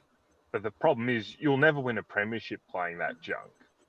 So you compare it to like a 23 where we're a little bit more direct through the middle and taking the game on, you open up all these options for guys in the forward line. The dump kick, it just doesn't work. We've seen Carlton do it for 4 or 5 years, and they've had 2 bloody gun forwards, and it doesn't work. So at the end of the day, if they're not, I'd rather lose by 10 goals trying to hit up, like you said, guys around that 50 to 60 metre mark, and then at least you're opening up the forward line for a leading pattern or something, rather than just this dump kick that, we don't have the cattle up there where that's ever going to work. And even if it does here and there, long term, you're just not going to win. You're not going to win bloody games doing it for too long. It only works. It only works if you're moving the ball quickly. Because if a McStay or even a Jordan De Goey doesn't have to be if you've got a guy who's 1 out in the square, a big bomb that's a good percentage play. Because if you've got a forward 1 out deep, they should, at the bare minimum, they should bring it to ground. And that's a good play. But what we do is we wait till there's 30 people inside 50 and then we kick it. And then the forward who's going for it has 6 guys swamping him. Yeah. So he's doomed. I don't even know why the forwards would be calling it. Is it half their fault? They should be saying, no, don't kick it to me. There's 5 guys on me, you know. It's the easy out, mate. That's the thing. You get to past the wing. You get past the wing, and it's the easy out just to fucking bomb it to, 40, 45 meters out from goal. And it's junk because for every 20 kicks where it might actually someone takes a clunker and off you go. For the rest of the time, it's just rebound and off you go, And a team like Brisbane, for example, last week, I didn't see them bloody bombing it inside 50, and they got tall targets, They were just methodically just cutting us up, 45 kicks, 15-metre kick here, 15. Next thing you know, they're at half forward, and they got bloody leads coming out everywhere, Yeah. That used to be us, and we're just completely devoid of that at the minute. Nothing in our game plan signifies, look, the forwards probably are to blame to a certain extent, of course. But at the end of the day, it's the onus is on the guys up the field that, I'd rather turn it over at half back, going for the bloody 45 kick, for example, which is going to open up the whole play. But the only guy that ever does it is Nick Dacos at the end of the day. He is the only player we have that's willing to take that kick on. So I don't know if it's a skill. We don't have the skill in the team or we don't have the confidence, or if it's purely just coach's directive. And if it is coach's directive, we're absolutely nowhere near it this year. What I don't get is that the fact that we've got Houston from Port Adelaide to be that player, and yet he's not allowing him to roam into the forward line like Port Adelaide did, where he's a damaging player with that long kick. And the fact is that last year, I think Josh Jacobs put it up there just before. He was saying that like last year we were the best hit-up team in the league, and now we're not. And the reason was that is because we didn't have Bobby. And so he changed the way we structured the forward line. Now we've got we still haven't got Bobby. He's gone back to the old. We'll get the Bobby to run onto a play, and we've got no one to run onto it. It doesn't make any sense. I can't work it out. But it's only round 5, so. Do you think? Let's see what happens. There's all this talk in the last couple of years, and we might be buying into this. Is that you don't want to start well. You don't want to start well. You want to just work into the season and then end well. No, that's stupid. Okay. Not from you. Benny. The I agree. I'm in Flyers world. I'm going into Flyers world. I reckon Flyers might have thought, maybe we need to play shit at the start of the year on purpose and then lose games, and then we play better second half year, then grand final win premiership. I take we've all played sport. None of us ever played sport like that. We played each week was just as important as every week. But for me, as a supporter, it's who you're playing. It's who you're playing this week. Fuck the grand final. I want to beat Fremantle this week. And when the grand final comes along, if we're lucky enough to get in there, hey, I want to win a grand final. So each week is important. If we coach like that, we've got no hope. Yeah. No. He's all about qualifying, and that fucking talk last year, that 14 games, that was nonsense. Qualifying, crap. but just don't go on TV and tell everyone you've qualified. Yeah. And this year, you don't even have to fucking try. This year, you don't even have to fucking try to qualify because it's top 10, mate. It's a joke. Yeah. Is Fly going to come out after we've won 10 games and go, well done, guys. We've won 10 games. We've qualified. Qualified for the wild card round. Well done, guys. You can be mediocre this year and you'll finish 10th. That's the. It's bullshit, isn't it? Yeah. It's just ridiculous. What I was going to say, like we're a low-scoring team as it is, and you look at the goals we did score against Brisbane, fucking scrambly shit like that one that Sully scored. Fucking Rowan Steele's busting his chops by himself in the forward pocket to try and keep it in, and it was a lucky goal, yeah. And their goals were just so precision fucking goals. Ours, we're fucking busting our nut just to fucking get a shot on goal, mate. You know? Yeah, and that tells you everything you need to know about the two teams right now. You know, we're kicking goals just through like a bit of chaos, and they've fucked it up, they've turned it over, and we capitalise. But in terms of like a methodical build your way up the field, hit targets, hit up a forward, it has not existed this year for us. It existed against GWS, but as we've seen, they weren't much of an opponent, and not by their doing, just because they don't have the personnel. But against a quality team like Brisbane, it fell to fucking bits. We were absolutely nowhere in that game. So, look, at the end of the day, the scoring is a big issue regardless, because the defence, even though overall this year it looked like, take last week out of it, last week was just a complete shambles. Prior to that, the defence has held up even with lesser likes in there. The problem's been going forward. And I don't know who to put the blame on. I put the blame on the mids, but I think the forward line ain't much top anyway, you know. So, but to be honest, I forget, Sean might have mentioned it last week. We could have had Tony Lockett in the forward line, and I don't think he would have bloody gotten a sniff, you know. No, absolutely not. Hey guys, I'm just going to quickly make myself a cup. I'll be back in a second. Don't get me started on Tony Lockett at Collingwood. That's the biggest disgrace ever. Oh no! We had him signed. We had him signed. The board voted against it. I actually know Plugger because he's one of his best mates is a mate of mine. Craig O'Brien played for the Swans in the 90s and St Kilda and that. And Plugger told me that Collingwood, who was president at the time, what's his name? McAllister. God, I forgot his name. McAllister gave him 20 grand, and he said to sign on. And then when Plugger didn't sign on because of Wayne Richardson vetoed it. And then Plugger went to give McAllister the 20 grand back, and McAllister said, "No, keep it, mate. You're a superstar." That's out of Plugger's mouth. I asked him one time, and he was ready to play for Collingwood. That was late 90s, Stu.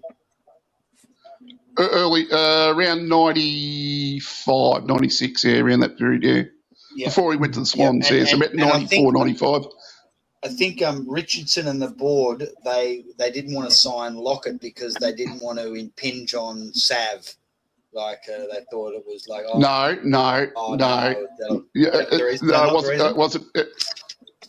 the rumour is, and I hate to say it, but the rumour is because Wayne Richardson vetoed it because his son Mark Richardson wouldn't have got a go. Oh, fuck it. Because Mark Richardson was... that's what I heard. You go. And that was out of Eddie Maguire's mouth. Well, that wouldn't surprise me, but that's a shame because Mark Richardson ended up being a very good servant of the club, and he would have done better in a forward line. Yeah, for sure. He would have been a third tall. He would have been fantastic. He ended up being our number 2 or number 1 tall for a lot of it. So that's disgraceful. Right. His old that was. If that's the case. Well, that was a conversation with Eddie back in the day. Also with Mark, his kid Ben Richardson, he's going to be a father-son in about 2 years' time, and he played a game on the weekend, and he actually kicked 3 goals. He's I think he's 16. Who did he play for? Northern. He played for the Northern Knights. Yeah. Oh yeah, because they beat Calder Cannons today. I think under 16s. Yeah. They've given him there's a few. Mick Gayford's son's playing for the Northern Knights as well. He's playing there as well in the under 16s, and the Rocket Boys are down there as well. Yeah, there you go, Sean. Old man Richardson was playing the long game, so I'm glad we didn't get Lockett now because That's the only way. Mark Richardson, father son. That's the only way. That's the only way this situation can be redeemed. If Ben Richardson becomes an absolute fucking superstar, that's the only way it can be redeemed, mate. Yeah, well, he's 100. I think he's 189 centimeters at the moment, and at 16. So if he gets to 195, 196, look out because I saw photos of him as well, and he's got that really athletic build. So I reckon worst case scenario, he probably turns into he probably turns into like a Mitch Georgiadis at like worst case scenario. But then if he gets any taller, then he could, I won't say like Cameron. You'll be tall. Yeah, tall. He'd be taller than that. 60. He's only under 15. Yeah. But Sean, will he be another Tony Lockett? That's the on the tip of it. God, Christ. But we picked up Tony Lockett. Why not? Put it in the vault. Put it in the vault. Speaking of full forwards, does BT have any sons? Fuck, yeah, he does. They didn't take. Oh no, daughters. Daughters. Yes, daughters. No, he has daughters. He's got 2 daughters. But he's also got a son called Ryan. Yeah, Ryan Taylor. He's got a couple. Yeah. Oh, okay. I thought he had only. Yeah, but I think his son didn't end up playing footy. He just wasn't interested. Yeah. The further away BT can stay away from the club, the better. I tell you what, just watch the after game celebrations in the Collingwood rooms after the 1990 Grand Premiership, and look at the look on BT's face. His face. He was fuming. He was fuming. He fucking deserved it. And he's absolutely. Why you're writing a fucking why in the middle of a season he decides to become a fucking journo and he writes his book. This is my diary this is my diary of the 1990 season. So he's telling the whole fucking the whole country what's going on and shit. So no wonder why Lee fucking cracked. It's like, what the fuck? Do you know what? You know what's annoying? Right, it's 2026. BT still has a set against us, and he's biased against us in the commentary. And half the time when he does it, not so much now because he's on Fox, but he's got Lee Matthews as a special comments person. Yeah. BT, you want to have a go? BT's not on Fox, though. Someone have a go at Lethal. Yeah. But he's not on Fox. He's still on Channel 7, isn't he? He's not on Fox anymore. No, he's not on Fox. Lethal moved across. Lethal's moved across. No, he's on Channel 7. Lethal's on Fox. Lethal's on Fox. Yeah, Lethal's on. Mate, Lethal's with us now, mate. He's talking to us now. Yeah, and BT's on 7. I tell you the bit. I used to drink in the old days. I used to drink in the old days in the Collingwood Social Club. And used to drink with the players and so forth. And I tell you, the biggest mistake I made one night was trying to drink beer for beer with Brian Taylor. Fuck, I was fucked. That man could drink. He used to walk around with a cranny in each hand, mate. Could he drink? I'll give he you was a machine. He was an absolute. He had some monumental. He's actually a good bloke. He had some monumental, on-field brawls. Just fucking brilliant ones. Oh yeah, absolutely. Billy Duckworth. He had a big one with Billy Duckworth, which is awesome. Yeah, pushed him in the face. Yeah, I remember that one. He's come off. He's come off a couple of times, pretty bloody. BT, he's a big boy, mate. You wouldn't mess with him. In his prime, good player, forward, man. Kicked 100 goals. He's a gun. 1986. 1986 in a losing team. It was shit then. Yeah, he was a gun. BT was a gun. No dramas about that. He was an absolute. He was an absolute fool. He was an absolute fool. Surprisingly good when the ball hit the deck, mate. Some good snaps as well. Yeah, absolutely. Yeah. Very agile for a big man. He's Remember the 10 goals against fucking Brisbane up there, mate, the Gabba, mate, once. Fuck. Yeah. I still remember Peter Dacos as 13 it. Yeah, I know, yeah. But that was my favourite BT. My favourite BT moment was he's playing. We're playing against the Saints at Vic Park, and he took a mark against, I think it was Keogh or something like that, and he started celebrating like he took him. He hadn't kicked the goal yet, but he just started getting in his face and fist pumping. And then he missed the goal. And he missed it. Fucking shaked it. He missed it. Yeah, that was Rod. Yeah, that was against Rod Keogh. Yeah, he missed it. And the only thing it's been over 30 years. The only thing funnier and more of a shit take where you've been pants was when Ash Johnson, playing in the VFL, was running down the wing and showed the footy to the guy, and then they showed the footy and pulled his pants down. Poor guy. Was that at Frankston? Was that at Frankston? Yeah, it was at Frankston. Yeah. Was that Frankston? Yeah. Yeah, and also as well, it was right in front of their cheese squad too, and they fucking gave it to him too. Oh my god. Yeah. Wow. Yeah, because that's why he actually because that's why he showed the ball, because it was to the opponent and because the cheese squad were giving him shit. So he was like trying to here's the ball, and then got ran down. Yeah, his papers. I played a game. I played a game I was playing for Camberwell in the old VFA days. And I took a big hanger at Camberwell's ground, and I turned around and did a Malcolm Blight, slotted through the points and celebrated. Oh, no. Absolutely. Oh, mate. Not one of my greatest moments, I'll tell you. Sam Kekovich was the coach. Did he give me shit? I was playing the reserves, thank God, but he gave me shit at training for about 3 weeks. What was Keka? What was Keka like as a coach? He couldn't understand. I actually didn't play the seniors under him, but I trained under him, but I didn't play the seniors. But he's a good bloke. Yeah. He's a good bloke. He couldn't understand He couldn't understand what he was talking about.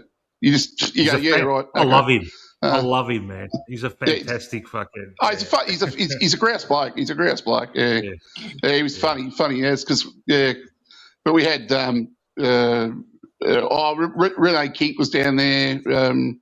Rene King was down there, and his brother was down there just for a season. Yeah, so I trained with them. But Kinky, shocking farter. Oh, just fucking stunk bastard. But that's all. Yeah, but Keck was an interesting cat. Play it, Matt. Press play. Oh, here we go. That's grouse. Yeah. I think Matt's on mute for some reason. Anyway, you know what I loved? I loved Dermy's little stint at Collingwood. He was getting in brawls every week. Oh, it was grouse. He had a great one against Mick Martin from North, mate. Oh, good old days. Well, he was good up as a Collingwood supporter too. Yeah. Who's your favourite ever player going back in the days, Stu?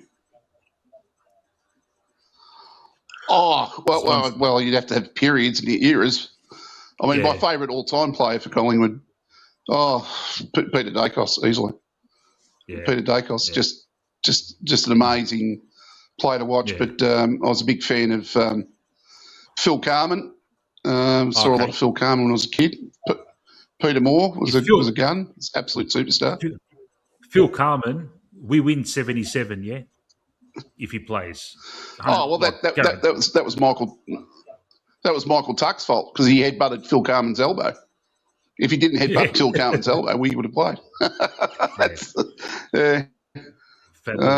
Phil Carman. I was watching. Did anyone see that? He's still got the record for any AFL footballer from doing a lap of the tan. No one's beaten his record for doing a lap of the tan track because he was that fit. He was an absolute fitness fanatic. That's an absolute true story. I saw that somewhere.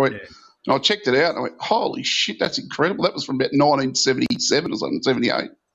He was a prodigious trainer. He's an absolute fitness freak. You know, Well, he's in his 70s. He looks like he's in his 50s. You know, it's like Des Studham. He was just Des a hard Studham does not look bloke, 82. He looks like he's... Yeah. Like Phil Carman apparently he was a difficult character. Like he played for 100 clubs, you know, you would have butted heads with a lot he's of just a difficult character to get along with. Administrators. Yeah. Yeah. Yeah. He was captain coach of Kangaroo Flat up in the Bendigo League. I was playing country league cricket up at Bendigo at Kangaroo Flat one day, and I'm actually out there batting, and I was only 17, 18. And I'm out there batting, and all of a sudden he's gone, fuck you, pricks. And he took his players on for a training run as we're playing a country league cricket game. So, I remember, oh, Jesus, I kept out of the argument because he was like a hero to me. I said, no, I'm keeping out of the argument. I'm not. I was only a kid then, young bloke. But yeah, but that's. I've never talked to him, met him, but I didn't meet him that day. But yeah, but it was an absolute super. I was there when he kicked 9 against St Kilda at Moorabbin that day. That was the same day Jeff Ferring kicked the biggest kick ever. That was that same day. But he's super. But Phil Carman, Peter Dacos, Tony Shaw, big fan of Tony Shaw's. Shaw is Darren Mullane. Heart, Tony Shaw's the most. Yeah. Oh, but he's more than that though. He was a gun footballer. People forget how good a footballer he was, and this bullshit that he couldn't kick 30 metres. I mean, sure, he never missed a target by hand or foot. Ever missed a target? Never turned it over. He was the hardest character in there, hardest trainer, best leader for the club. He was an amazing footballer, and and he got Pants, Bucks. Bucks is unbelievable. There's some good footballers there, mate. But for the record, I love Tony Shaw, brother. Yeah, there you go. That's good. That's good. Oh, no. I mean, I'll muck around. You never don't never take me seriously, Ben. For Christ's sake, I'm a shit stirrer from my way back. Brother. But I was a shit stirrer in you, Ben. It's all good, brother. Tony Shaw was an incredible. I knew the Shaw family growing up, so I know them all. I had a good relationship with Ray. Because I was at the Northern Knights when Ray was coaching at Northern Knights. Not as a player, but I was just part of the organisation down there. Yeah. They grew up in Reservoir. They played for Reservoir Lakes. That's right. The Shaw brothers. Keon Park. Keon Park. They played for. They didn't play for Reservoir Lakeside. They played for Keon Park with Dennis Banks. Yeah. So Banks. What a story, huh? Banks and Shorey. They played together from fucking under fucking 12s, and they played in the premiership. They ended up playing in the premiership Collingwood together, mate. You know what I love? This is what I love about old time footy. Yeah, David Rees-Jones, fucking Banks, fucking just fucking king hit him and fucking knocked him out, and they're best buddies now. That was a square up, though, Mick. Yeah, I've got good insight on that because I knew Banksy quite well. I haven't seen Banksy for years, but I knew him very well, and I somehow got invited to his 30th birthday. So I went to his 30th birthday party, and who walks in with 2 slabs over his shoulder? David Rees-Jones. There you go. Rees had the Canadian club in Carlton. And he put on my Bucks night. So I had my Bucks night at Reese's pub. He's a grouse bloke, Rees-Jones. Absolute. You know, Rees-Jones is a regular member on the Jumper Punch. Yeah. Oh, is he? Very good. Yeah. I wouldn't surprise. He was grouse, Rees. They do a show. Good coach. They do a show called Blue Sunday every Sunday. Yeah. Hey, Mick, wouldn't it be how good it would be if you every now and then you had Dennis Banks jumps on the street? Oh, yeah. Look, man, I'm one degree of separation away from Ben Johnson. Yeah. Benny Johnson. Mates, good. He was a good player. Yeah. Another good Reservoir boy.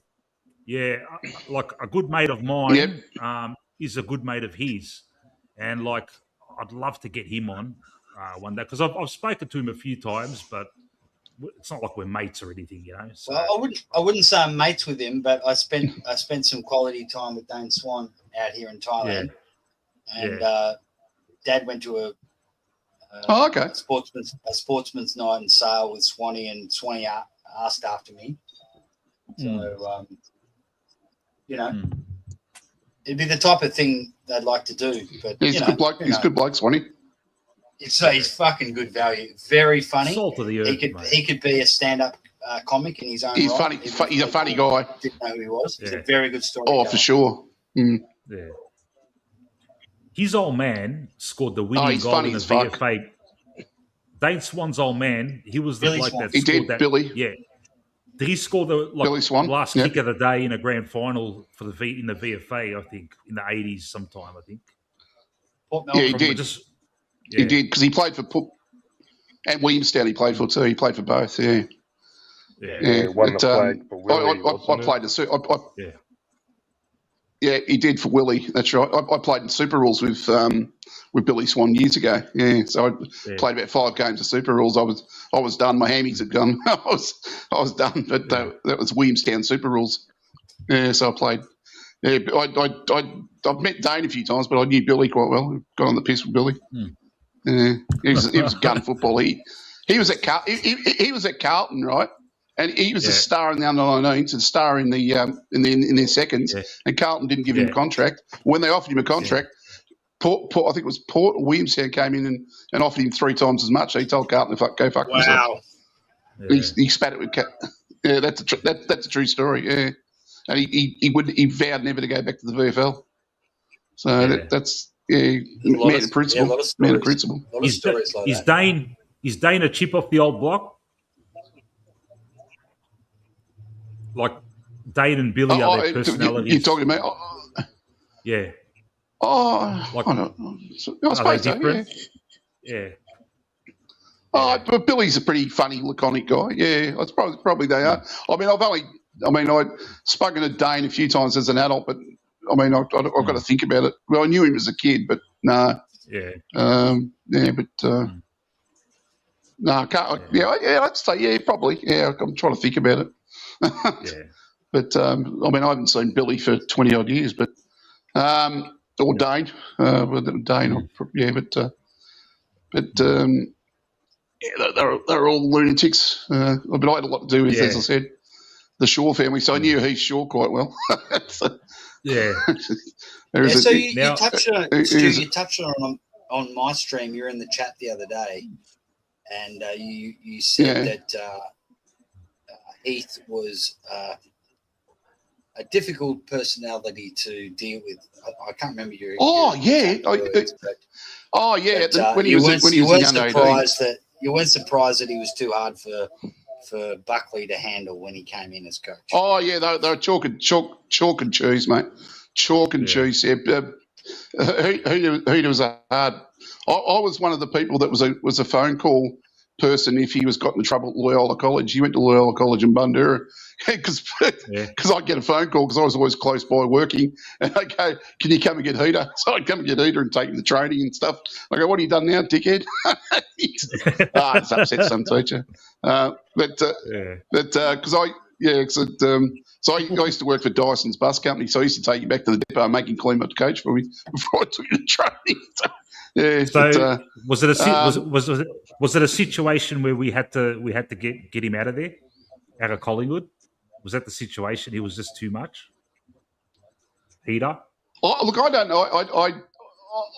I don't know what the full story was, but I know that there was a problem between him and Bucks, and there was also which carried on from Reece because Reece and Bucks had problems with each other as well.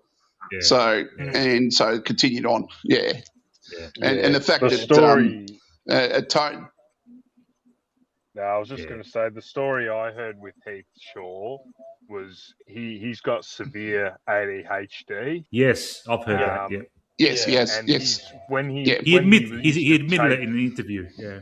Yes, but when he used to take his medication, he was just a completely different person. Like he couldn't play. Yeah, he was the same level.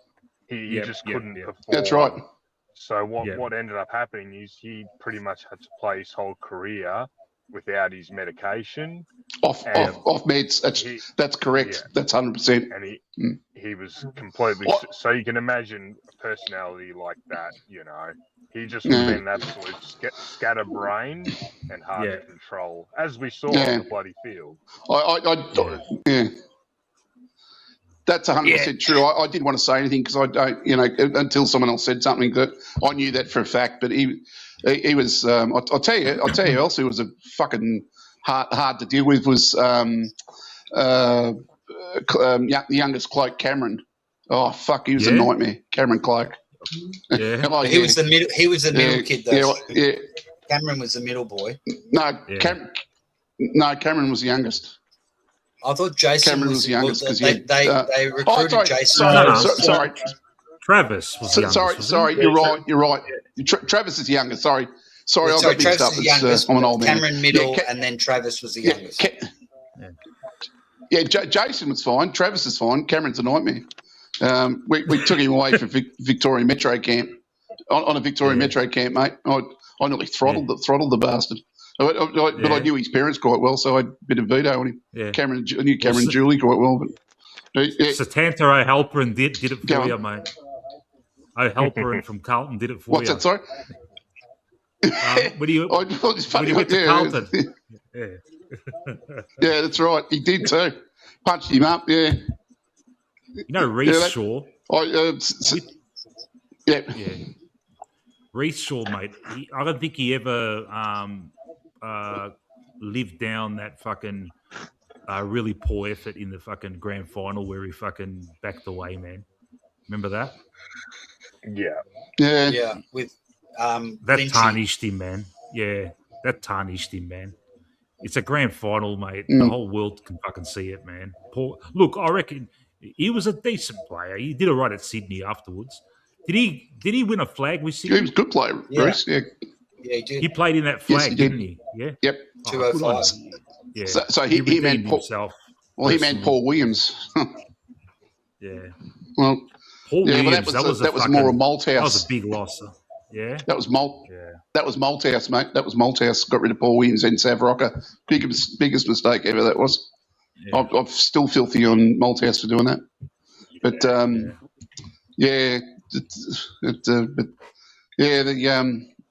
it's the funny old thing when you're on the inside with these people. It's a different world, mate. When you're talking to them, it's a very weird thing. I was down there from end of 2000 till 2005 working. I was doing all their transport for the club, so I was organising all the transport and doing all the coach driving because the company I worked for sponsored them. So I did it. I was a liaison with the club, and so all their transport. And so when they were moving a lot of equipment between Victoria Park and the KGM Centre, what do they call it now? I couldn't think of the new word. Yeah, I was organising all the trucks and stuff like that for them. But yeah, when you're on the inside, you're talking to them all the time. It's a different world. Yeah. But the best bloke I met was Neil Baum. He was a legend, mate. Baum, he was just he's a Why gun, did he Neil leave? Baum. Wish we still had him in the club now. Why did he leave? Oh, he had a dust up bored. with. He gets bored. Okay. Yeah. No, he gets bored. He gets bored. He didn't have. He just gets bored. And he goes new challenges. That's it. Yeah, he's the nicest bloke you'll ever meet. Yeah, lovely bloke. I mean, Mick Malthouse is a nice guy too. He's a nice fella too, but stubborn, but nice. Stubborn. Yeah. I'll tell you a little story. I'll leave it at that. I won't talk anymore. But I'll tell you a little story. The 2002. Talk away, when we mate. lost the first grand final. Stuff, Stu. Yeah. Well, 2002 when they lost the first grand final, so I had to organise to go pick up the players. So I actually got to drive the coach onto the MCG and parked up at the changing rooms. So I've walked into the changing rooms and everybody's all upset. And Anthony Rockers walked up to me. He said, "Where were you sitting? Where were you sitting?" I said, "I was up the top of the Western stand." And he goes, "Was it?" I said, "Yeah, mate, it was a goal. I was in by fucking 2 metres," and all that sort of shit. And everybody was all upset. So I took them all, picked them up, gave them all a crownie, and put them on the coach and took them to Victoria Park where the fans were waiting. And on the way there, a few of the players said, they were gutted, and they said, "Oh, we don't want to deal with supporters." Now, we don't want to deal with supporters. So Eddie Maguire's on the coach, and he stands up. He goes, righto, guys. He said, a few of the blokes don't want to sign autographs, so no one's signing autographs. We just walk straight in, say thanks to the fans, and we walk back and we go to Korean Casino. And that's what he said. Right, so this is what happened. So as they're getting off the coach, all the fans, got the coach. I've called over the coppers, and we're getting the chat and chain, and I'm standing next to Bucks, and a girl walked up to Bucks and said, "Bucks, can you sign my jumper?" And he goes, "Yeah, no worries, sweetheart." Signed the jumper, and Bucks threw his bag away under the coach, which I had to get, which had his Norm Smith medal in it. That's a true story. So he's like, I say he's Norm Smith, and he goes back in the ground. They say hello to the fans. Come back on the bus. I drive up Luley Street. Eddie goes, "Stewie, pull over the coach." I go, "All right." He goes, "Bucks, you're the captain of this club. I said no one to sign autographs. Don't ever do that again." Bucks stood up. He said, "Fucking sit down. Don't ever fucking talk to me like that again." And Eddie never said another fucking word for the whole night. Yeah. That's a true fucking story. Yeah. You can hear a pin drop. I think they fell out, them two. What was that, sorry? After, Eddie and Bucks, I think they fell out a bit after all the Grundy fucking shit. I don't know. Oh, I'm not sure. Yeah. Well, I know. I did, because Bucks and Craig Kelly asked me to do Bucks's wedding. So I did all the transport for Bucks's wedding and his Bucks night, and I did all that, because Craig Kelly was Bucks's manager. So I did all that, and Eddie wasn't at the wedding. That's all I'll tell you. That's all I'll say. Right. So were you driving the limos? Were you driving the limos? No, I organised the limos. No, I was driving, because we had luxury coaches. So what I was doing was picking up the guests and taking them to the venues in the coaches, and mainly they were just the players from the club. So so I was picking up the players and all that sort of stuff, and so they weren't going to get hassled and shit. So Eddie wasn't. And then I drove. No, Eddie wasn't at Bucks's wedding. Fuck. No. What's your take on? I was. Yeah. What's your take on Eddie? What's my take on Eddie? Looking back on his tenure, like he rejuvenated the club, but at the same time he made some fucked up decisions. He was the greatest. He's the greatest thing that ever happened to this club, no doubt about it, Eddie. Yeah. I've got no problems. I mean, personally, I don't get along with him, but I never have. So, I mean, before I lived in Bundoora, I lived in Broadmeadow. Yeah. I used to catch the train, the school, because we both went to school in the city. He went to CBC St Kilda and I went to Melbourne Grammar. So we're on the school train together from Broady every morning. How the fuck the two Broady boys go to fucking private schools, man? What the fuck? Two Broady boys go to private schools. Dad. Our dads were bank robbers, mate. That's what. All right. I was an army brat. I was an army brat. So I was an army brat.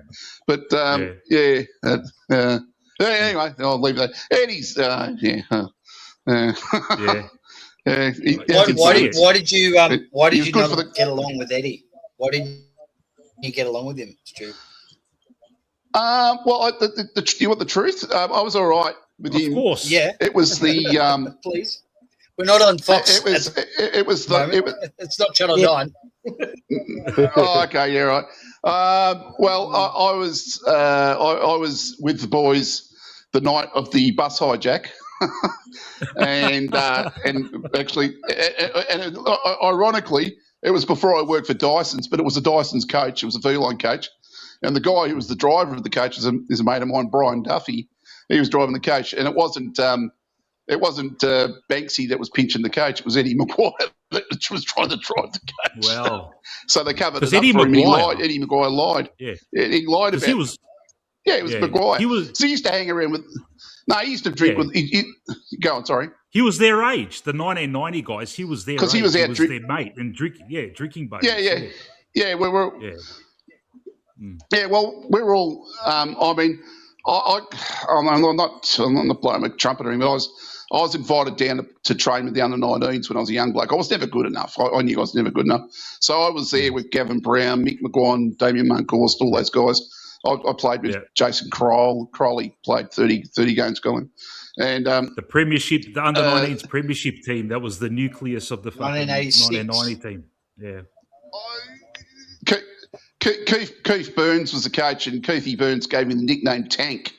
And because I thought, oh, great, because I'm a big, strong bloke. He said, no, I'll call you a tank because you haven't got a tank. So I couldn't run out of sight in the dark night, mate. So I knew, that's how I knew those guys, and I played local footy with them and all that sort of stuff. And so, but the night, so Eddie used to hang around in the same group with the players like Chris Siska and all those guys. And we're at Edwards Tavern one night when the Mullane incident happened. I was a witness to the Mullane incident where Mullane decked the bloke at Edwards Tavern. It was a famous thing where he went to court and all that sort of shit. And Mullane was innocent because the guy was this fucking dorky mummy's boy was in his face. Mullane's just going, I'm trying to pull the guy away, and he kept coming back at Mullane going, oh, you're a tough guy. Mullane said, oh, fuck it, and just went whack. And just whacked him, and it was just once, and I put him on his ass, and the bouncers kicked him out, and it was job's right. The next thing, Eddie Maguire's writing a report about it, and I thought, you bastard, you were there. You should. He Channel 10 scoop, Darren Mullane, and I thought, you fucking dog. So I gave it to him next time I saw him. That's a true story because Stephen Quartermain was there because Quartermain used to hang around and all that sort of stuff, and I thought he's a jerk, but. And I thought, you fucking arsehole, Eddie. And I absolutely gave it to him. I said, don't talk to me again. And the next thing was when I went back to when Dyson's asked me to be the liaison, the first person I had to talk to was Eddie Maguire. It was a bit of chill in the air. But we got over it. That's but look, Eddie was great for the club. Eddie was great. I've got no qualms with that. But his time had come. His time had come. Barry Karp's the new president's good bloke. I like him. Yeah, he goes back. His family. I've talked too much. I've talked to. Stewie, mate, this is gold, man. What you're coming out with, gold, mate. Yeah. I want you to call in every night, every time I do a stream, mate. Yeah. Hey, Stewie. Oh, God. Hey, go on. Yeah, I was just going to say, did you have many dealings with Brian Evans? Brian Evans, no. Okay. Who's Brian Evans? He was the doorman. He was the doorman at the club for about 20 years. Oh, okay. I don't remember him. No, I probably would have remembered his face, but I don't remember him to talk to. What in the old social club? No, like you're talking about the. So in the 80s, he was on the committee, and then he sort of retired, and then he was the doorman for about and he was around that time. Just to back up one of your stories, he said a similar thing about Eddie, who he used to say Eddie was always a journalist first. So exactly. Yeah, that's right. Yeah, they cottoned onto it after a while because you're right. He was always there drinking with them, going to clubs with them and stuff like that. True. But he said the same thing. He said he was always a journalist first, and the players sort of cottoned onto it. And obviously Eddie took off in the media after that, and then became the media mogul he was. But a lot of the players in that era, he buried a few of them with journalists first always. Hey Stewie, before I probably would have known. Yeah. No, continue. Sorry, answer the question that Age asked. Sorry, man. Look, I was just going to say before you answer, you're on a tiny bit of a delay, Stu. That's all right. You go, mate. Sorry about that. No, I was going to say I probably knew Barry Evans' face, but I can't remember him as just I would have said, oh yeah, I know him. You know what I mean, sort of thing. But I didn't know everybody down there. No, I just. All right. Before you answer this question by Voidoid's put a question up. But before you answer that, I'm gonna. I don't know anything. I saw that. I don't know anything about that. No.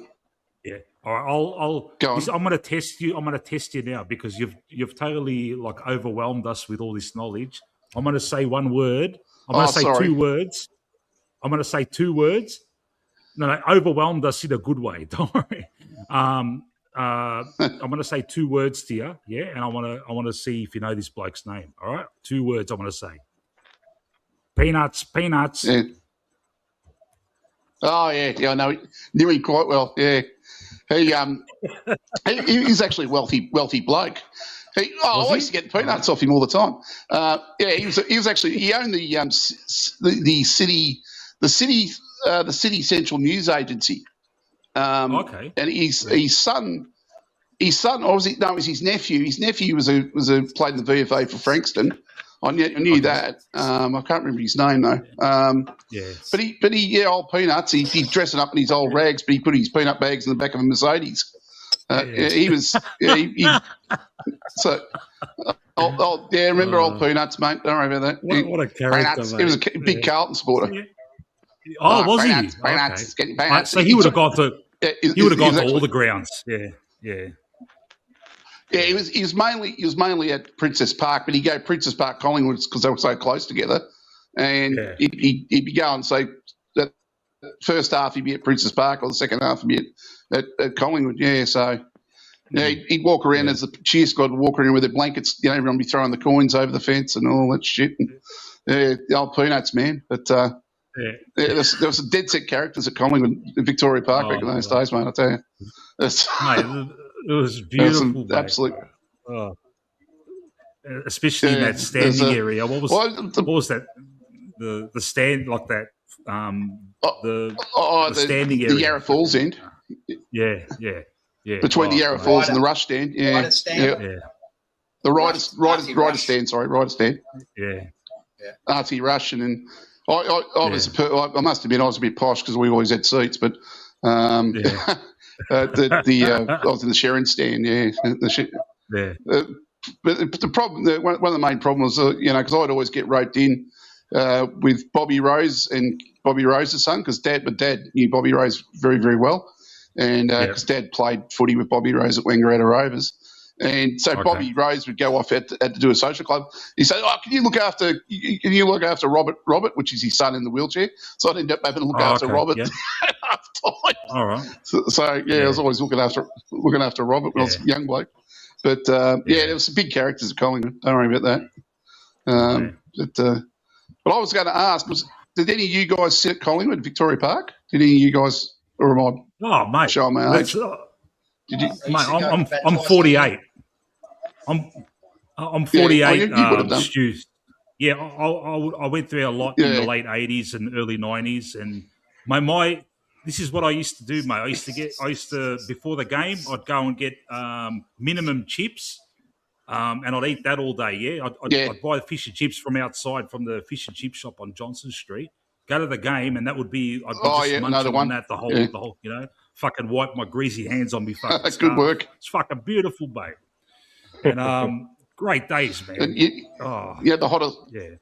You had the hottest hot donuts in the world. They were hotter than bloody volcanoes. Yeah. The ones at the front of the sharing stand, the old silver. Yeah. Oh, the jam! You could burn concrete with the suckers. But I was just because the Secilda pictures reminded me of the Nicky Winmar incident because I was right in front of that. Yeah, that happened right in front of me. And that's the biggest load of bullshit that's ever. They've milked that for everything. No, he didn't say. On a positive note, he didn't say on black and on. Yeah, it's just. Well, I'm glad that that's as high. Yeah, you saw it too, did you? Yeah. I've been to because he didn't say on. He didn't say on Collingwood Saints games at the Vic Park, and I never heard it. Yeah. And but I like it that I'm part of a good part of Collingwood history.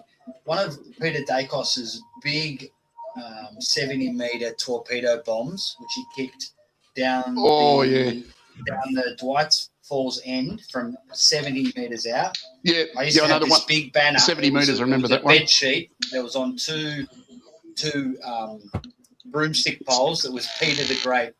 And after Dacos kicks that goal, I'm in the Sharon stand holding up Peter the Great, and I'm part of that goal. I remember that sign. There you go. I sat on the other side of the race. So where the cheer squad used to sit, I sat on the other side of that, so I was like, I was at the point post. So when that Nicky Wimar incident came up, he didn't say I'm black and I'm proud. He said no heart, no guts, because they come over the top of us in the last quarter, and he was sticking his finger up the crowd and having a go. But for the one of for it's highlighted racism in football, which I've got I can't stomach it. Anyone says anything racist, I get very upset. I'm not a woke tard, but there's no room for racism, mate. It's bullshit. You don't watch the football. You don't want to bring somebody else's racism. No. But Peter Dacos copped it all his bloody career, and But they were the great days. Victoria Park, some of the greatest days of my life as a Smith there. Especially the 1990 premiership. God, mate. Oh, mate. Well, that year against the Saints, when Dacos kicked that goal, that was in 1990. Yeah, that's right. That's right.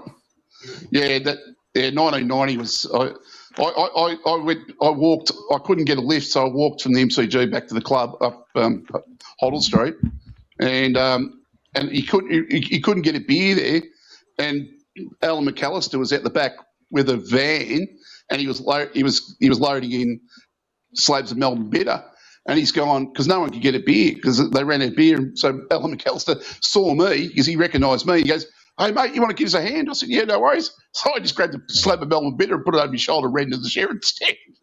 So I ended up sleeping in the Sharon stand. So I pinched the slab off Alan McAllister. So, but yeah, that was great. I got to hold the Premiership Cup that day too. That was grouse. That's probably one of the greatest moments of my life. Am I crazy, or did we used to have butlers that would come around and take our orders in the boxes and stuff? Or am I remembering that completely wrong? Fucking hell, Benny. In the Sharon stand? The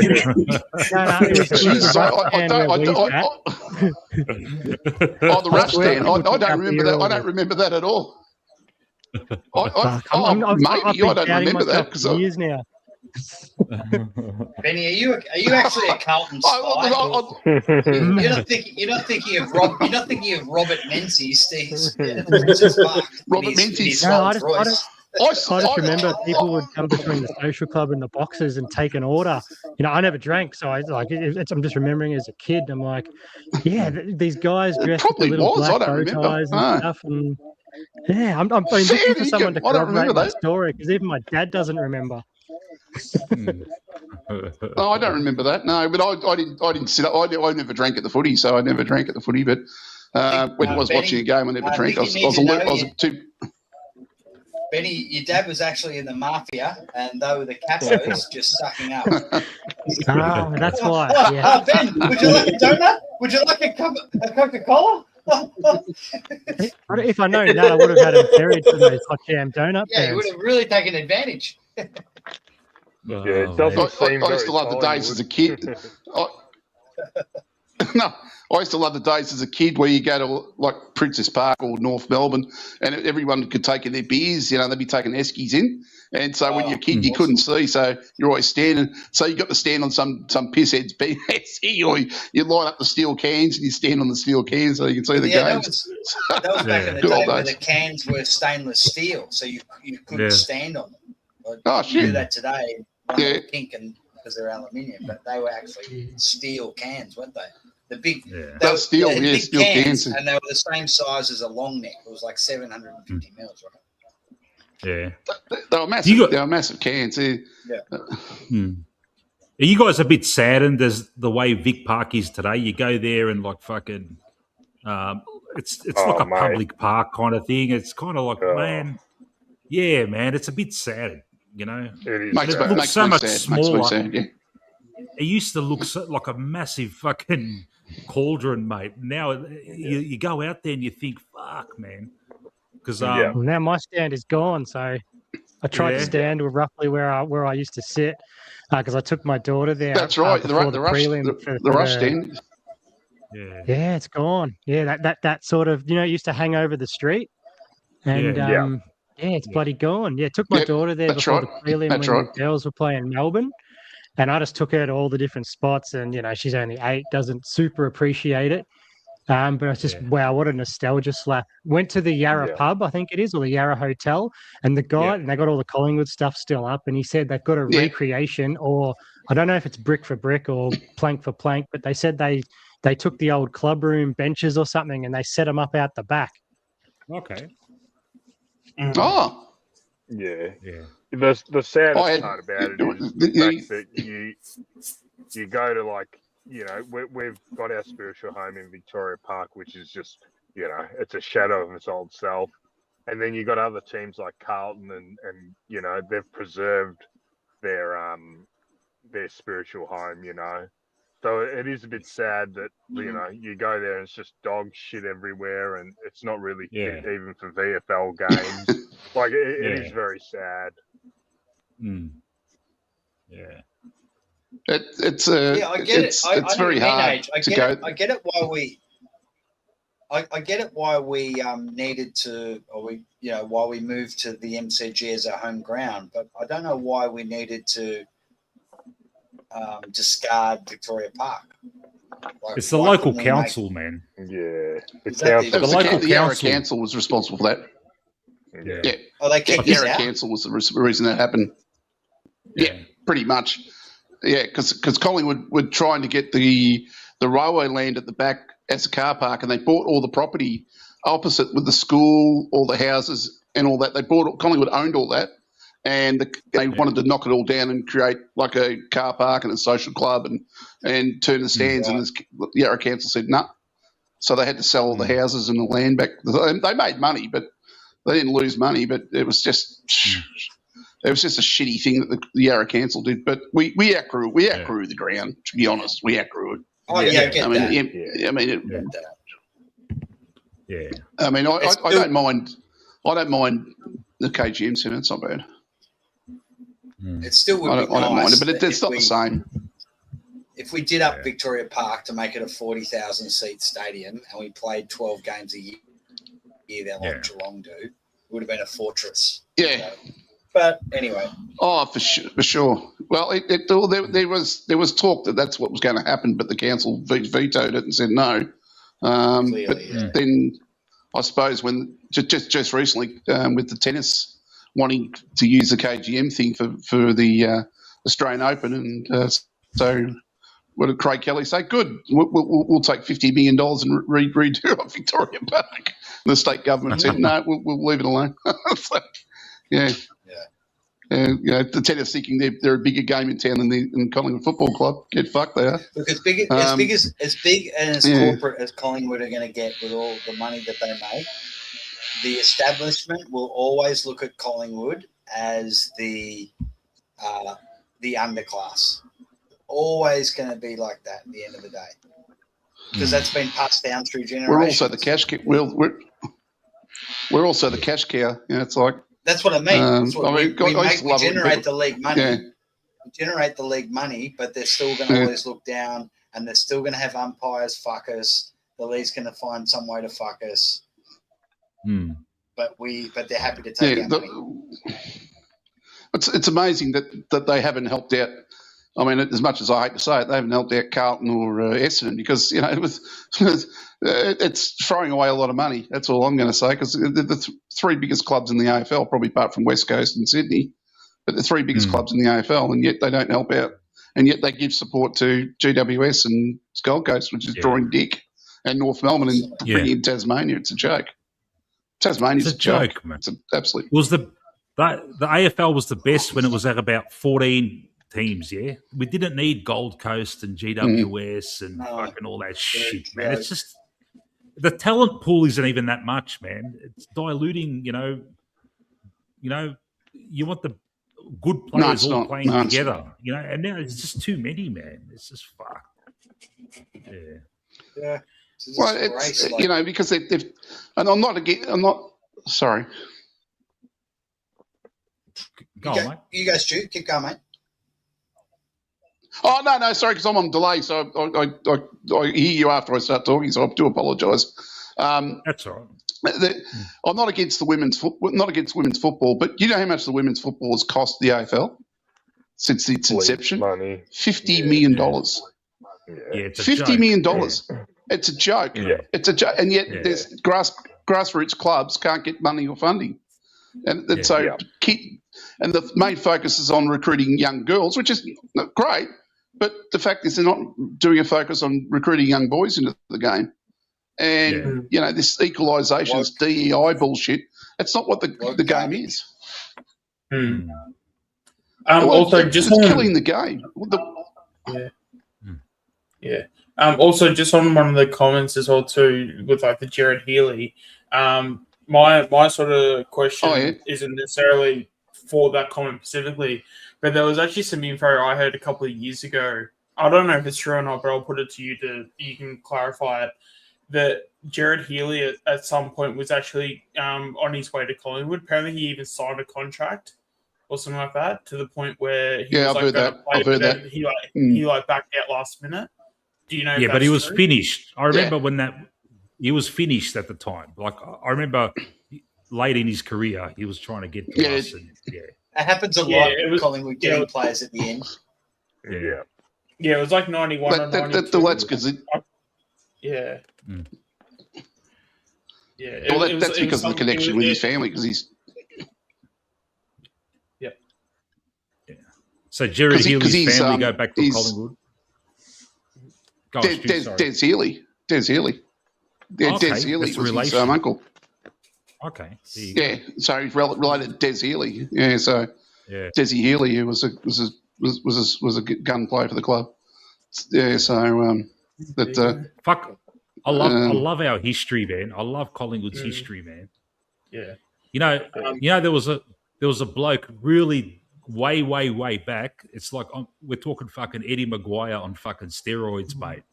John Wren, the biggest fucking gangster in the whole fucking Melbourne. Oh, John Wren. Yeah. And he was he was like our benefactor and everything, and he was someone you wouldn't fuck with, mate. He was a gangster, mate, and he was a Collingwood supporter, and just some of those stories. He was a race. No, John Wren was a racing identity. That's his. Was he colourful? Sorry. What was that? He was colourful. Yeah. The story goes he was a very rich man. The story goes he made his first fortune. He put his fucking life savings on Carbine to win the Melbourne Cup. This is like in the Melbourne Cup. That's right. Yeah, in the early 1900s, mate, 1901 or some shit like that. And that fucking set him up. And after that, he opened up all these illegal fucking like TABs, totes, And you know what he used to do? Yeah. All right. He had this scam going with fucking pigeons, So he'd have all these pigeons that were fucking trained to fly from Flemington to Collingwood, and like people, like as soon as the race fucking finished, they'd send the pigeons off, and there was no technology back then, So the pigeons will come all the way to fucking Collingwood, and they'd tell him who won the race, and he'd fucking chuck bets on, and quickly with fucking pigeons, man. Fucking genius, man.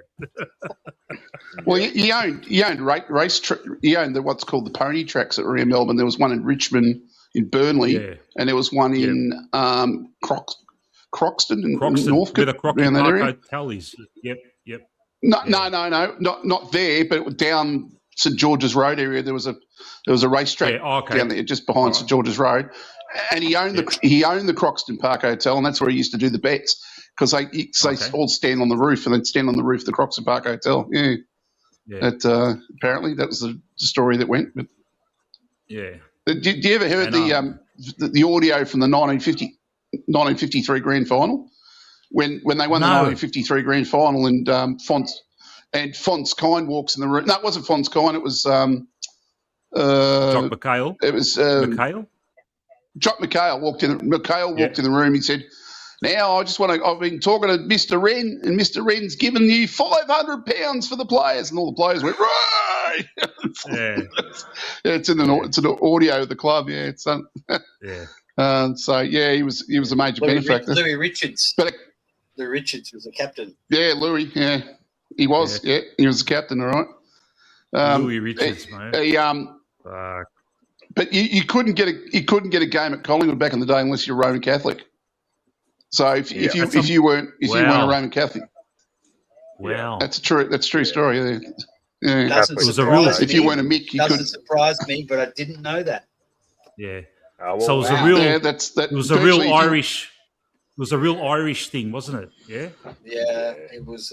Catholic, Irish, Catholic, and little known fact about yeah. our club. Oh yeah, that's right. We And were the only club that was welcoming to Catholics for a period of time there.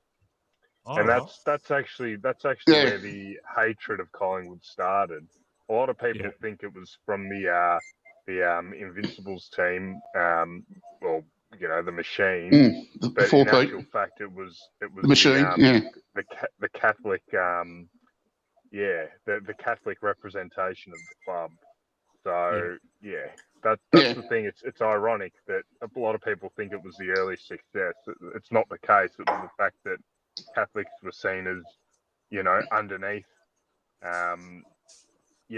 Anglicans and stuff like that. So that's actually where the birth of the hatred is for the club. Yeah, that's right. That's actually right. And because my when my dad went down to play, my dad wasn't Catholic, and he used to get told, "Don't tell him you're not a Catholic," because he was because my dad played down there. He was there in 59, 60. He played in reserves. He played in a practice game against Fitzroy at Brunswick Street Oval. Kicked 9. He was playing ruck rover. He kicked 9. Played ruck rover. He kicked 9 against Fitzroy. Got called as a March champion. 2 weeks later, Jack Hamilton stands on his wrist at training and shatters his wrist and five broken bones and couldn't play the whole season. So he came back at 60, played a few Resi's game, and then went off to Wangaratta Rovers with Bobby Rose. Yeah, but he was told, "Don't tell him you're not Catholic." Yeah.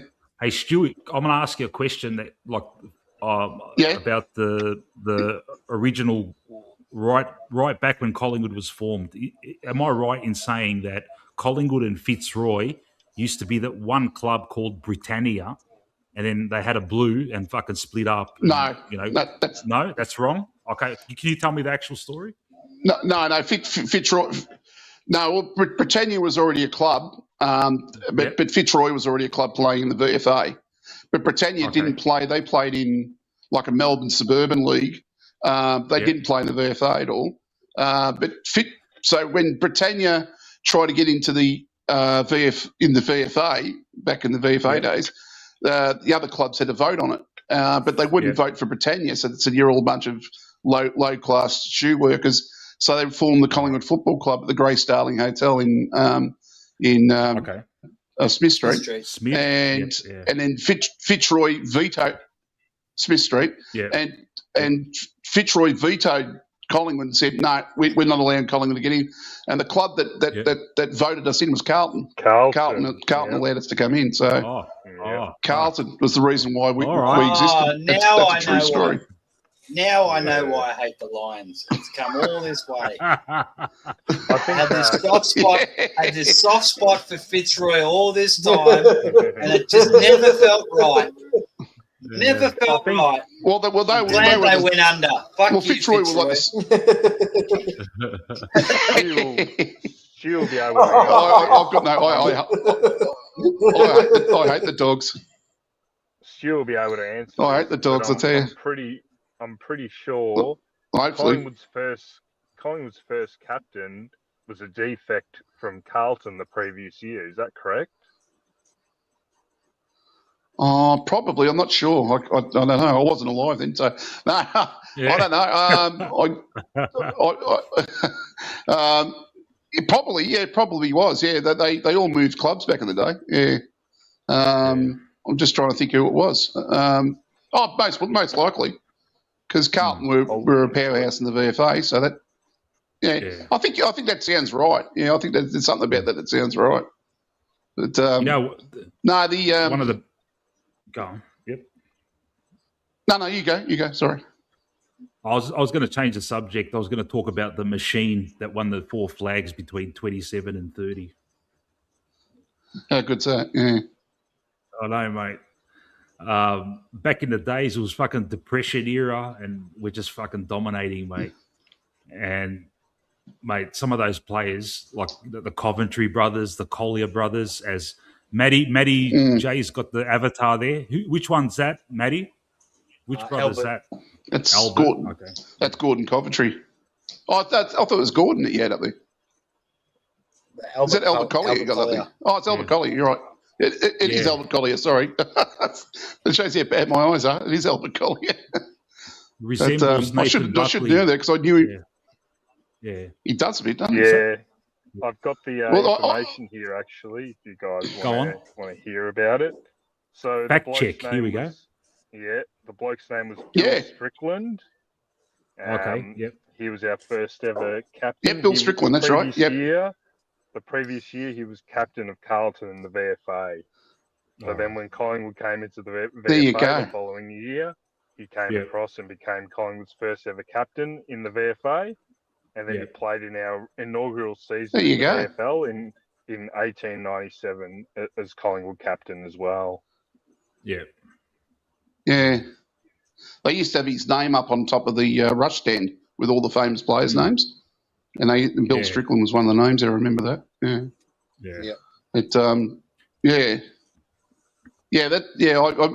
I didn't know he played for Carlton, though. I probably read it somewhere and forgot, which is more likely. Yeah. But that's really interesting stuff.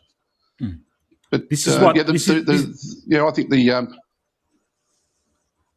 this is what happens, Stu, on my streams. We talk about the game for probably the first 2 hours or so, then we just go off into all these tangents, mate. And it's always, we try and keep it interesting. And mate, there's still 30 people listening in, so it's all good, mate.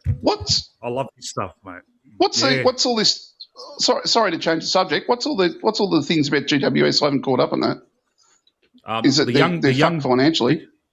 The young dudes in the chat that were going over their heads with all this historic shit, so they've started their own little GWS financially. Sorry, guys. No, that's all good. It's all good. Two separate conversations going, mate. It's all good. What's going on with GWS? Sorry, young guys. I want to know what's going on with GWS now. Is Josh from Sydney? Josh Jacobs. Josh Jacobs talking about GWS like it's. Where you from, Josh? Inside knowledge. I think he might be. Where you from, Josh? I think he is actually. Yeah. He's from Queensland, I think. I tell you, Mick. I lived in Sydney. Oh, Queensland. Okay, all right. I lived in Sydney for 10 years. Gold Coast. Yeah. And I was talking to someone else about this. I don't know if it was on a stream. And this is like between the early 2000s and the early to about 2012. No one gives a fuck about footy there. Yeah. And it's still the same. No. It's the same in Queensland. You cannot convert rugby league people or rugby people to Aussie rules. Yeah. That's it. Yeah. When you grow up in rugby league, rugby, that's your sport. You are trained, like if you're a Manly fan, you are trained to hate Aussie rules like you are trained to hate Parramatta. Yeah, it's like, exactly. Yeah. It's like dads will teach their kids that it's gay to play AFL. That's why they call it gay-AFL. Yeah. Yeah, that's right. Yeah. And that's true. That's true. You will never you go to a Sydney game and they'd always get a pretty good crowd, but you get converts to AFL, but they'd be from the UK or they'd be Irish people or people from Adelaide or whatever. You never ever met rugby league people, and the Sydney people who followed Sydney were nerds. Yeah. Or posh people from the eastern suburbs who didn't really get like the Sydney fans were so annoying because they just didn't understand the game or sport in general. Oh, hurrah! Well done, number 7. Oh, go for it. Yeah. Like all the Adelaide fans here, they're the same.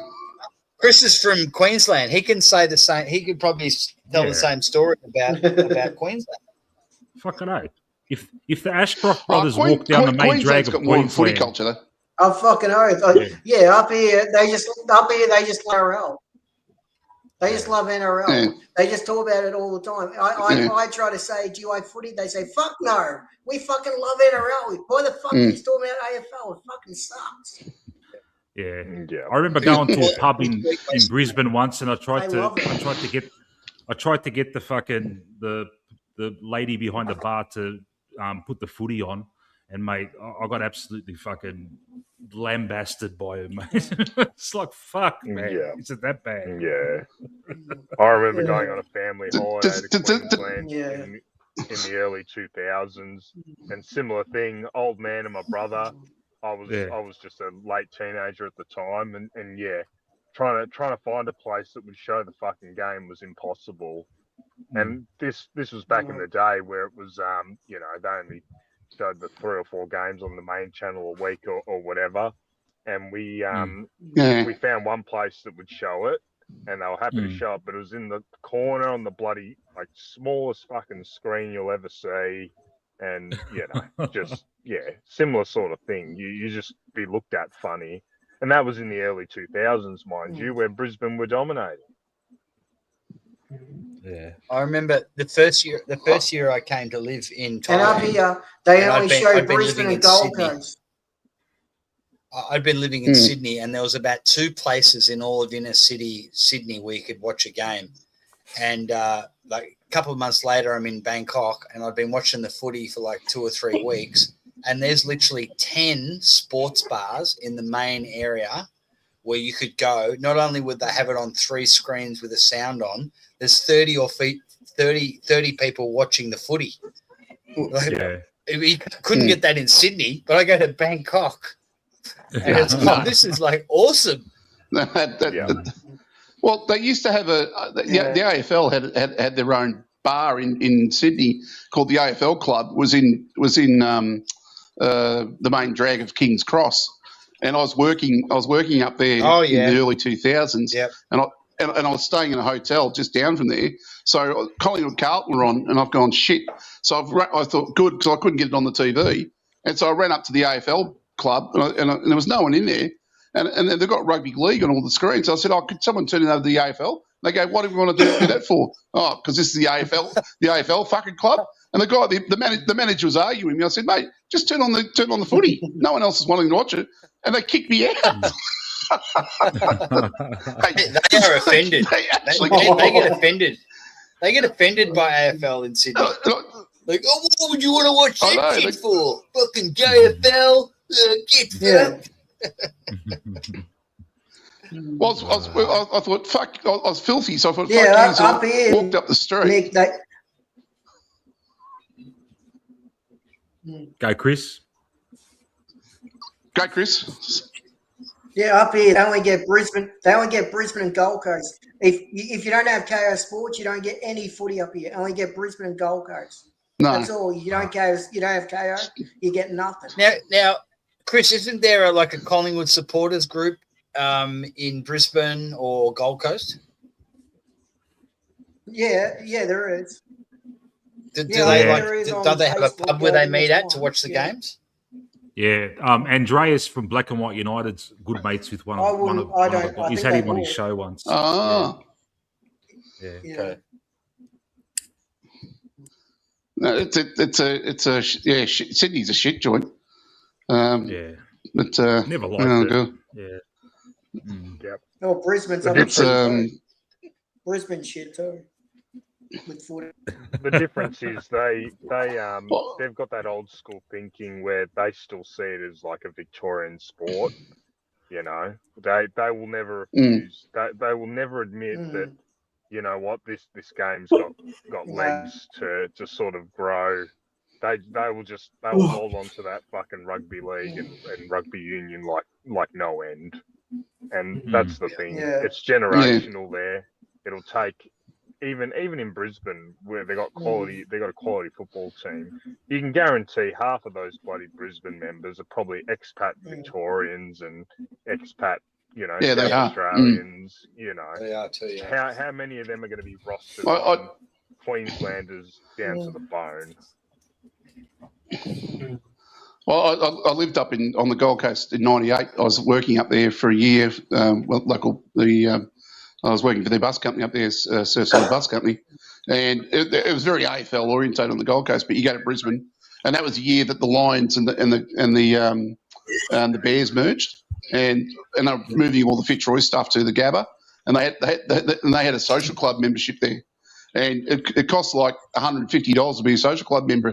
So for 1 year, I was a social club member for the Brisbane Lions because you could just walk in the social club, be at the glass, drinking beer, watching footy. It was great. I loved it.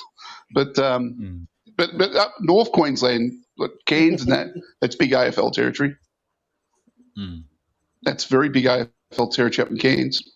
There's you can't see rugby league in Cairns, but Townsville there's rugby league, but. It's big AFL territory, Cairns. But Void just mentioned here as well, Southport. Now the story with Southport was it was some multi-millionaire, I think, that set up that club, and he was an ex-Victorian from memory. He was some guy that he poured a shit. It wasn't Scasey. I don't know. Christopher Skase. I don't know, but it was some Victorian bloody squillionaire that set up the Southport Football Club, and they are a powerhouse. But they've got massive financial backing. But that was their pokies section because he got the license for their pokies, and they had this massive social club there when I was living up there. Because the reason I knew because he get $2 fish and chips on a Thursday. It was great. You go in and get $2 fish and chips if you remember. But they were like my grandparents had a holiday house up there, and they were always a team up there from the late '60s. But this guy took them over. They had something like 60,000 members or something ridiculous. Southport. So it was a good social because Warwick Kappa played up there too. He played at Southport. The Wiz. The old Wiz. He loved the Wiz too, mate. He's a different cat, mate. He's another one. You can't deny it. You can't deny it. He was fucking good. He fucking peaked there. He was a good player, mate. Kicked 100 goals, fucking taking speckies, It was great for the game, Well, then he just died out quickly. Could you imagine that? He played all his junior footy with Reece Jones. They played all the junior footy together. Was it Oakley? At Oakley, Oakley, that's right, Can you imagine them two on the same side? I couldn't imagine Reece putting up with him. Reece would have smacked him. He's a different cat, the Wiz. Different cat. A mate of mine swears that he couldn't get a job up there, and he was the mascot for the Sharks. So he used to walk around with a Sharks costume on, but I couldn't buy it. I just couldn't buy it. Wouldn't surprise me though. But Collingwood's had some different cats over the years, mate. What was the deal with Jack Anthony? Jack Anthony was a different kid, wasn't he? He was like... Apparently so. I didn't know much about him, He also had a really bad injury to his neck as well. He had a really bad... He had a neck injury. He had a neck injury, that's right. I remember winning the game at Adelaide at Football Park, after the siren. When he kicked the goal after the siren. I still... What's that, sorry? I still remember the quote from the commentators. Hope in his heart, dreams in his head. Jack Anthony, he's got it. That was like that's right. That's when exactly that happened. That was 2009, so I would have been 14, and I just remember being at home with my parents and everything, watching in front of the TV, and because that was also because I just remember it being just like so close. And when you're a kid, especially at like that age, you don't want anything going bad for you because you just don't want to. Like the last thing you ever want to feel as a kid is just being embarrassed. And I'm just like sitting there, hands like, you know, I hands in my head, just be, oh no, I hope we don't lose this one, blah blah. Probably scared, you know, I was going to cop shit from like schoolmates and stuff as well, because yeah, that probably would have been at its peak in terms of you know, especially being a Collingwood supporter in school. If your team lose, like, you know, everyone comes out of the woodwork, even people that don't even know AFL. They jump on you, yeah. Yeah. Yeah, I'm just like, God, I just hope we don't lose this one. Democracy. Yeah. And I just remember my parents just being, hey, no, just stick around, stick around. And thank God, like I did. And, that was elite. I'll tell you, it was a different cat at Collingwood. It was Billy Picken. Billy was mad. He used to commentate himself while he was playing. On the ground. Here comes Billy. When he was taking the grab, he commentated himself. Imagine that. You're in the pack and all of a sudden you hear, here comes Billy. Wait, who was the because I remember as a kid, I can't remember when it was like the 90s or something, but there was a guy that we had playing for Collingwood, and apparently like, he burst onto the scene. Apparently he was going to win like a Brownlow in his first year or something, but someone like smacked him and he was never the same again. I want to say it was like around like the 90s or something. That was John Greening. John Greening. That was a disgrace. John Green, yeah. 1960s. Superstar. He was 70s. He played 60s and 70s, yeah. But I don't know if it was Green. It was I thought it was around the 90s. But yeah, I remember my dad was just like, oh, this dude just came on the scene. It was the first year and we thought he was going to be like the greatest thing ever.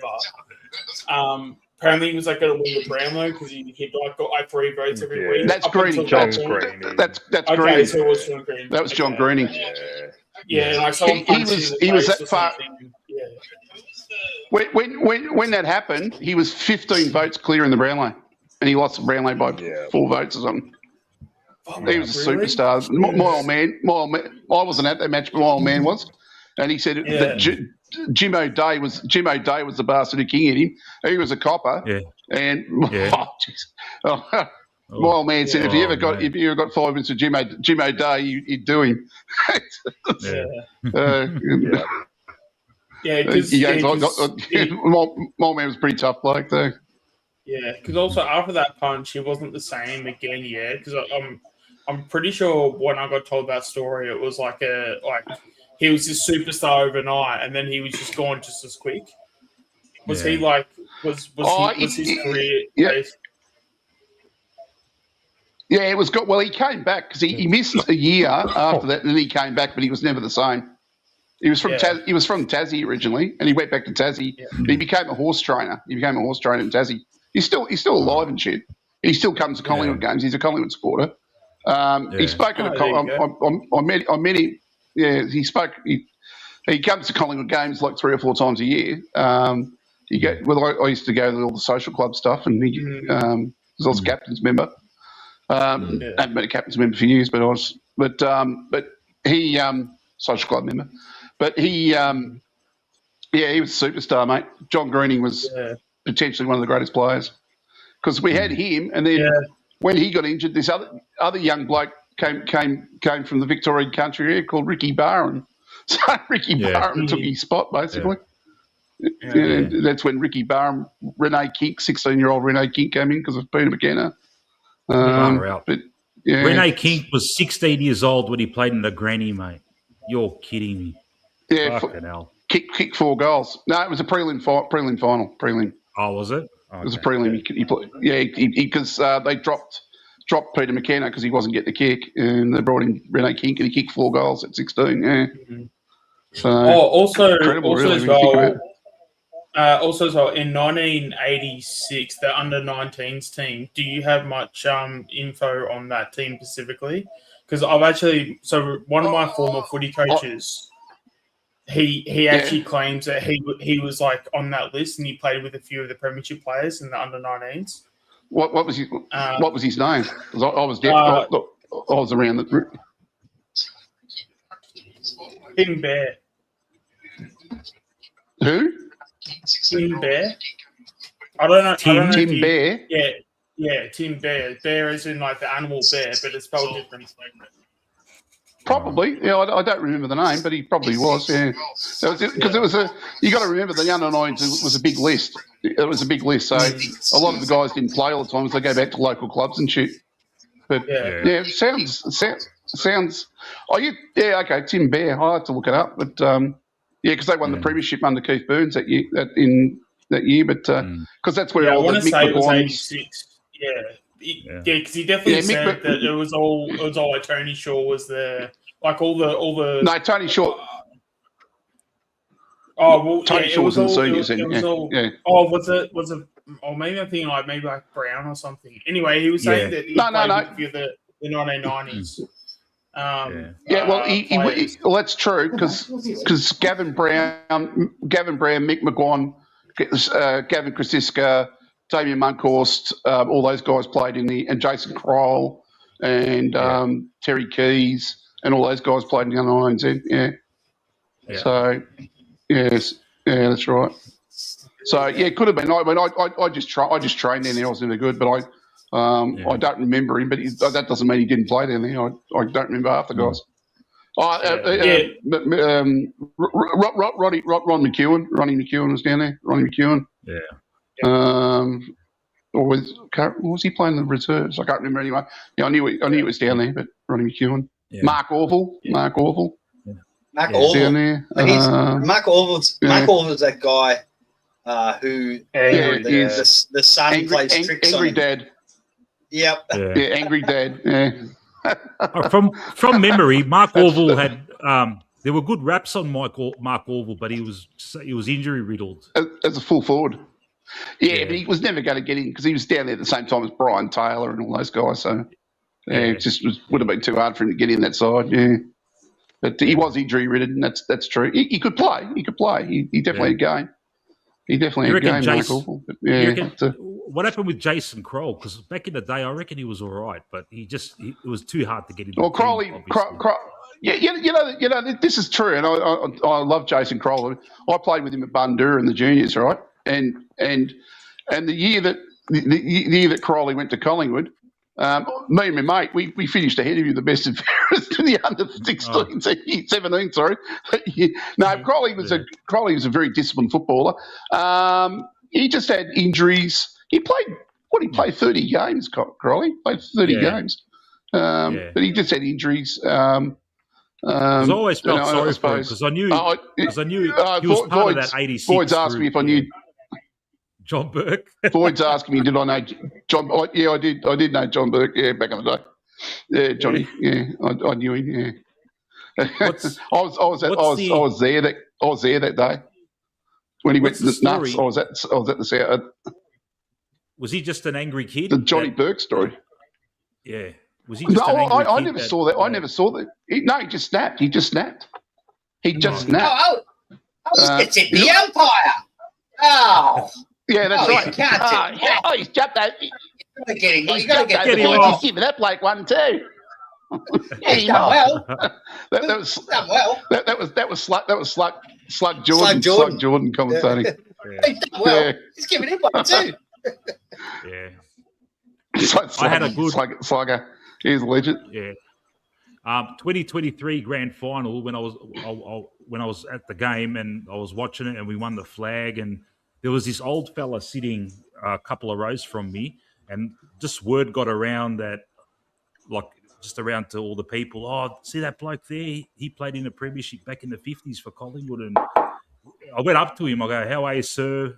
Introduced myself. It was Thorold Merritt. He was over the moon. He was over the moon that we won too. He was in his 90s, mate. Thurrell's about 90, 91 now. I've known Thurrell. I haven't seen Thurrell for many years, but he was a friend of Dad's, and he was involved in cricket. He was heavily involved in cricket as a player and as an umpire. And he was also a multi-millionaire. So because he owned Merritt Hassett Sports Stores with Lindsay Hassett, and then then they merged with another company, and that became Rebel. Okay. Became Rebel Sports, mate. Stewie, mate, you are an absolute fucking fountain of information, man.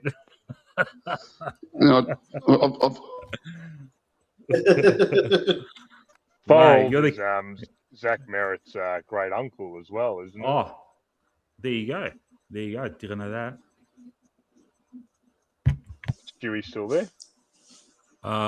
We may have lost him. We lost him, Yeah. did we? Yeah, I'm pretty Hello, sure Zach Merritt's his great nephew. Yeah. Stewie's still on with us, but he's not Is responding. Zach Merritt Roger Merritt's kid? No. No? Yeah. No. Roger Merritt, like the Brisbane defender. Yeah. Well, he was at Essendon. No. Essendon legend before Brisbane. Yeah. Yeah. I don't think they're related. I'm pretty sure he's the great nephew of Thorold. They had him down at the club a couple of years ago as well for some promotional stuff. But I think he's the only surviving. He might be the only surviving player from that 58 premiership team. I'm pretty sure. Yeah. Because I think he was. I'm trying to think. Yeah, something about him. There's something about him that he might be the only one left. Yeah. Voidoid's. What am I right about, Voidoid? Zach Merritt's got Collingwood blood. Yeah. There you go. Yeah. So that's why when we were sort of in the race for him a couple of years ago, or whenever it was, I thought, that was under Buckley. I think it was a Buckley year because Buckley wanted him. Yeah. I'm like, you beauty. He'll come across because he's Collingwood royalty, but obviously it never eventuated. But Yeah, I want to say it was around I think it was before the grand finals. Might have been like around 17, maybe even going into 18. Yeah. That sounds about right. Because he had sort of just exploded as an absolute gun. And I'm not sure what happened there, but there was definitely a period of time where we could have got him. Look, obviously Essendon were probably never going to trade with us to get him over there, but what could have been? It could have been the difference there for a couple of years. Yeah, because he also had a brother as well, Jackson Merritt, who he only played like 50 games, maybe like. I think it was somewhere in between 50 to 100 games for Essendon. Yeah. But he wasn't obviously to the level of Zach. But no. Yeah. No worries, Stewie. I'll tell you what, Stewie, your appearance on tonight's stream was an absolute highlight. Thanks for joining us, pal, and hope to be talking to you for. It was awesome. It was awesome. Many more times, mate. You're always welcome here, man. It was an absolute pleasure talking to you. Yeah, it's actually kind of funny. So the guy, the person I know that, he said he was like, I need to fact check if he played a game or not, but he was definitely on the list. I'm actually seeing him tomorrow, so I'll make sure to fact check all that to get a bit more info. But he's a former. Yeah, he's a former football coach of mine. I've actually won a few flags with him and everything. So I'll be keen to know if he's got some stories, and if he does, I'll share them on the podcast. Oh yeah, Stewie's got to hook Mick up with a David Rees-Jones equivalent to get on. Banksy. Get a Banksy on. Oh mate. Yeah. Or Mick McGuan. Hey, Mick McGuan did what they called the Into the Woods. Did you ever hear that Michael interviewed Mick McGuan? Oh, did he? He was he was bloody glazing his son for half an hour. That's all I remember of it. Yeah. Oh, okay. I remember Mick. There's this I don't know, Wikipedia or whatever that said that Mick McGuan coached the reserves, the under-19s and the seniors to a premiership.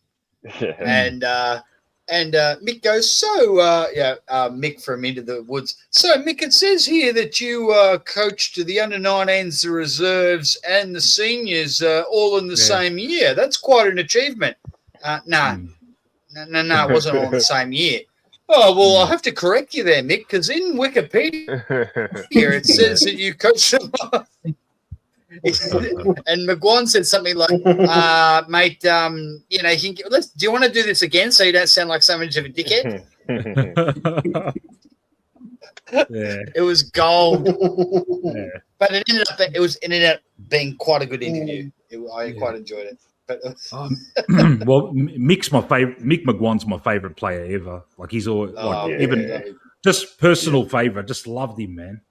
Just loved the way he gathered the ball outside 50, take a bounce, and fucking kick a goal, man. Yeah. That's the thing. There's not many like him at that time, especially. What actually happened with him? Because I know he obviously played some games at Carlton. What was the story there? I think he only played one game at Carlton. I think. Yeah, but was it similar? But he was finished. It's a checkers scenario. Yeah, okay. It's a checkers scenario. We weren't willing to offer him much. Carlton said, "Come over to us. We'll pay you more. We'll give you a couple of years." That type of scenario. Yeah, Collingwood were broke in that period too. You know, like they were really struggling. So it's just one of those things, unfortunately, where Carlton were cashed up and Collingwood were a little bit, Wouldn't we have had the salary cap back then, though? It was different back then, the cap. It was very, it was very, it was like it was easy to rort because Carlton used to rort it, mate. Yeah. It was like a recommendation. The cap was more of a recommendation back then, like, you know, and sort of how we have the luxury tax, the soft cap sort of thing now. Think of the soft cap as what the salary cap was for that period of time. But it was just easy to rort. Like they're all getting paid under the table, you know. Like that's just how it was. You know, even going back 15 years prior to that, Mark Williams, so the old Port Adelaide Premiership coach, obviously he was a Collingwood captain for 4 or 5 years. He didn't get paid for the whole time he was Collingwood captain. Didn't get paid. Wow. You know, that's how broke we were. Yeah, that's how broke Collingwood were, and it was like that just for that period of time, that 30 years, they were just rudderless. And that's why when Stu sort of was talking about Eddie Maguire and, you know, people love him, people hate him or whatever, the reality is in 100 years' time, a guy like Eddie Maguire will be looked back on and saying, fucking hell, he completely saved that club from ruin, you know? Yeah. No worries, George. Thanks for those words, and good to see a different name in the chat. Thanks, buddy. No worries. Hey guys, I've got Anthony B has joined us, a late joiner, regular panelist. I'll get him on. He'll probably have his say for tonight's game. Good day, Anthony. How are you, man? Good morning, everyone. Sorry, I'm a bit late today. No worries, mate. We're here, mate. We're not going 2 anywhere, a.m. mate. That's all right. We're looking for an injection. So what's everyone's thoughts on the game? I missed the start. So are you all confident? Are we all a bit we're not confident. We're all tipping with our hearts. Same here. I'm not. I've already got Anthony. I've already got your tips, mate. I'm on the ball, man. Don't worry about that, mate. You're tipping us by 12. You've got angry 18 posies, 3 clearances, and you got McStay, Jamie, and Shooter to kick 2 goals each. There you go. I'm on the ball, mate. I was saying players by 12, but if you want, honestly, I think Freo are going to win this one. Their forward line's too potent, in my opinion. I don't see how we're going to match them up there. And then, I don't know, look, I've sort of come to the conclusion that perhaps this season is going to be a bit of a gap year. I don't know, look, Lions were the same early last year, but so I want to see a bit of development. I was very annoyed at selection. Very pissed off. I don't know why we've kept a few guys in and dropped Hayes and dropped Allen. I don't know what's happening there, but look, if it rains, maybe. I don't know. Maybe. Yeah. What are you talking about, Anthony? Flyers are risky. Well, I was going to ask you, Anthony, and I was going to ask you, Anthony and Matt, what do you think of Lipinski still being the team? You go first, Anthony. Oh, he probably, he had some form back. I don't get why, just stop playing guys who are out of form. I don't know what it is. Like, it is not. I reckon Crisp could have a spell as well, by the way. Sadie, I don't know. They won't drop him, mate. They won't. No, he won't drop Crisp. I'm over Crisp it. will It's still like- be playing when he's fucking can't even way. fucking walk, mate. Yeah. It's so annoying because I saw Melbourne play with They'll such drop freedom for him. and dash and flair, and then we're playing like some 36-year-old spuds. You know, like I mean, not spuds, but like they're over. Yeah. You know, and like when are we going to play like that again? You know? Yeah. Actually, I've got the weather forecast. It's going to be raining all day in Adelaide tomorrow, but not during the game. The rain is going to stop in the afternoon, and during the game it's not going to rain. So the surface will be fucking soggy. I don't know what the drainage is like, but yeah, I was about to say, is the drainage half decent? Because wasn't the ground upgraded in the last So 10 years? If it's not going to actually rain, I'm sure the Tors will still get to do what they need to do, man. So, So we're probably going to get fucking belted. Oh yeah, I'm not confident. I've got to tell you, who is this? Oh, great. Hey, Mick, can you play a bit of BT? Yeah, no, you it's on you, mate. I've got to share it, do I? Yeah, no, I've shared it on the screen, but you play it. You have to play it. Okay. Oh, I remember this on the footy show. They talked about it. Yeah. He started at Richmond. Then he wandered over to Collingwood and said, "Oh, not one to go on with it for the umpires either." Big Bristol Reds. There it is. Before he kicks the goal kick. Look at this.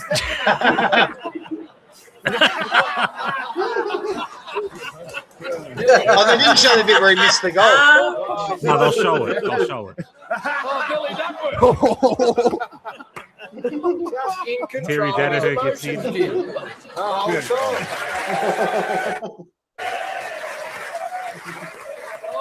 He shows it now. Gary, you reckon there's no role models in footy? I mean, fair dinkum, Brian. What was that one, bro? I thought that one. Just excited to be there. I was. It was a bit like the chief, but Jace, you kicked 12. Oh, you can stop it now. goals. Very rarely did you show any emotion, which is fine. That was the way you went about it.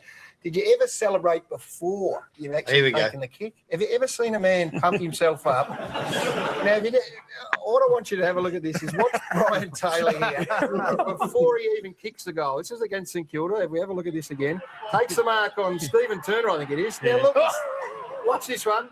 He pumps the crowd up. Look how good I am. Starts telling everyone else. Now, this is the kick. Have a look at the kick here. This is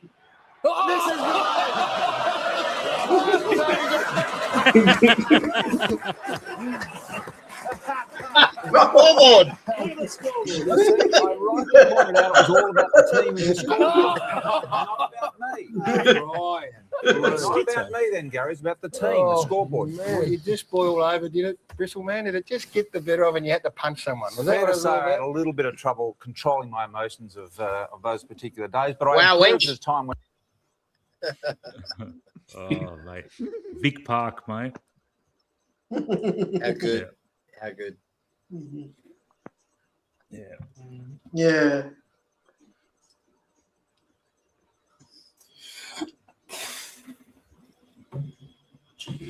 Are you gonna do a stream tomorrow, Matt?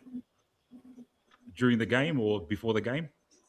I think before the game, Yeah. I'll jump on after Anthony's pre-game, and then we'll go up to the first ruck. Yep. Yeah. Oh, beautiful. So 6 till 7:30 sort of thing. Yeah, beautiful. And, what time does the game actually start? That's Melbourne beautiful. time. Because I'm hearing like 6:30. I think 7:40. 7:40 Melbourne time. Okay. 7:40 Melbourne time. Yep. And it's the same up here. It's the same up here. Okay. Yep. All right. Same up here. Good. I got to find out. I got to catch a siesta somewhere, man. Because I start work at 5 in the morning. I haven't slept, but I'll finish at about 2. I got to catch like about 2 or 3 hours somewhere. Oh yeah. Yeah. Yeah, just wander down to the forward line of Collingwood and have a sleep there, and you'll be right at home. No,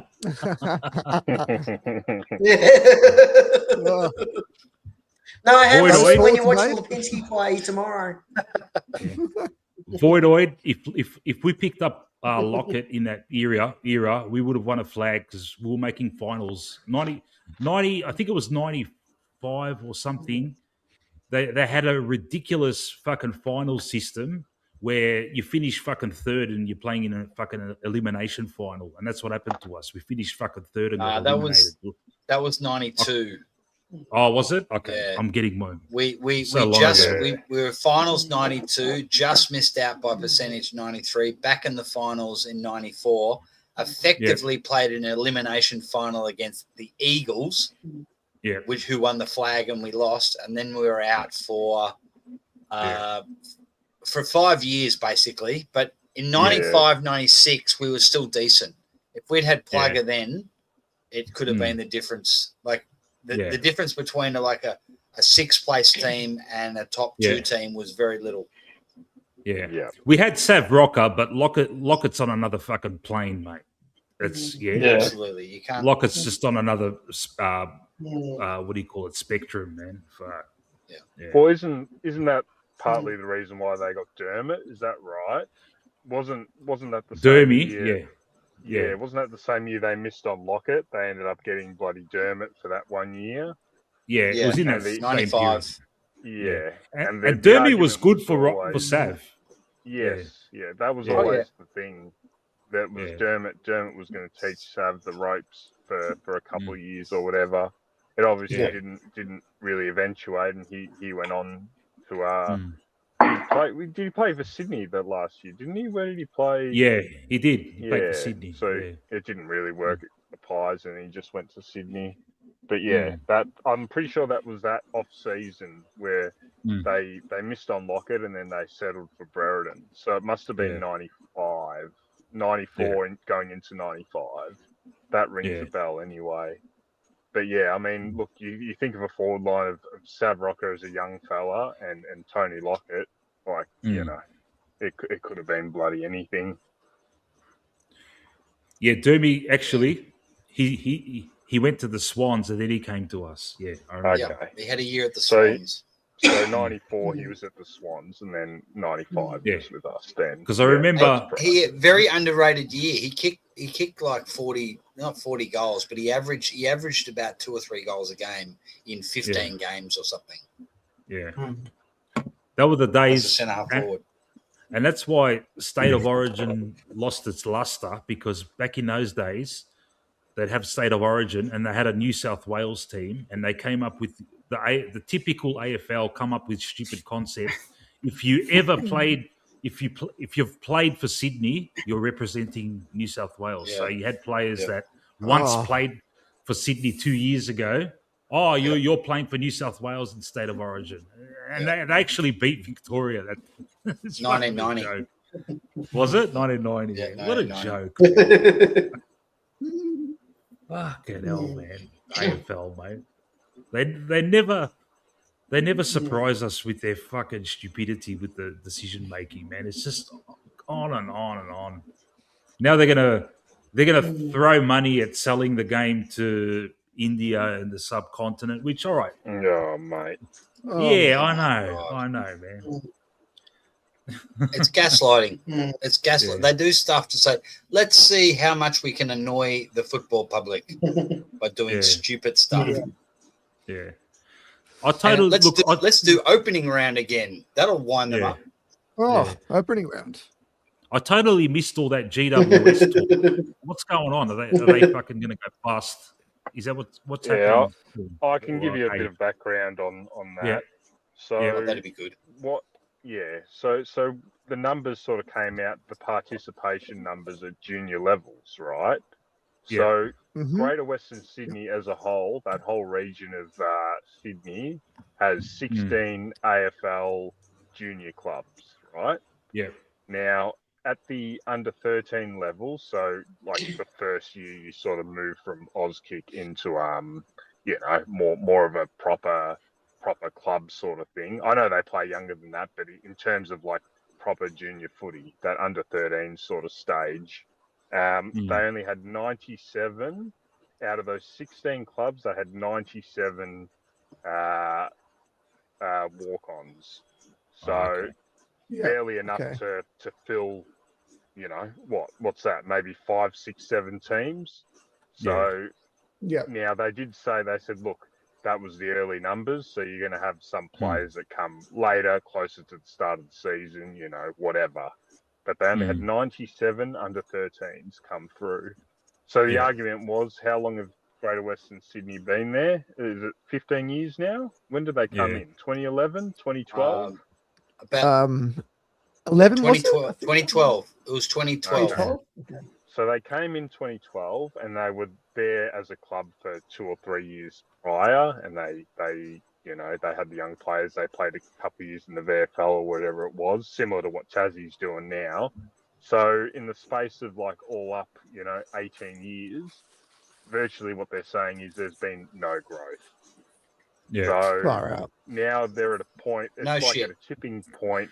It's at a tipping point now where they pretty much have to, their hands are tied, because you've got the AFL club there set up. They're not going to shut down the club, but they're in a position now where they're just going to have to pour in more money and more resources to something that, it has ultimately failed to this point.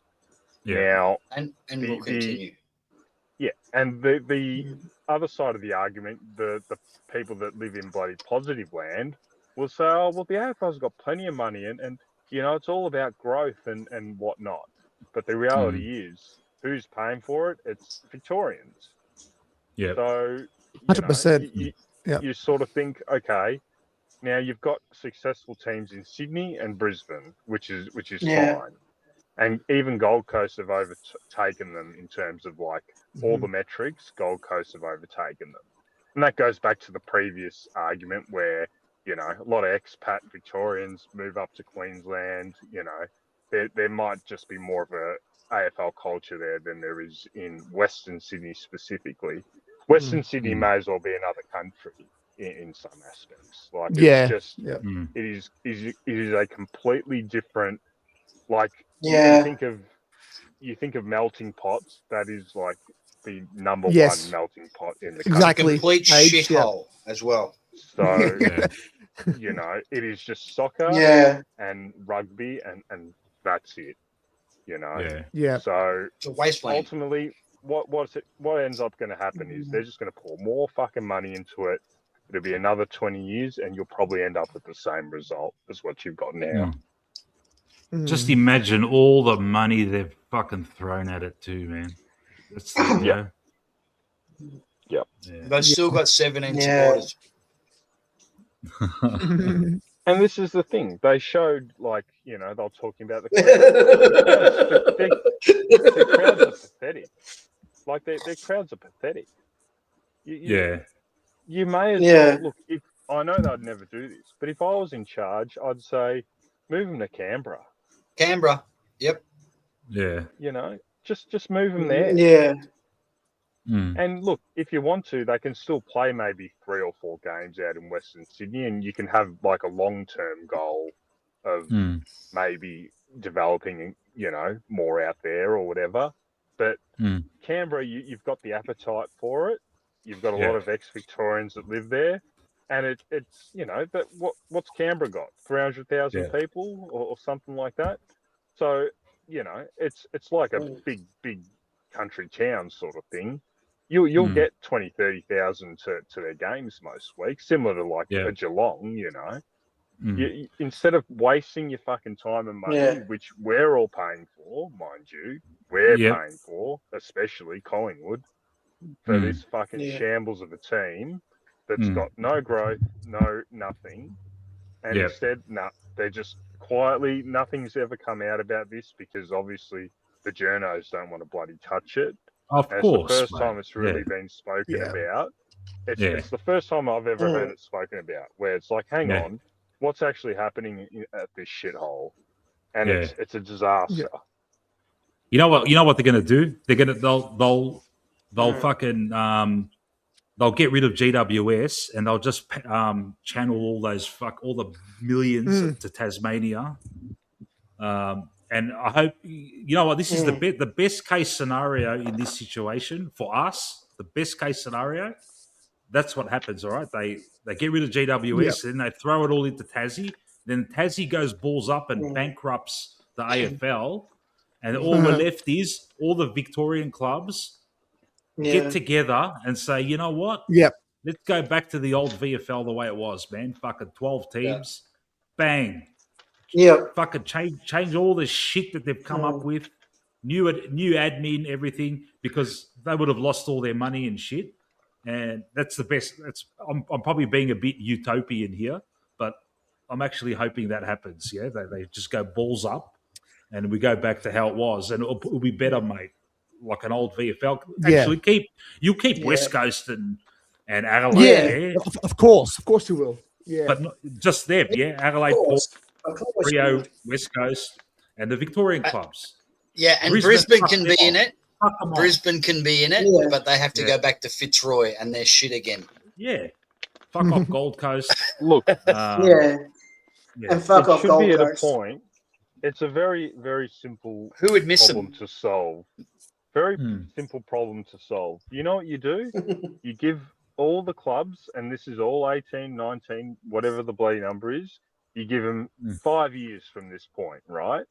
And you say, in 5 years' time, if you're not a financially viable club anymore, you either need to have private backing, so, power brokers like your Lindsay Fox at St Kilda, for example.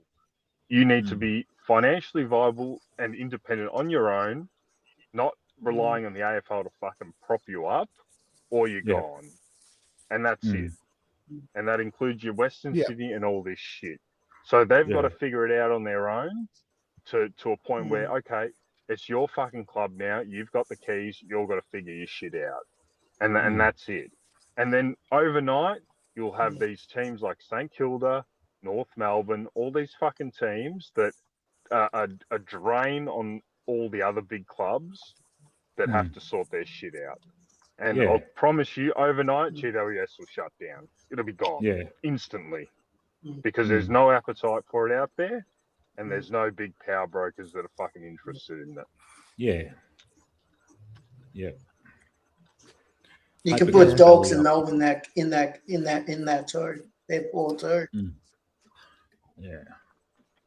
And get it back to 14, 15 teams, and everyone plays each other twice. It'll be fucking grouse. Yeah. How good, Yeah. It's so contrived now, Fucking the whole premise of this expansion, why do you need a team in Gold Coast? You have one in Brisbane. Like, you can probably drive to Gold Coast from Brisbane, right? Like an hour. Yeah.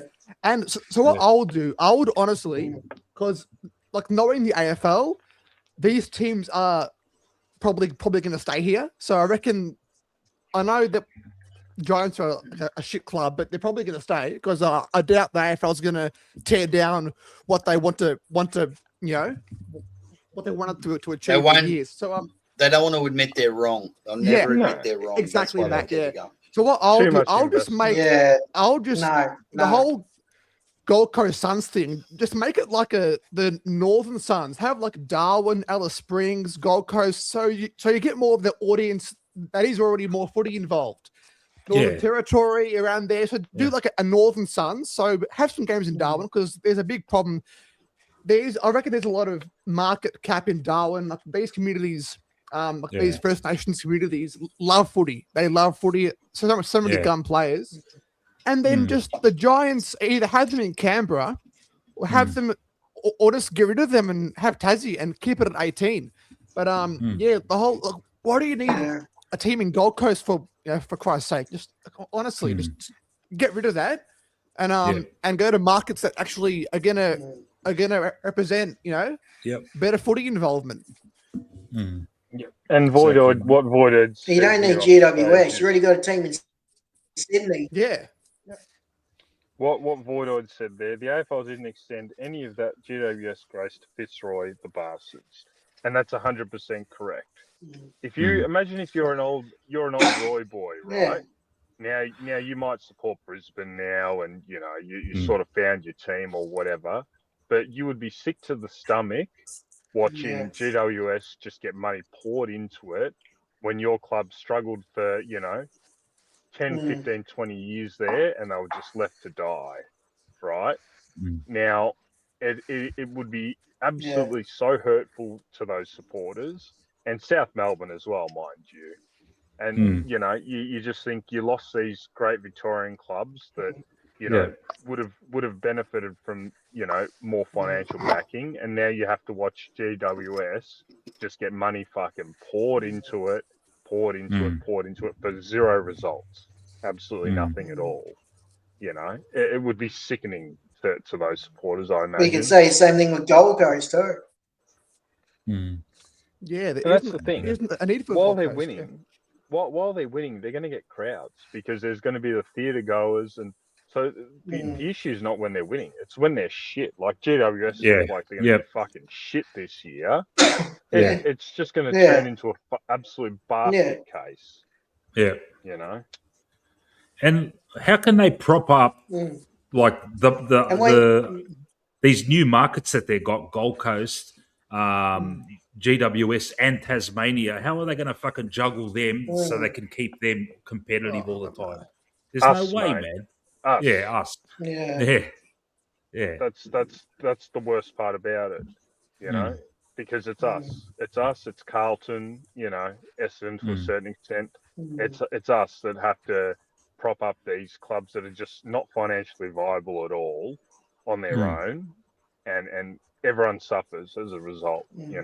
Yeah, and we suffer too. That's the other thing. Like we suffer as a club because of the equalisation, which is fine. I'm not against equalisation, but we should be able to have as many fucking coaches as we want. Yeah, soft cap. Fucking hell. That's where it's a joke. Yeah. We should be able to have a competitive advantage because of our financial position. Exactly. Simple as that. That's the problem. You cannot transfer the success you've had off the field onto the field in AFL. You can be the poorest team, but you'll get all the fucking draft picks and you'll become competitive. Whereas the team that fucking markets itself the best and does all the good things off the field, they're restricted, and it's just an absolute fucking joke, man. Yep. Especially when the the club that's in the best financial position is actually West Coast. Yeah. Exactly. So West Coast, for example, should be able to say, we're fucking shit, but we're going to bring in a coach for every single player on the list. Every single player is going to have a personal coach. Yeah. Because they're financially, they would be able to do that if they wanted to. And let these St Kildas and North Melbournes have to figure it out themselves. Fucking oath, man. They've been helped too much, mate. Exactly. So if a Lindsay Fox wants to come around afterwards and say, all right, I'll pitch in fucking 10 mil a year and let's stay then good on him. You've got your financial backing. That's not fucking reliant on us showing up every bloody week filling out the G to prop up these shit clubs that when they're 16th on the ladder with number one draft picks, they've fucking got no one at their games. But we are the ones that have to suffer to prop them up. There's no other model in the world where it would be acceptable. Nowhere else in the world. Like the English soccer, for example, or soccer in general, they would capitalism. Riot. They would fucking riot.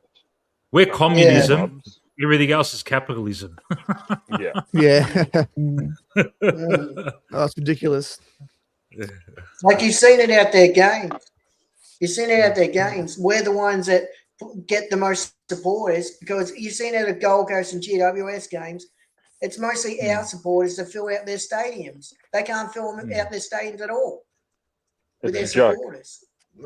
It's a joke, mate. It actually, the more I think about it, it never used to bother me, but the older I've gotten and the more you sort of, you know more about the finances and that, you just think it is sickening to me that we can get, 70,000 against an interstate team at the G, but you got St Kilda playing North down the road. They get 25,000 people there. No one's fucking watching it, nothing, but they're on the same level as us.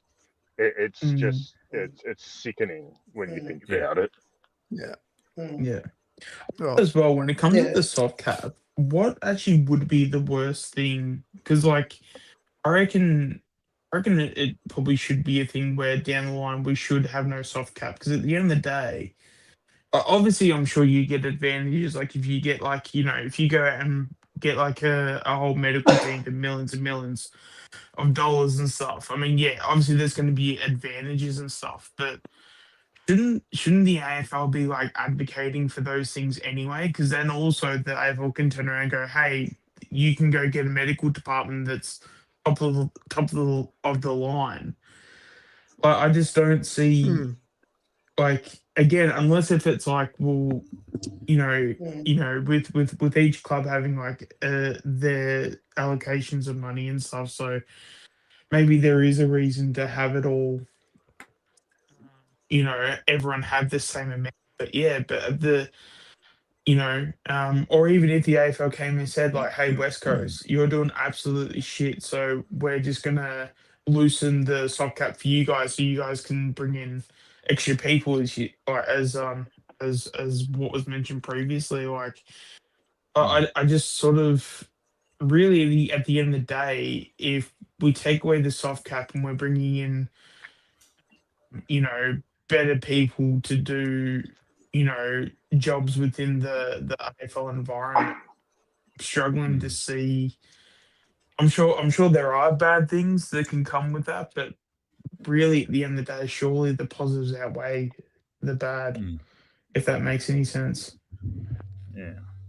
Especially if we get to hire, say, if there's like, doctors or whatever overseas, like if you go to like all the, I'm not much of a soccer person, but I'm sure there's like some soccer, doctors, in like, certain soccer teams, where they have their players like fully healthy for the majority of the season.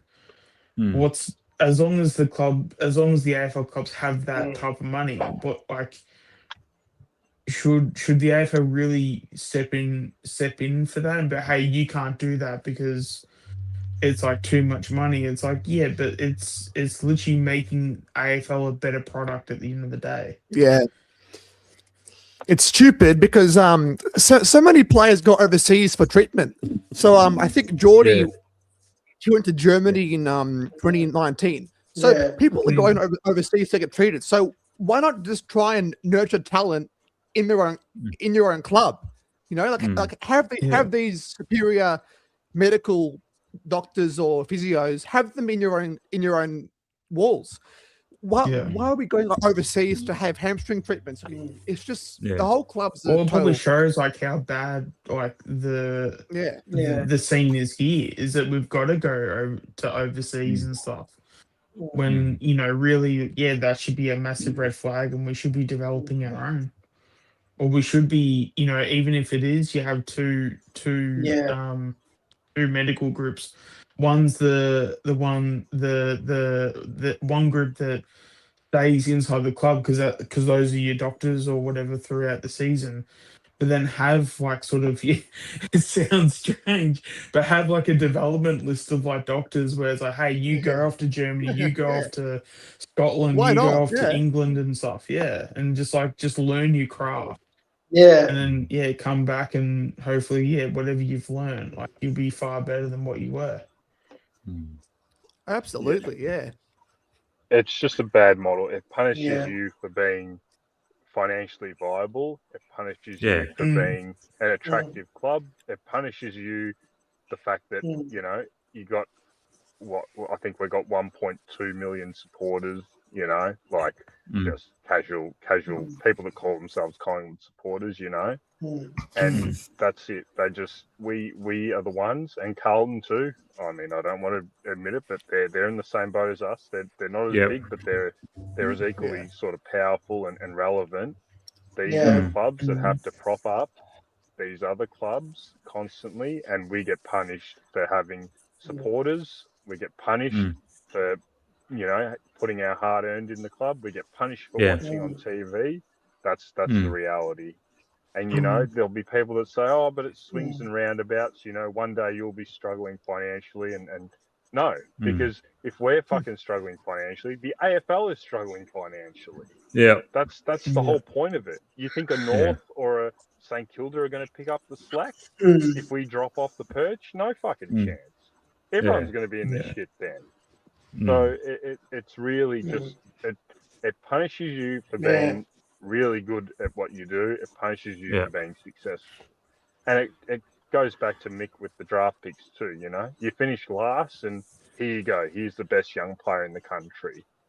You know, at least have a fucking but then lottery if you system shit for with say it. 4 or 5 years, like North Melbourne, then the AFL turn around and go, oh, he's a whole bunch of draft picks, plus the number 1 pick you already got. Yeah. So, at least have a lottery system. At very least, Yeah. there should be a lottery system for the draft. Yeah.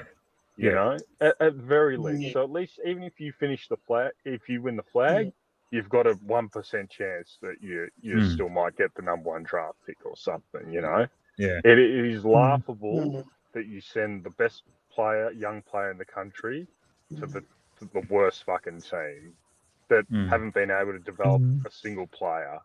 It's just, you know, it's really a broken system. And I know we benefited from it when we tanked that year and we got Pendlebury and Thomas, but you know, but that was once, That's mate, once. in fucking 30 years, man. And we turned them both into, other clubs are doing it every year, you know. Exactly. Our system turned them both into bloody, and then they get priority picks. And it's not to say that, like, to introduce like open fucking just capitalism, any team can buy a player. You know, no one wants that either. Yeah, that's the extreme. But a bit of fucking reward for teams that, you know, look after their books, mate. You know. Yeah, especially when you, because I mean, North's like the perfect example. Like for those that actually, you know, remember what happened with them, they literally cut all of their experienced players. And then they were obviously shit because they basically cut like, I think it was like 6 players, and I think the least experienced out of those players, I think, he'd play like 250 games.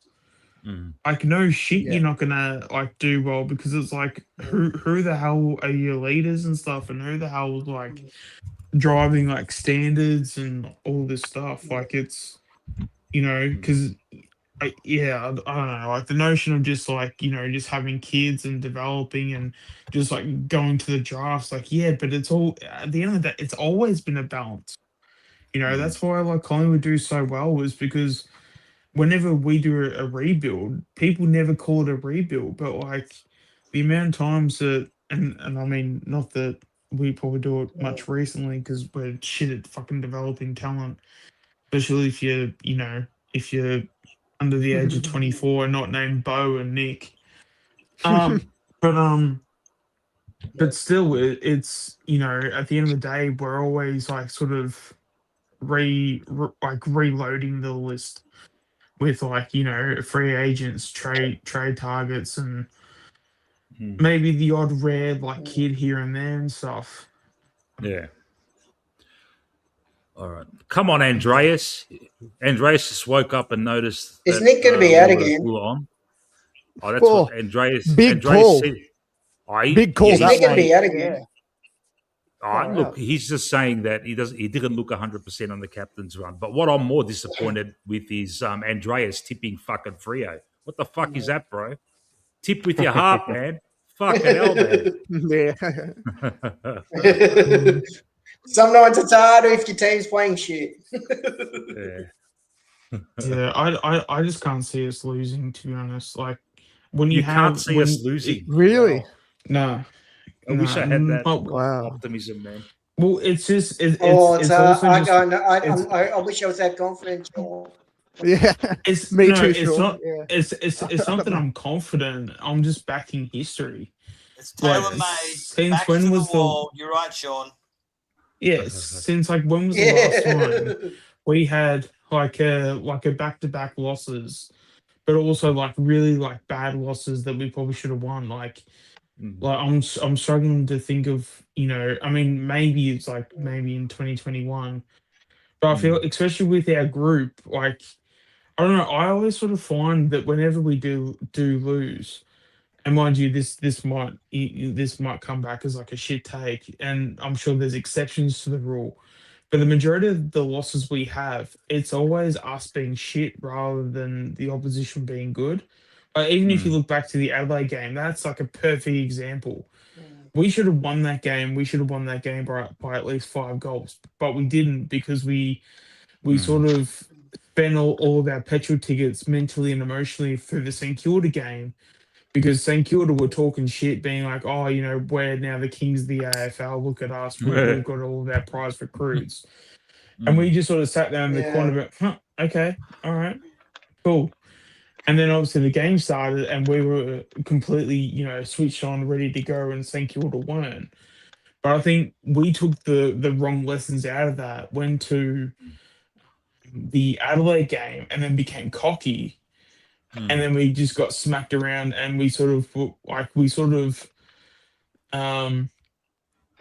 didn't care if we sort of we didn't have much of a care factor going into that game if we were to win it or not. And then with this like Brisbane game, especially with like Nick being out, I reckon that's sort of what we're doing as a football club now, is that we're sort of picking our losses. Where if we're sort of not up for it and stuff, we sort of just seem to throw in the white flag. So if the players are committed and the players want to dish out their best performances, I think we probably beat most teams and stuff, and I don't think Freo's any different. It's just hard to be positive when. But the thing is, they've got a lot of good players, but. Yeah, but again, like you go back to like history, and mind you, like we still have good players. They're just coming off a shit game. And again, like when was the last time we had two shit games in a row? I'll tell you what the difference this year is, Sean. Where we've got big holes in the list this year. That's the difference between now and previous years. We got we said at the end of last year and the start of this year, we got holes in defence. We've seen evidence so far that we thought Buller was sort of going to come in and maybe replace Myercheck off the bat. That hasn't happened. We got holes there. Now we got holes with the inside midfield position where Long's not up to it, and we're hoping Anderson can sort of fill that void. The difference between I agree with what you're saying. Like we can beat anyone. I'm always of that belief that we can show up and we can beat anyone because we're Collingwood. Yeah. But the difference this year is I think we've just got way too many holes all over the list. And when I look at a team like Freo, I say, pretty settled back line, pretty dynamic forward line, 3 ruckmen, senior ruckmen to pick from. Like it's just it's becoming and then midfield midfield this year. Yeah, it's becoming evident to me this year that we're just not there in terms of the list build. And on our best day, I agree we can beat anyone. But I think the holes are really, they're big this year. And thanks very much. That's Channel 7's Age there, giving us his view. Thanks. And now it's over to the host, Mick. What are you thinking about Collingwood? They're fucked up. Right on age. Oh, look, I'm only joking, man. Good work. No. But I think, look, the more games are getting played, I think it's we're starting to see that okay, we need to either recruit for these positions of need, or we're sort of just gonna dwindle out in the year. I think. Yeah. Well, look at our team, man. Because also in fairness, this does feel like a really, really like weird year where I don't know if it's like a old Yeller sort of feeling, because like obviously with a lot of the guys going into like retirement and stuff, you know, maybe it is that thing of like we are gonna have them. What's the saying, like walk them into the sunset sort of thing, and it's going to be Shorty, just while you're thinking about your sunset image, I'll give you this, Age, and the doubters and Andreas out there. I cannot think of 3 bigger ins for their significance this week. There are the 2 most important players in the club are coming back into the side. Yeah. Okay, our coach is back in the side.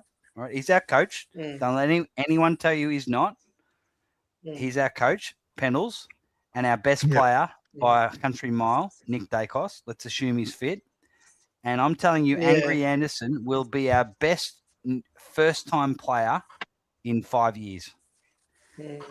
These 3 ins are very significant. We are going to the Adelaide Oval, where everyone in the football world is saying, "Nah, that's it. They're done." We've been there before.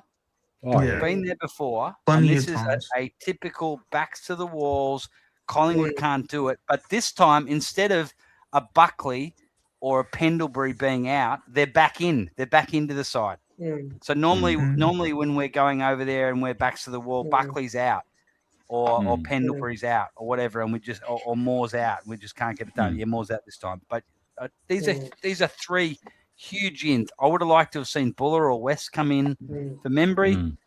Sorry, Age. Membry's still playing. I'm with you on that. I would have had Buller for Membry. But these are 3 massive ins. And Angry Anderson coming in. I know he's not from South Australia, but coming back to Adelaide, I reckon we are going to give ourselves a real show. We might not win, but I tell you what, we'll be in it up to our eyeballs. We need to be a 4-goal better side just to be even, because you know the umpires have got 4 goals up their sleeves for 3 out. We really, really have to be at least a 4-goal better side to even draw out of it, because the umpires will try and snuff the game out. Yeah, the big Matt, you are right. The team's going to be. Look, I agree with you, Matt. You go, Chris. You go for it. The only problem is, I agree with what you're saying, Matt. But the only problem is, it's our forward line and defense and midfield, like Age is saying. When you've got Lipinski, you don't have you've got holes in the fence, like with Moore not playing. You've seen our forward line with Membry and McStay. They're struggling. I don't know. I want to be confident. But but that's the thing, though. Even for someone like a Lipinski's been poor pretty much all season.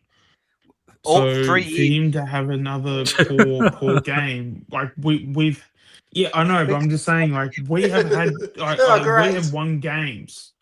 We have won games with someone like a Lipinski being poor. So saying that Lipinski's going to have a poor game, that doesn't automatically tell me, oh, well, if he has a poor game, then we're obviously going to lose. Because he's had poor games and we've won games. Yeah. But then you've got long too. And also, again, I'm not saying that, but also in saying that, I'm not saying that I'm like super confident or like just super... what's the word? I'm just saying, like, just based off of history and based off of being a Collingwood observer pretty much all my life, I've seen these story arcs play out, and these story arcs play out as us normally winning. Yeah. It's Just to piggyback on what Matt was saying, I agree with everything you said. It's the typical Collingwood game where they come out and bloody win by 5 goals. What I'm sort of referencing is more the long term over the course of the season. I think that it's just the list build this year just doesn't look like it can cope with, we're relatively healthy at this point, and we've still got a few holes in defence. That's more the angle I'm looking at. Individual games, of course, we can still come out and win. We've still got quality out in the park, and like you said, the ins are big, so automatically it's a better side than last week. Absolutely, but the long term over the course of the season, I can just see, you get Frampton going down. What happens then? Like there's just absolutely no one to fill that void at that point. Darcy Moore looks like he's just gone back to the old Darcy Moore where he's going to be bloody injured all the time. There's already a hole. There's just absolutely nothing to fill it. And I think that's more the angle I'm going at. It just the way the season's played out so far, I'm just seeing the holes just appear. That's more, Yeah, and you've also got Fly being Well, that's why I said it it like you guys. I think we should have played Cochrane. Yeah. Yeah. Yeah, but that's the thing, that was and no-brainer. it's also Fly being super stubborn as well, and the fact that I feel like he gets a kick out of just like pissing us off now. The whole Mr. Safe Bets, rolling out. Oh, let's just have a ping at the stumps. I'm a risk taker. I like taking risks. Fly's never really been that on the nose when it comes to pissing us off. You know what I mean? So I don't know. It's like the fact that we can create a narrative that Fly watches his podcast every week, and because he's literally, it feels like he literally quotes our podcast every week. It's it does make it fun to do these streams, and what about everyone giving Anthony shit because he didn't drop Lipper, and he had 4 changes. And everyone thought it's really like Mick was saying. He said the 3 almost exactly the same ins. I don't know what the outs were, and but I was like, "Yep, that's what Fly will do."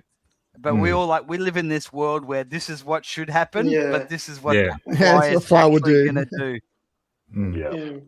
And we're not these crazy people. It's not like people will say this stuff, and people in the stream are going, "What are you talking about?" Everyone in the stream's going, "Yeah, that makes sense. Yeah, he's shit. Get rid of him and get this guy in." It's like everyone. It's not like you don't have to be Lee Matthews and Norm Smith and Ronald Barassi rolled into one to know this shit. A lot of it's just spot on.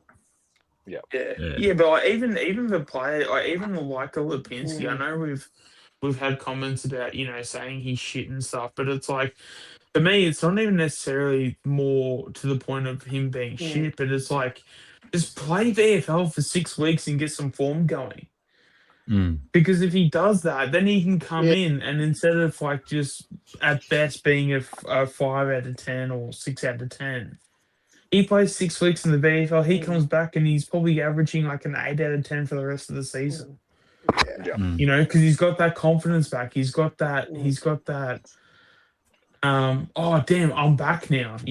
Where I don't know. I just feel like when you play shit games, I feel like you sort of. I don't know if this is the right way to say it, but it's like you sort of believe your own hype or your own therefore a lack of hype. So if you're a Lipinski and you're believing I've had such a shit season, so I'm a bad player, that probably seeps into your football as well. If as a club, and they all hang out, they go out for trendy lunches in Port Melbourne and all this sort of stuff, right? And they're sitting there, and you've got a guy like Lipper, who is a gutless wonder, right? Hardly, and that you have those sort of players, and they can still get 20 very classy possessions on the outside. We have those, but he's getting 12 on the outside, and this has been happening for 3 years. So he was doing this in 2023. How does it make a young guy who comes in like Will Hayes? He didn't set the world on fire, but every touch turned to gold. And other young players, and now after one, boom, out. Like, I would much prefer to have Will Hayes playing on a wing forward flank than Lipinski. So what does that say? That was bullshit. To the whole group? That was bullshit. Where you go, you talk about selection integrity, but I've got this guy who I can't think of any other reason, but the coach has got the hots for is getting a game over other people. Yeah. And if I was Will Hayes, or most of the women, listen here, Fly. I might not be as good looking as Lipper, but I can make up for in other areas, if you know what I mean. Fly. Fruit now, fly. You know what? So you know what our 3 outs had in common? Our 3 outs were Sullivan, Hayes, Ed Allen. What do they all have in common? The young. No. They all actually, Sully's not young. They all played the one game and got dropped. Now I agree with the Sullivan and the Ed Allen drop. Yeah. That's not the issue. The issue is they all just get given one game and then they're dropped again. Yeah, that's what the issue is. So instead of saying, okay, now Hayes, we're going to keep you in the team because we see a bit of a future with you, you know, instead he gets dropped and the Lipinski gets to continue on his merry way. So this is just the same thing that's happened over and over, where it's one game in, see you later, you know. And I think that's where the issue is. Hayes getting dropped is just I hated that. That's terrible. Yeah. You know, we all knew it was coming. Especially when it was a horror game as a collective. Yeah. It seems just so piss weak that, and you couldn't blame him. You know, this goes back to Matt. What Matt was saying. If we were to play a Cochrane in that St Kilda game, you're not winning or losing the game on the back of a Joel Cochrane. Just like the Brisbane loss last week wasn't on the back of a Will Hayes. It was on the back of senior footballers not standing up. So instead of dropping Hayes after a week, why don't you make a stand and drop a Lipinski or drop a side bottom or something like that? Or a crisp. There's senior players. Make a statement. Senior players, exactly. And you know what this dropping does to these 3 guys? Even though I see no future with Sullivan, I see a future with Hayes, and who knows with Ed Allen. You know what the worst part about it is? Because there's no fucking VFL game this week, they don't even get to go back and hone their skills.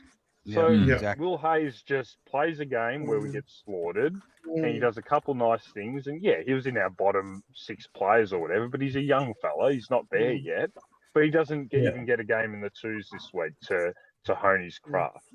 You know, so it just shows you where the coach, and I always don't want to put it on the one guy because I'm sure it's a collective thing, but surely Fly, as an ex-development coach who was there for a successful period of time at the club, surely he can fucking see that you've got to play Hayes. Like, you just cannot have him play one game and then out and then doesn't get a VFL game that week. It just makes no sense. Give him the extra week. And then if he stinks it up again, then you can drop him. And at least he's going to go back to the VFL and play. You know, Sullivan, we've said all we know what we get. Sullivan. We know what we get with Sullivan. Allen's had strings of games together. But Hayes, you didn't have to drop. Like, give him at least 1 or 2 more games. It's a weak. It is a weak, gutless dropping. That's just a weak move. You know, show a tailbone. Look, and I referenced it at the start of the stream. Carlton didn't get the results tonight, right? But they dropped George Hewitt, and it looked like I didn't watch the second half, but it looked like they were more competitive tonight or last night. So you think, okay, George Stewart playing. Oh well, yeah. You know what I'm saying? They were in the game to a certain extent.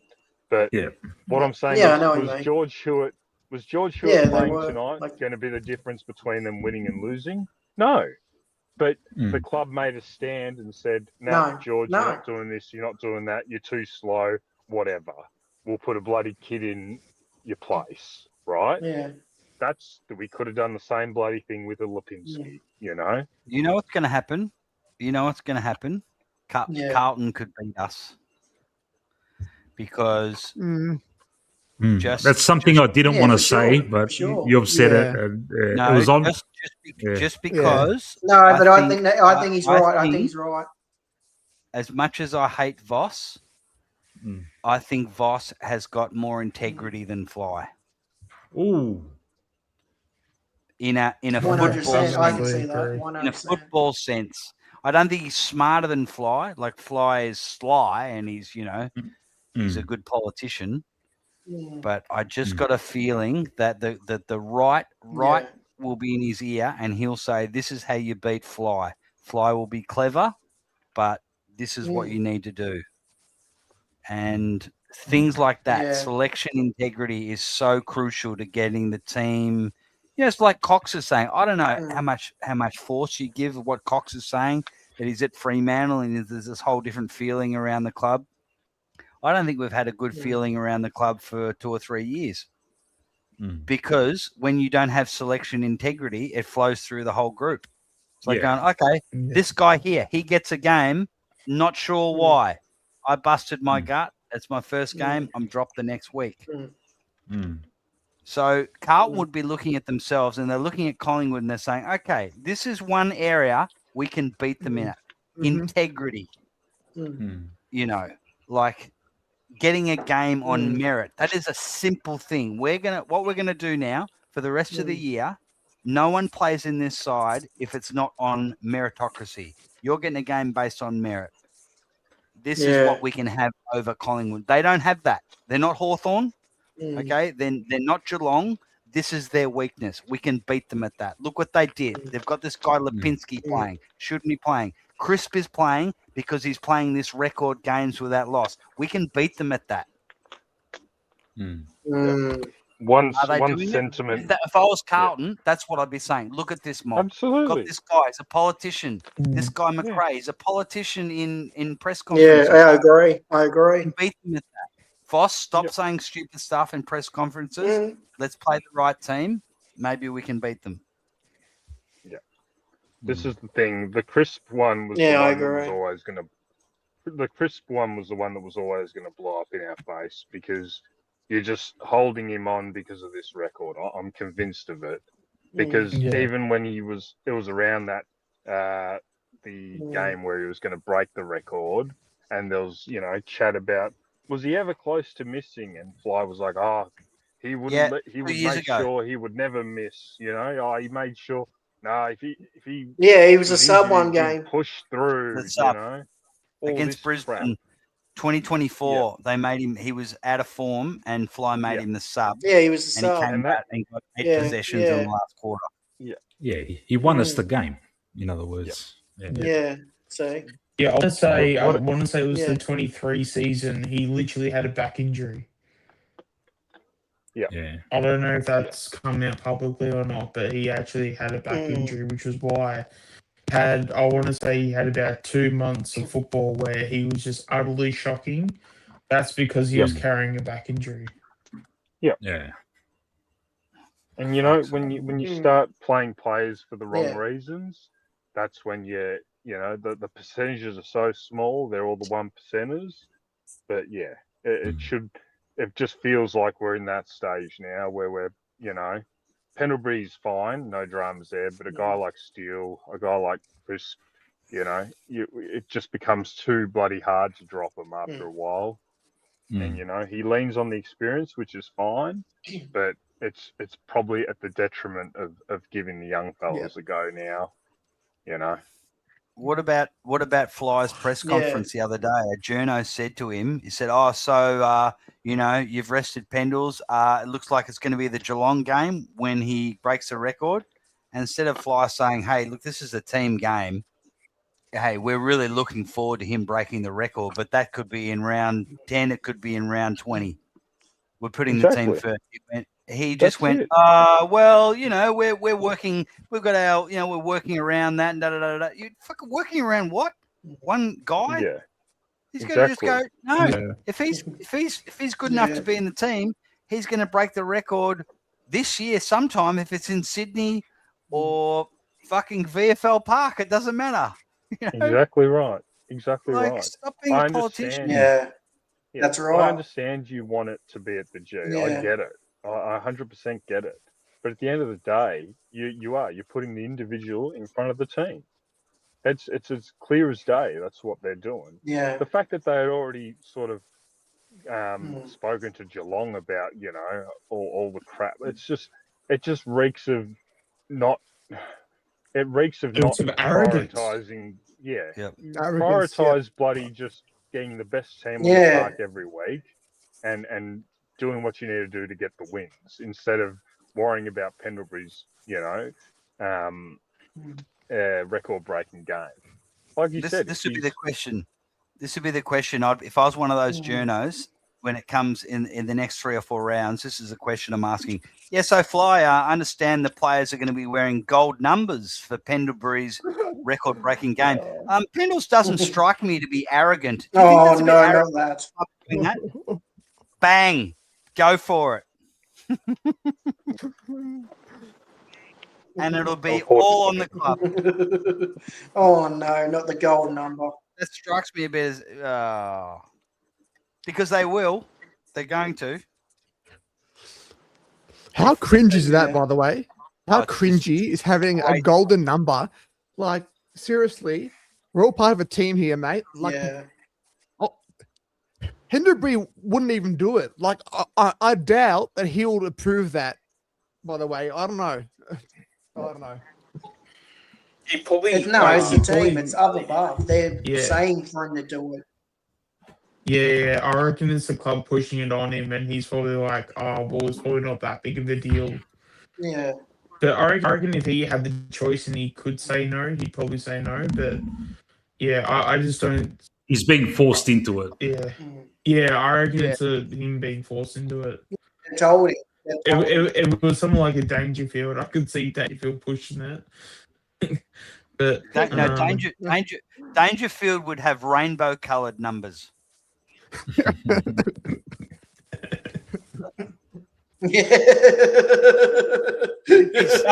one, Matt. There'd be some woke agenda.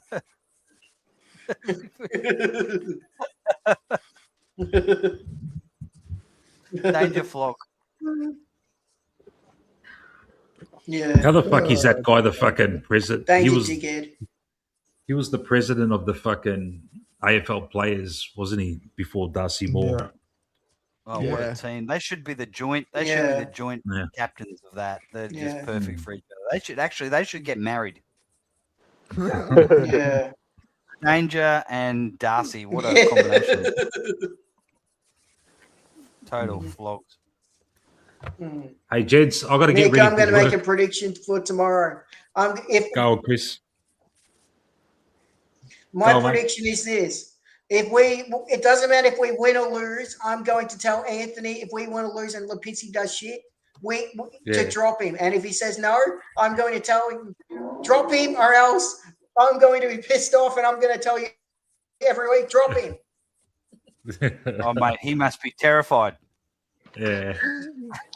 I don't care if he does. I don't care if we want to lose. You tell him. I reckon. I'm with you.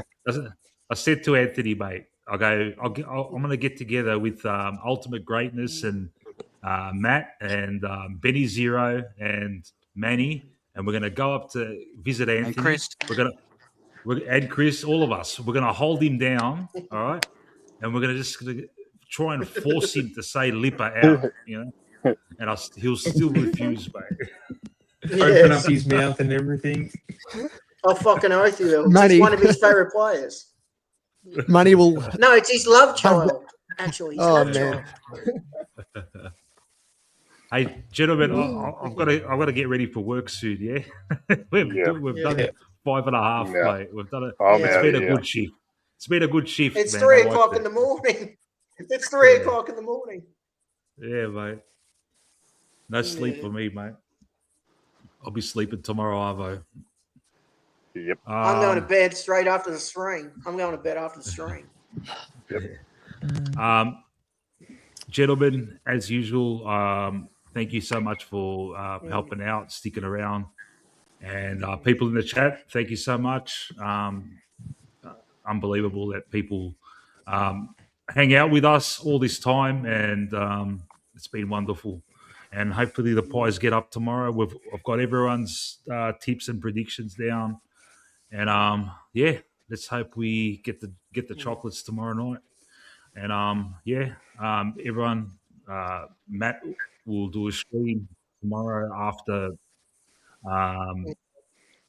Anthony's pre-game. He'll go on until the first bounce. Cool. So follow Matt's channel, The Warble, and then I'll see you tomorrow, Matt, for that. Yep. Okay. Yeah. And I'll be on after Anthony finishes up tomorrow night. Yeah. Thank you very much, guys. No worries, All right, guys. gentlemen. Great job. Let's hope we're happy and we're not giving it to Lipinski. Yeah. Carl the Pies. Zulansky. Get it right, Zulansky. Down the Pies. Down the Pies. Carl Hi, See you Pies. later. Thank you, everyone. All right, see you. Ending now. Bye.